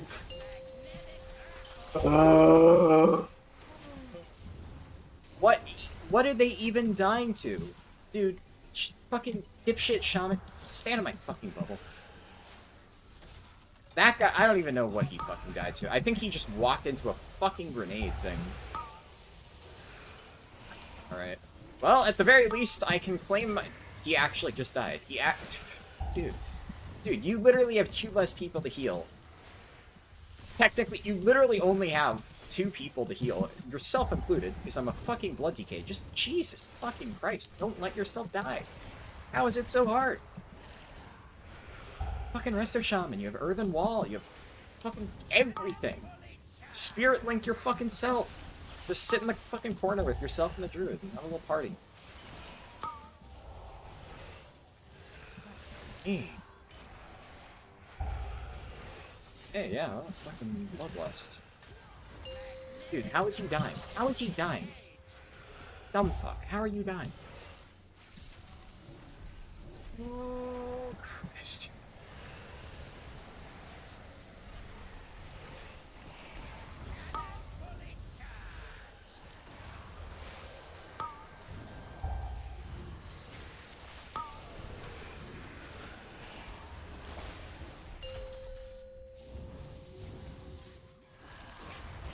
Fuck my life, dude.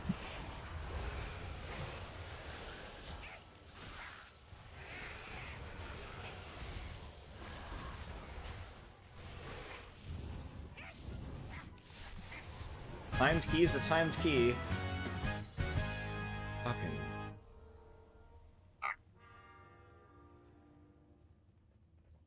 The mech originator has been destroyed. And so has my father. You Hello, have Jimmy my Jamal. Good to gratitude, see you. heroes. Know that King Mechagon's vision of the world is not one my Callie was griefed by the shaman moving the line on top. Well, the line doesn't one-shot, though. The DH also died to an orb? Yeah, I was gonna check the deaths in a second. The Pally, like, went 100-0. I did see that the shaman dropped the line on top of him, but, like...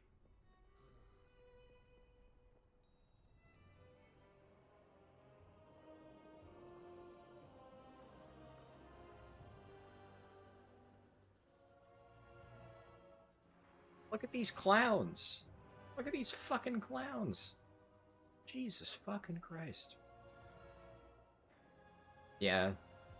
Fucking... My guess is fell rush straight into a plasma orb. What did this dude die? Yeah, he just rotted out to Yeah, walked into a plasma orb. Rotted out to Magneto. Fell rush into a plasma orb.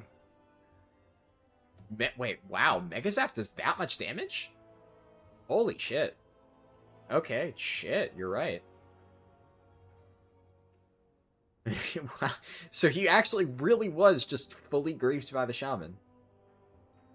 Yeah, see, I'm used to being a tank. I have definitely lived that as a tank before, but I didn't realize that it just 100 O's DPS. Shit. Okay.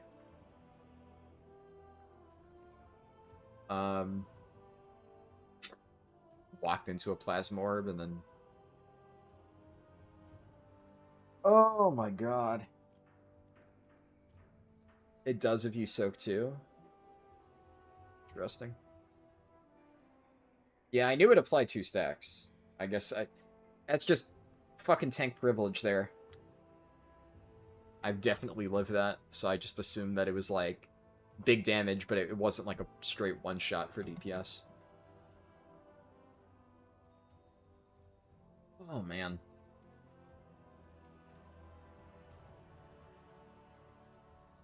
Alright. 1 left. Just Priory to go. Oh, the DH just backpedaled into an orb? Fucking hell. That's... Yeah, that's worse. That's definitely worse. Oh, what? Okay. Shit. Please. Plus 10 fast run. No.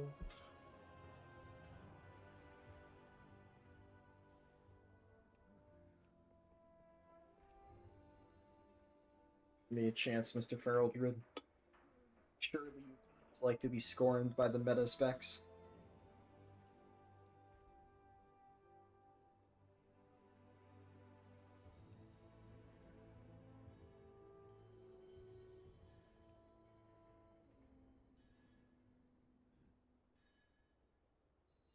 It's the Pally.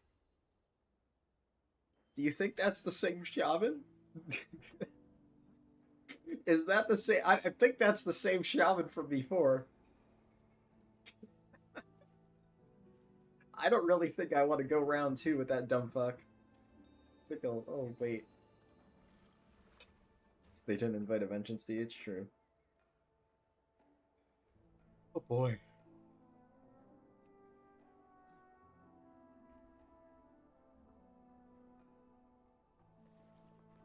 My key turned back into a Cinderbrew.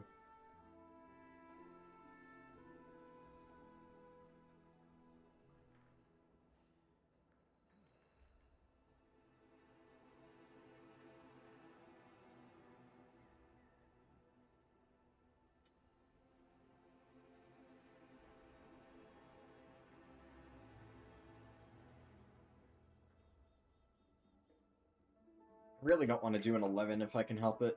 Like, if it had a healer, maybe.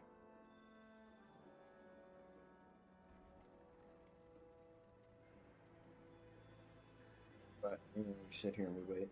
And if it was any other fucking group. Fortunate.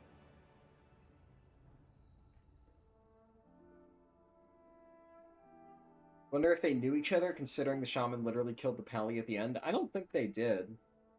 Because I'm... Like, I formed the group. Redemption arc? Fuck... Priory?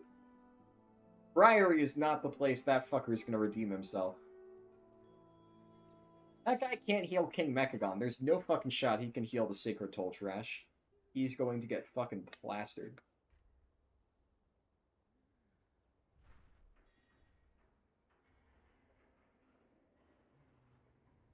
Yeah, no, I formed that group, and I'm 99% sure they did not queue as a duo. So I think, my best guess is he probably said in party chat, "Hey, Shaman, want to run my plus 12 or whatever?" And Shaman said, "Sure."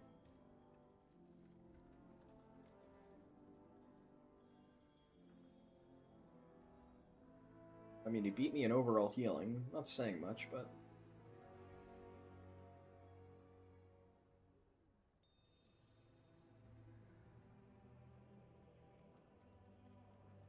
The death after the boss ended is...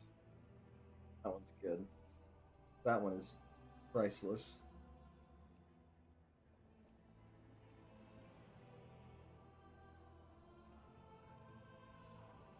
The shaman left.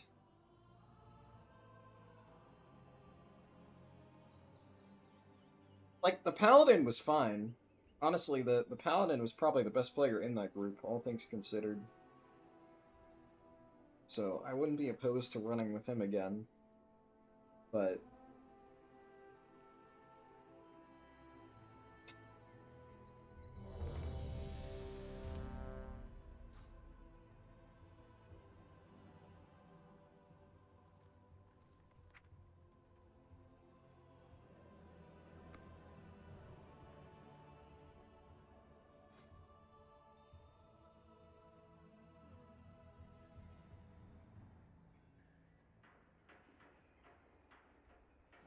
And him, he's being picky. He's picking and choosing. I like it. Personally, I'd probably invite these two people. I think he's probably like, ah, it's another paladin. We gotta, you know, build a meta comp, and, you know, who gives a shit, dude? 370 or 677 fucking Resto Shaman? I mean, I'll double check. Maybe he...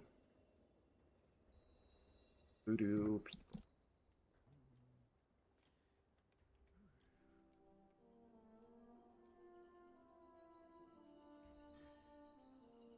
This guy has no record. Yeah, I would say 3K you probably take. Unless the other paladin is like turbo dog shit. I don't know, the other paladin's fine. Personally, I would have taken the duo. The Shaman Pally duo, but not my group.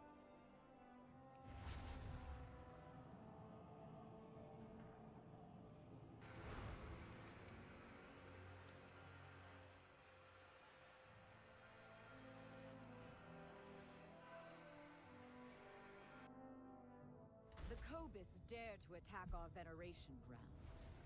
Make them regret it.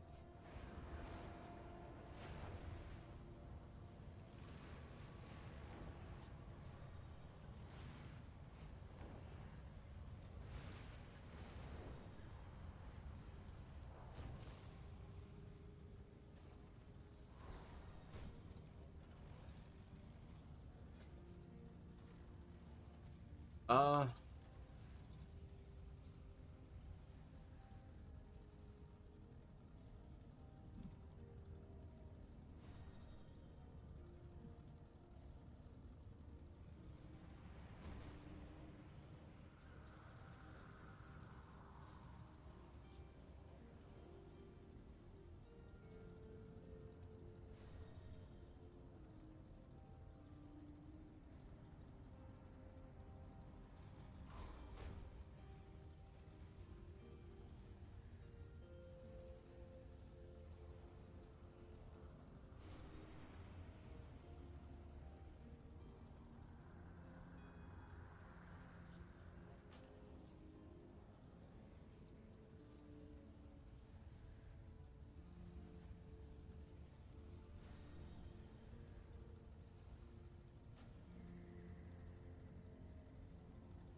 oh.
Harldan seems nice enough.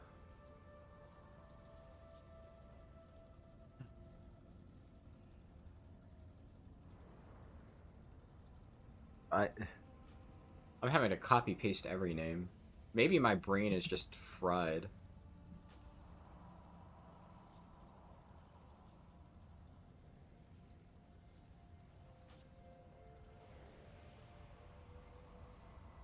Oh.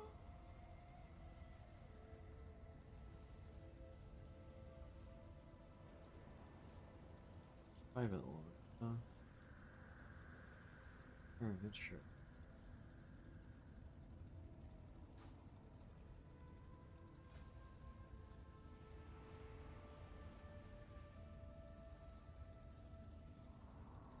Playing no CD. Personally, I would play the CD build in this, but... Alright, yeah, he looks good.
I mean, I'm actually very impressed he got to that IO at 654, but yeah, I'm gonna shoot first, ask later.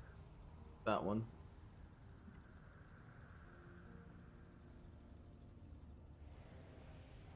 Yeah, okay, that was the right call for sure. Interesting.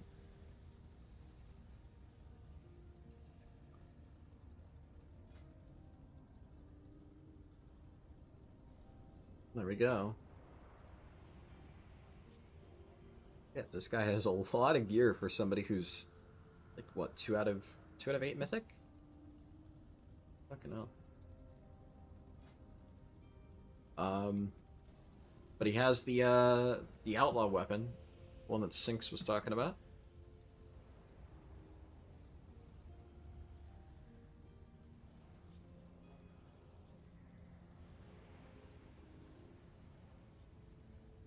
Sinks on?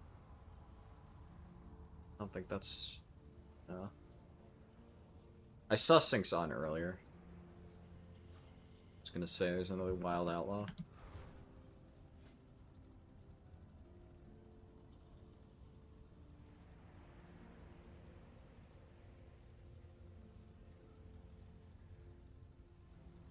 Metaspec privilege? Yeah. I mean, he must have gotten really good vaults, though.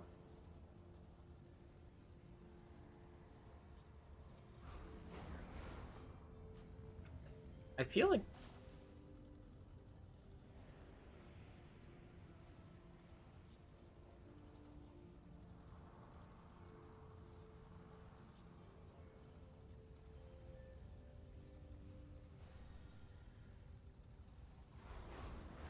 Oh yeah, accidentally...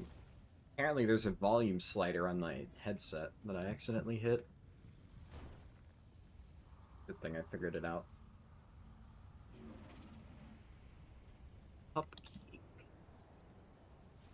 Not the highest item level, but... I mean, if they're a blaster, I'll take them. Not seeing concrete evidence of blasterous. Oh, no declaration of... I can't word today.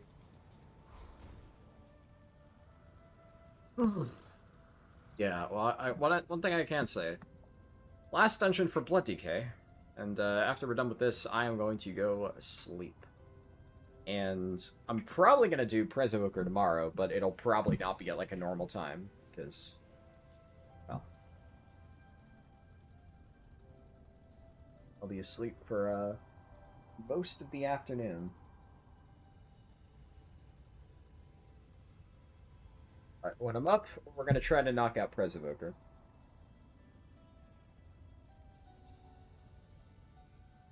I'm kind of debating what I want to do for mop beta leveling. There's definitely... I was gonna do some Cataclassic leveling, but I kind of want to do that next week. I need to do speedruns on mop beta, and definitely a lot of my speedruns, I'm gonna do a bunch of them, like... So, like, Darkwind Fair is right here, right? And then there's another Darkwind Fair here on mop beta. And I'm gonna have to do a bunch of my tests here. Because this was, like, obviously when it matters. And that being said, it doesn't, like, really matter all that much, because all I'm trying to do is test the routes. I'm going to try to get, like, a decent speedrun done, just as, like, an example, but it doesn't have to be perfect, because I'm going to be doing a bunch of leveling runs on live servers when pre-patch hits. So, the other problem with testing mop leveling is dungeons are very good in, like, Kata and mop. They're not, like, the only way to level, and a lot of times questing is really good, but there is a really big advantage to doing dungeons. Especially, like, dungeon spam for certain brackets is very, very, very helpful.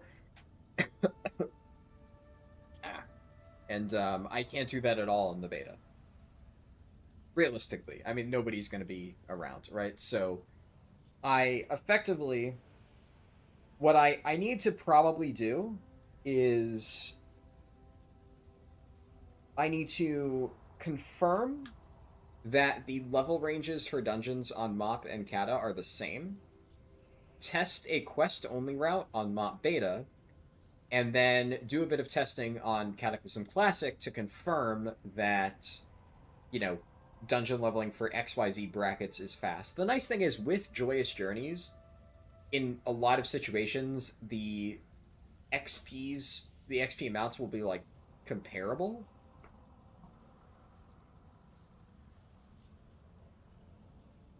Yeah, nobody saw that. Want to make sure I snap declined that before the paladin saw him, was like, oh, that was the guy from the workshop, get him in here, fuck no. Fuck no, get the fuck out of here. Mr. fucking bong smoker resto shaman stands in every fucking mechanic.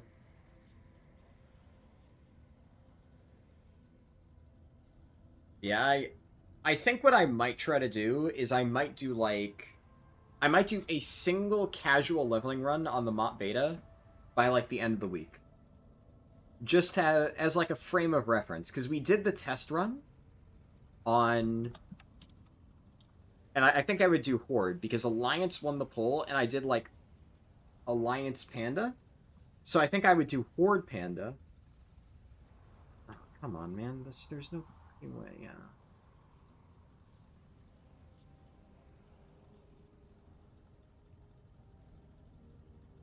I would do Horde Panda, we'd just do a casual run just to see. I don't know when that would be, though. Probably, like, Friday, Saturday? We'd have to see. I'd really like to get Prez and Guardian done before then. And then we'd leave Disc Priest as, like, a bonus if I have extra time.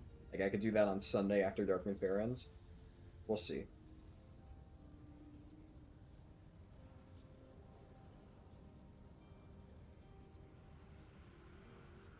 Healers are non-existent right now.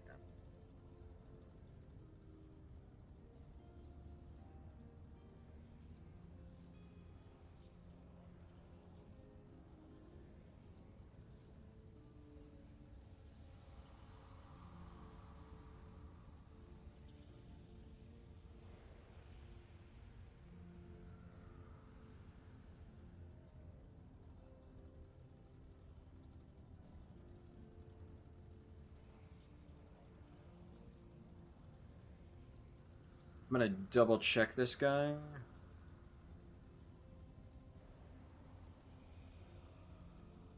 Yeah. No.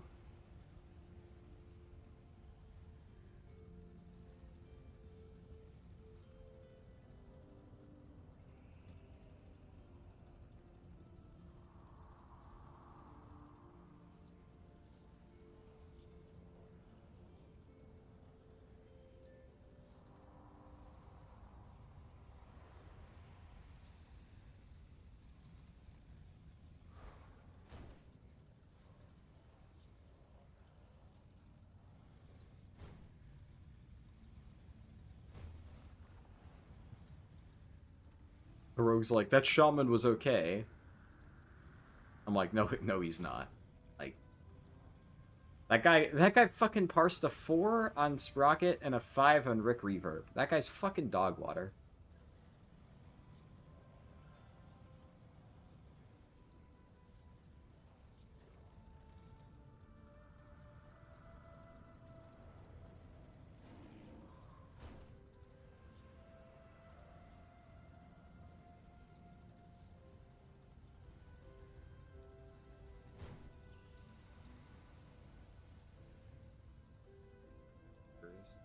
That guy, like, insta-cancelled, so I didn't get a chance. That guy was enhancement. Yeah. Then the rogue said, what, so you want a 684, 3.6k IO for a 12? Like, no, dipshit. I just want somebody who's not turbo ass. Yeah, I'm just gonna... What? What? I didn't even get a chance, dude.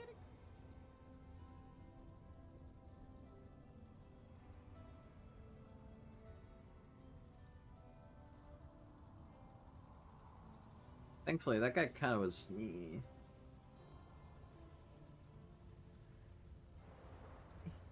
It was a disc 3, so it's probably fine. At least the rep heli's with me. He's like, I want somebody who's not going to turn my key into an 11. So, you know. Like, if the rogue's impatient, I get it, but it's like, look, what do you...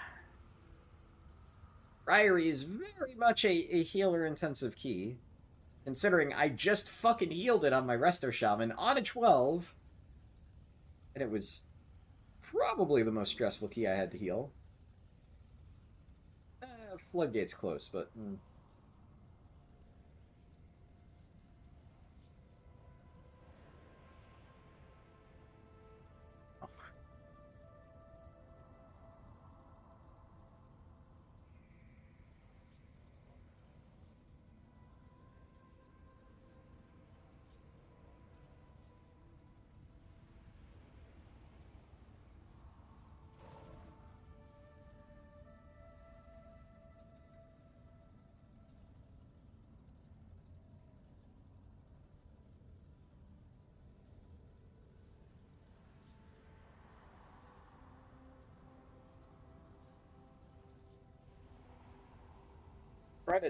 I'll try to do the Res Evoker thing sooner rather than later.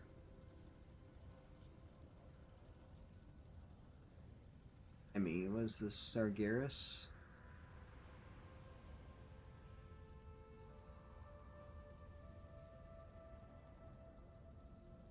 Yeah, I probably should do that. Plus 12 Ryrie.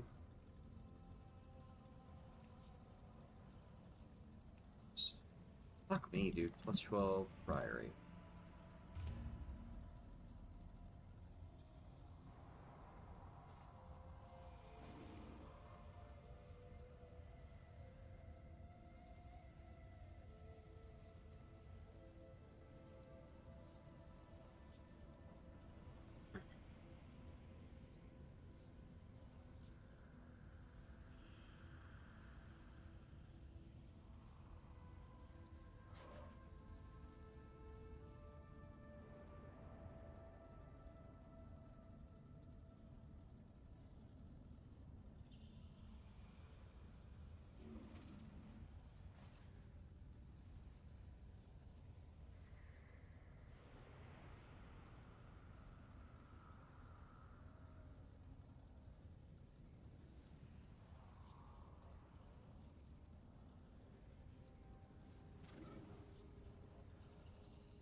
Oh man, this is rough.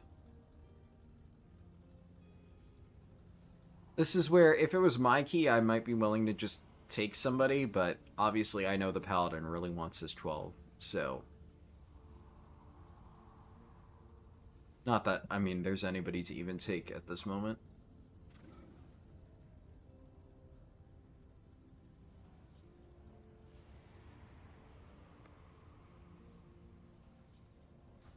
Is this IO higher?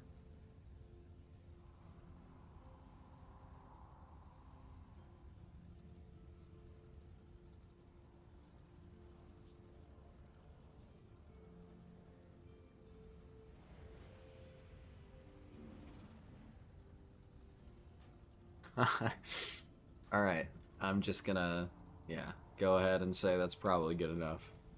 I'm not even gonna double check. I'm just gonna...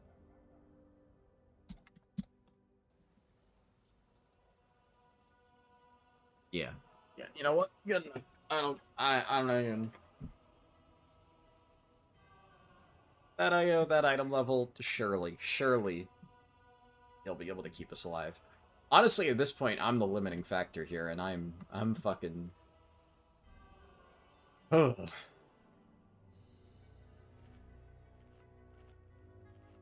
I can't fuck this up.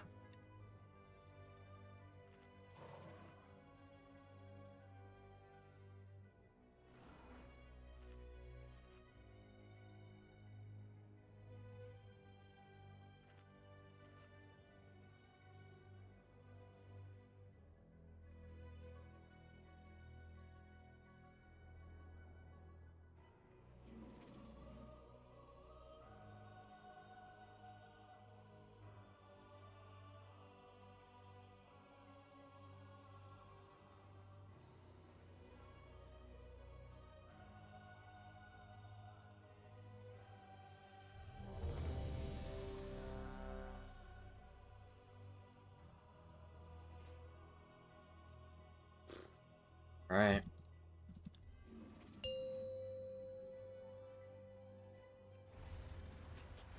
Five, four, three, one.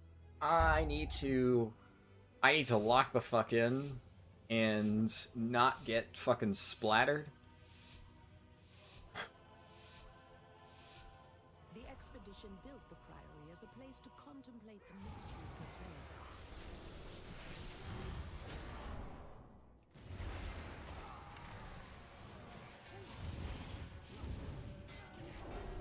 The gods sought to kill you, and Captain Dale cries protect himself.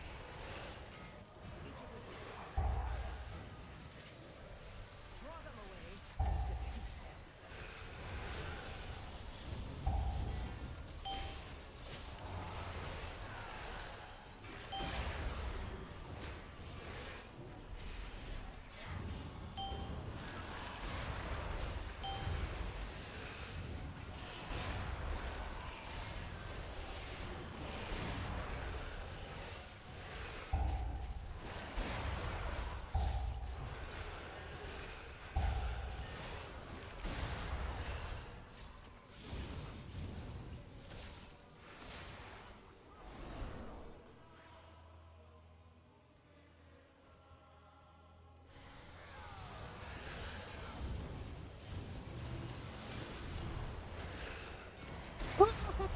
Okay.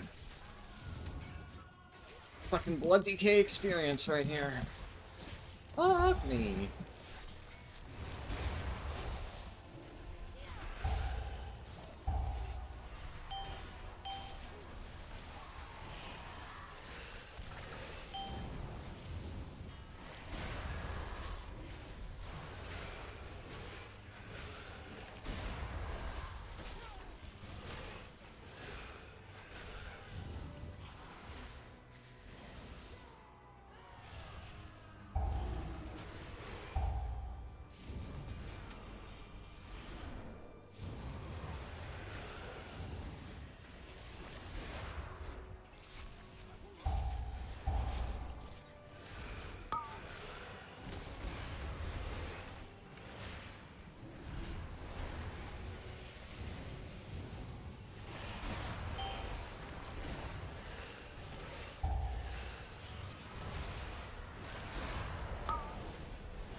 Alright.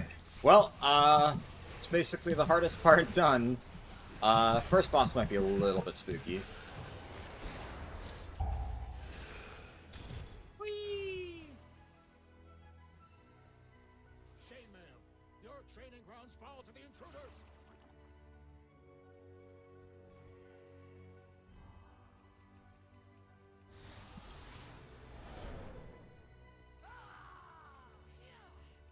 What is this robe doing?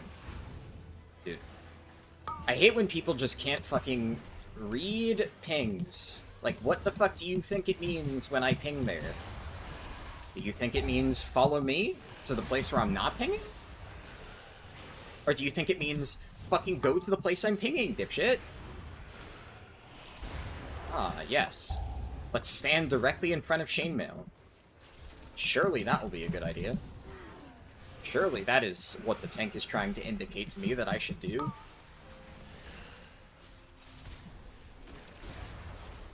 Also, the hunter is, the hunter's desperate, like, Sacred Flame, or, like, Jesus, Hunter, is it that hard to fucking type that out? Ah, wow, look!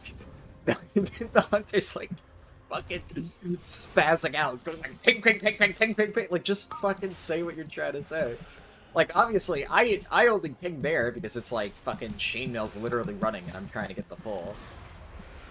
But that hunter's spending more time desperately trying to, like, ping the Sacred Flame and ping the fucking Paladin when he could have just typed that. Fucking Jesus Christ, dude.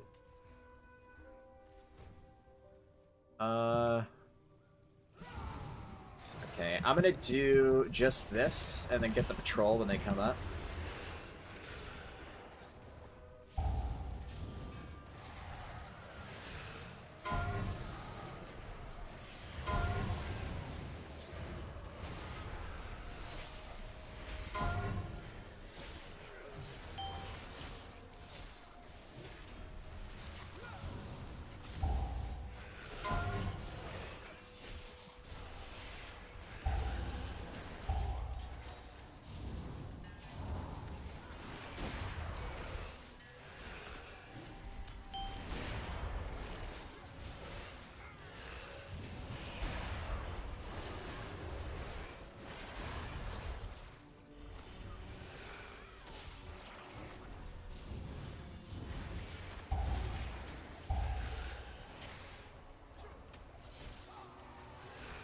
Alright, I'm gonna do a slightly forbidden pull that I think will be fine.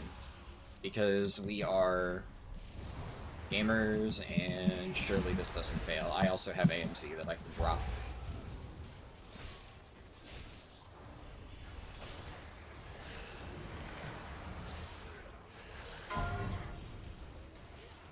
Like, this pull's only really scary if somebody gets double purified, which theoretically should have a lower chance of occurring.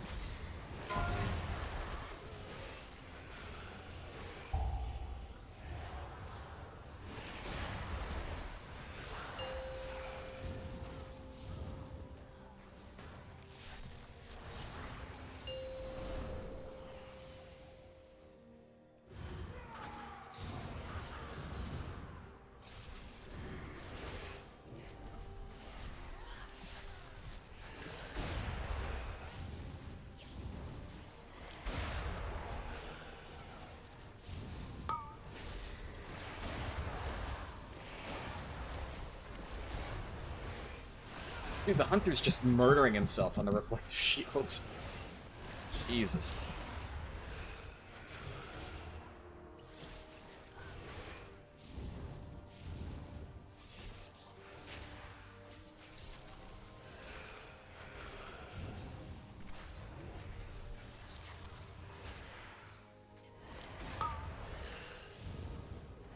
Unlucky.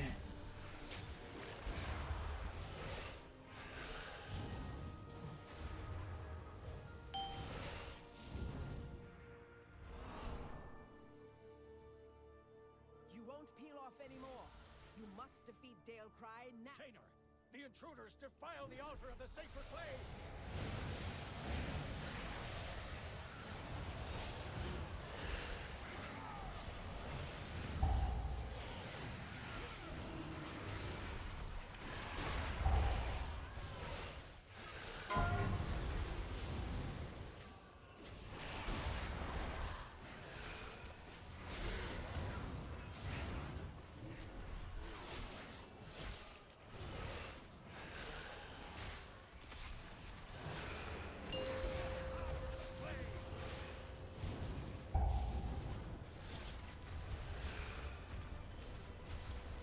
I'm below Spec right now. Definitely shouldn't have Soul Reapered that. Probably fine. I'm gonna save Dancing Rune Weapon for pull.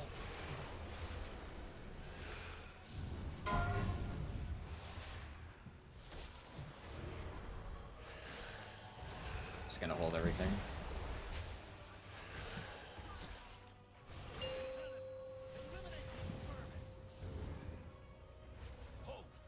I see your Ah, blood is life. ambush me without Blood is life, why? the true path for the Arathi.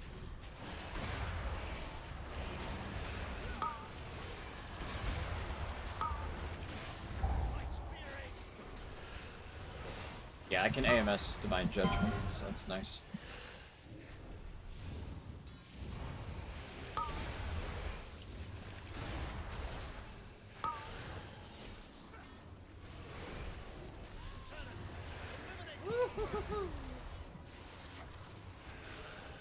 Spooky.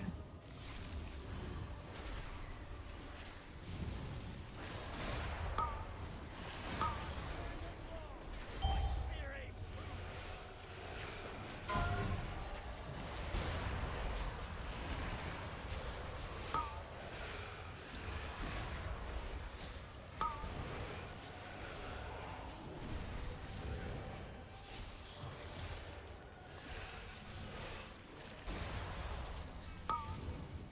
Lieutenant, eliminate these vermin.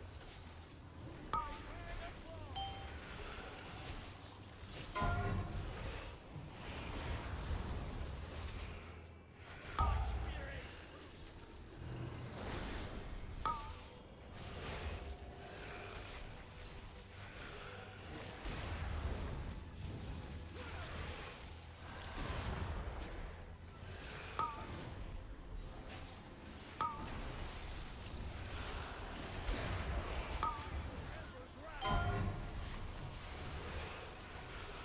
Show them the power of the blade. Spear ache true.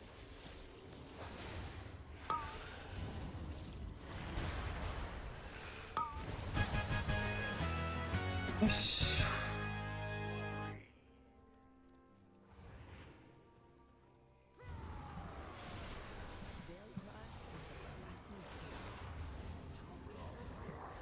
Oh no. It's fine. I was planning around that Void Elf Racial and I mistimed it by like a millisecond. Unlucky. It's fine.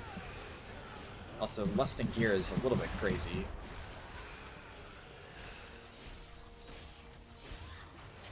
Guess I'll do the double pull, but...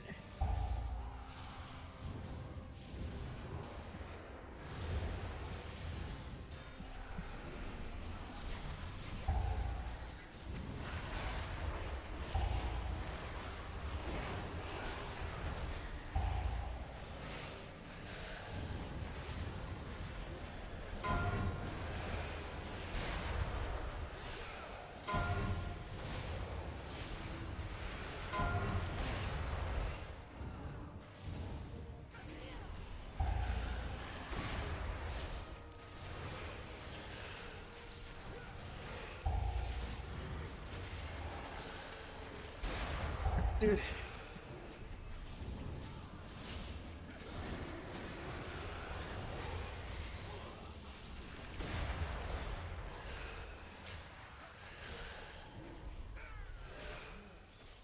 Their youthfulness to the Empire has passed. Soon, the true faithful will arise, and the Arathi will be mighty.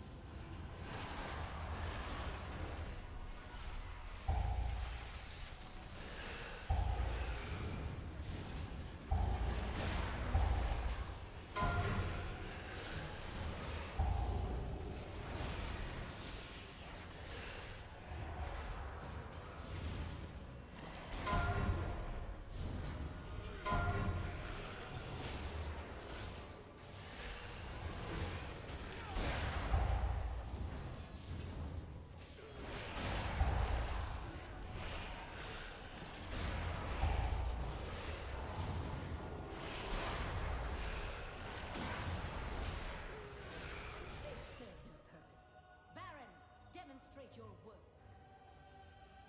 Well, that's like pretty much the only hard parts of the dungeon out of the way. As long as I don't do stupid stuff in the final room, which... not planning on doing, but... yeah. Never know.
DA.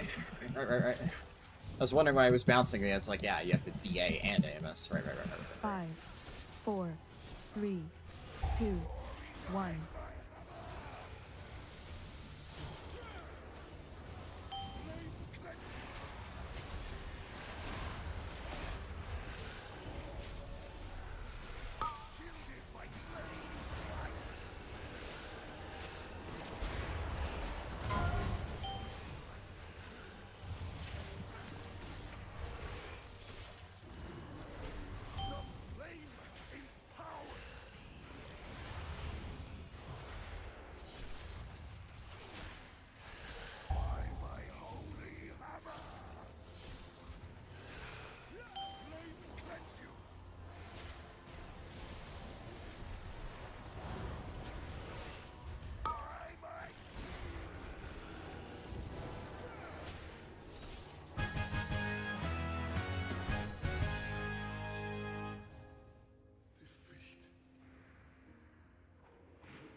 Your prey has morphed the quackery from a place of contemplation to an uprising.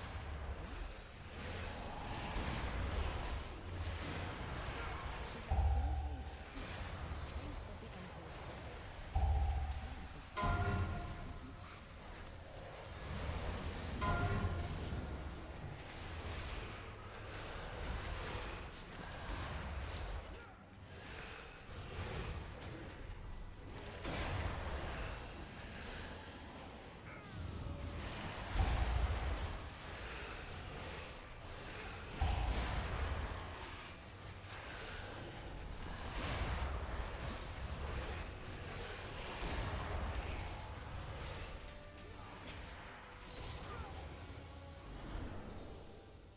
Was that blood is life?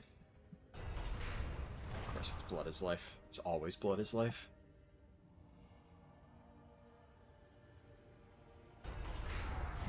Eladar is the crucible. It burns away weakness. Its blinding light reveals the strength we Arathi lack. The Arathi will defeat the Nerubians, conquer Khazar and subjugate the world. Such heresy. They defiled the sacred flame by animating the dead. No better than the Chorus.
Oh, Twilight Depth. Oh my god. My heart stopped for a second there. I was like, I swear to god, if that pulls the fucking mini-boss, I'm gonna... That would have been a fucking disaster. We're good. Fine. We're chill.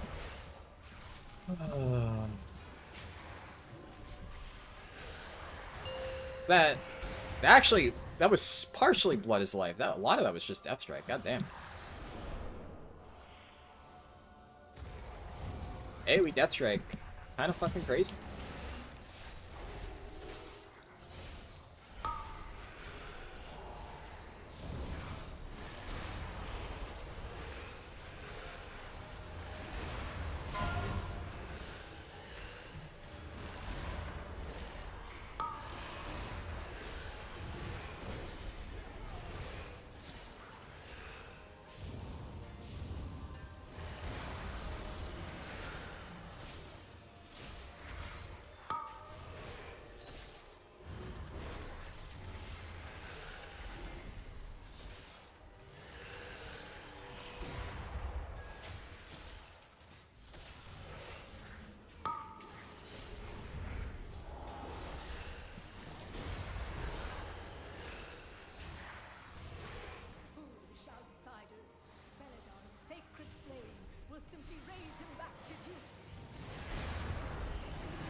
I did that a little bit too early. Unlucky. We're fine. They do, like, fucking nothing.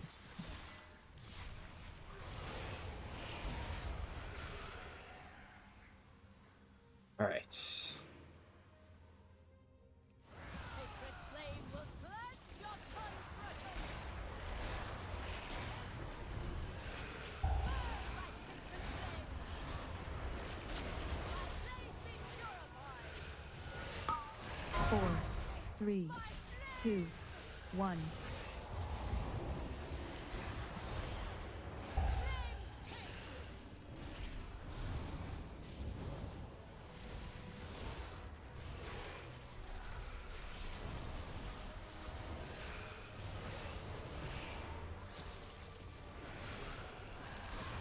By sacred flame. My blaze be Do I hold? 4, 3, 2, 1. I probably hold, yeah. I would rather it's guaranteed to be up for the burn phase, just to make sure we hit that.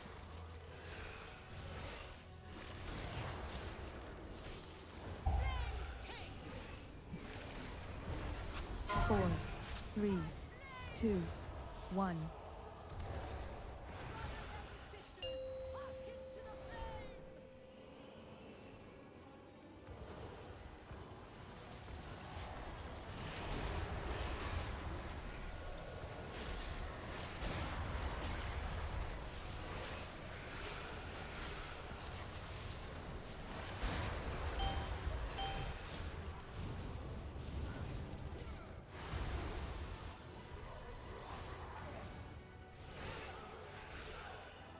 None of them CC.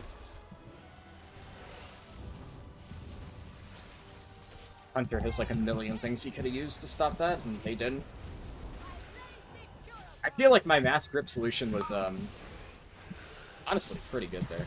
4, 3, 2, 1. Oh, you can AMS that? I had the test for science. I just had to.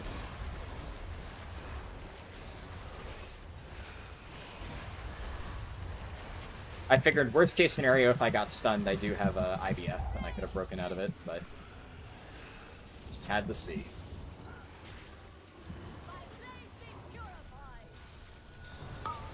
Four, 3, 2, 1.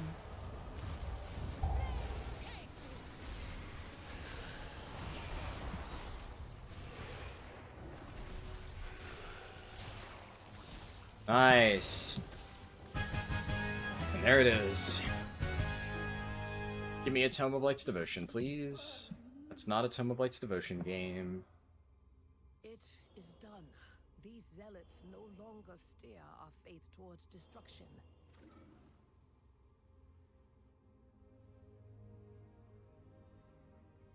That's Bull DK Keystone Hero.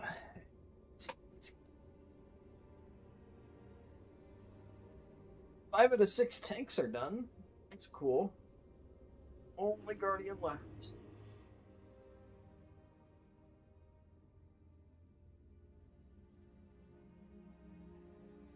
I wasn't reading chat during that key. In solo the 5... Yep. Yeah.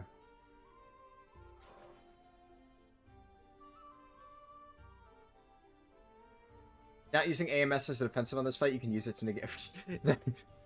Damn. I should have been reading that. Yeah. Well, good call. It's a good thing we were on the same mental wavelength there, Troy. I'll probably help you into the Frost Unholy DK, yeah. Yep. Good shit. Good shit. La Patuta said, "Hey Harldan, thanks for the guides of gear and leveling. Always nice to have someone to teach properly and make the game more comfortable to understand." Awesome. Well, I'm glad to hear that you found the guides helpful. Sorry if I didn't read that message in time, but only just looked at chat after that key. All right, let's get the spreadsheet updated.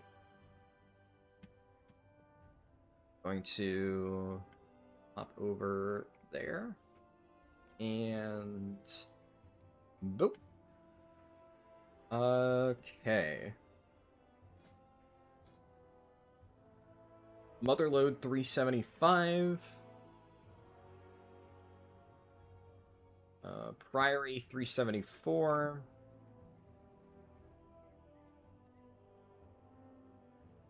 Workshop 368.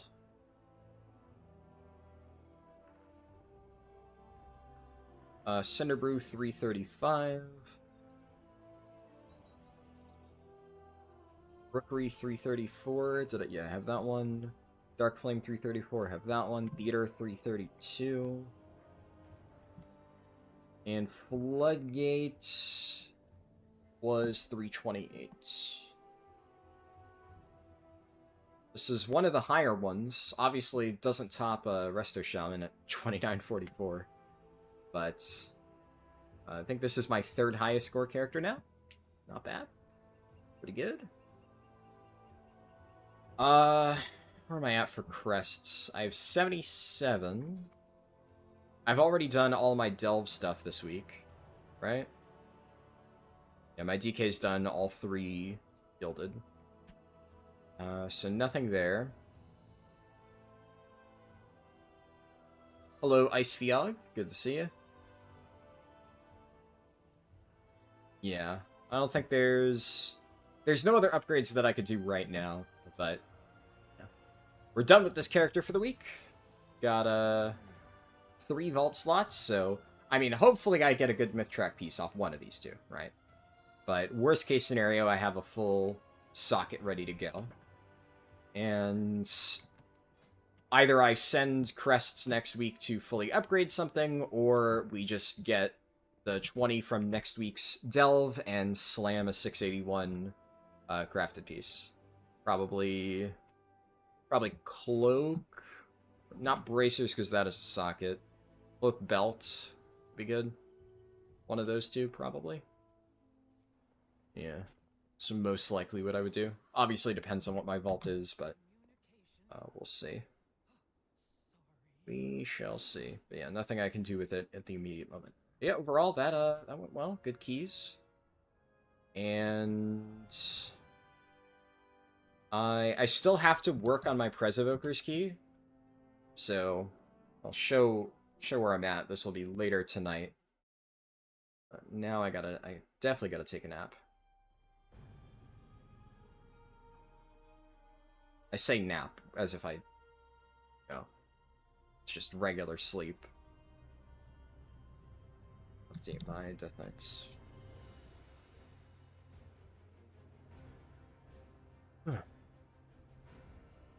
I forget what key my Prez has. If I recall, it's a duplicate, which is kind of annoying.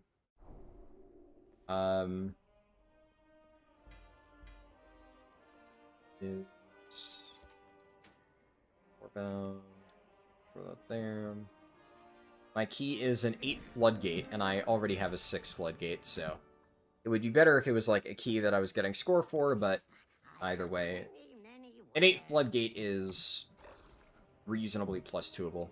So basically, at some point later this afternoon, I'm gonna off-stream push this up to a 10, and then once it's ready, I will do the Prez Evoker stream. It'll probably be like in the evening or something.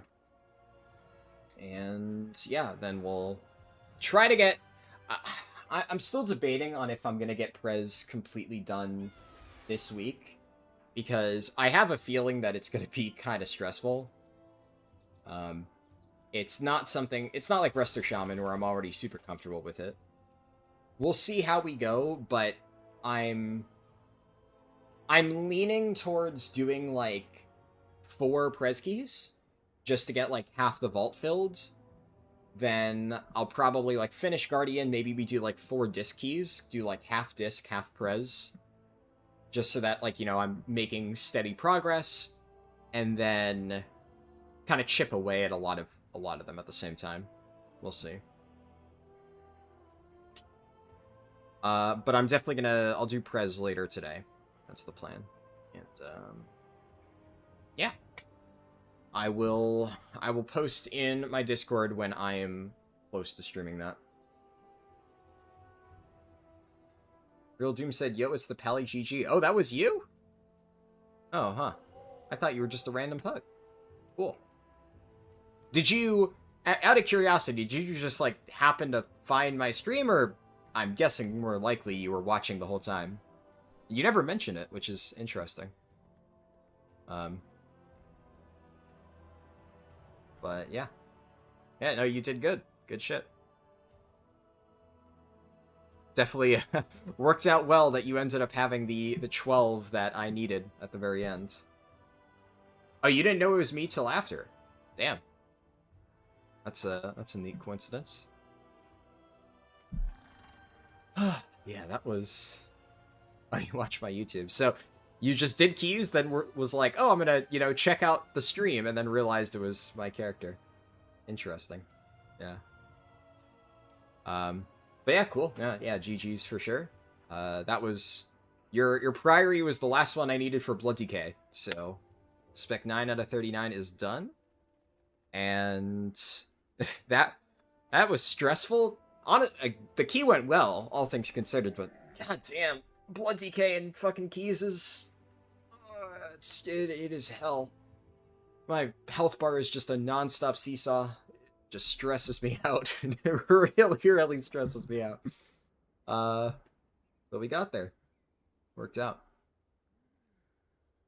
Owner said, when did I start? I started 5 hours and 11 minutes ago. You have a 14 motherload now. Damn, nice. Honestly, one of the easier keys to do, I'd say. Gonna be tough to pug a 14, though, with, well, at least at this time of day. Yeah, you never know. Potential. With Motherload? Maybe. Usually, I haven't really bothered pushing that high at this point. I might push, like, later in the season, but I'm just focused on getting this stuff done for now. But yeah, anyways, that is it for now. Unfortunately, Owner, you just joined in right at the end. I started streaming pretty early in the morning for me. We got Blood Decay done. But at the very least, you have the entire stream recording to watch. So, there you go. And like I said, finish up Prez later today. Or we'll see. Might just do 4. Depends on how I'm feeling, honestly. And yeah, we'll figure it out. Either way, I want to make solid progress on this. I'm really hoping that by like the end of the month, I want to at least be a third of the way there. I think if we're a third of the way there by the end of the month, like, that's really solid progress. So, we'll see. But I'll stop myself there. And keep yapping. Thanks for watching, and I will see you all later. Peace.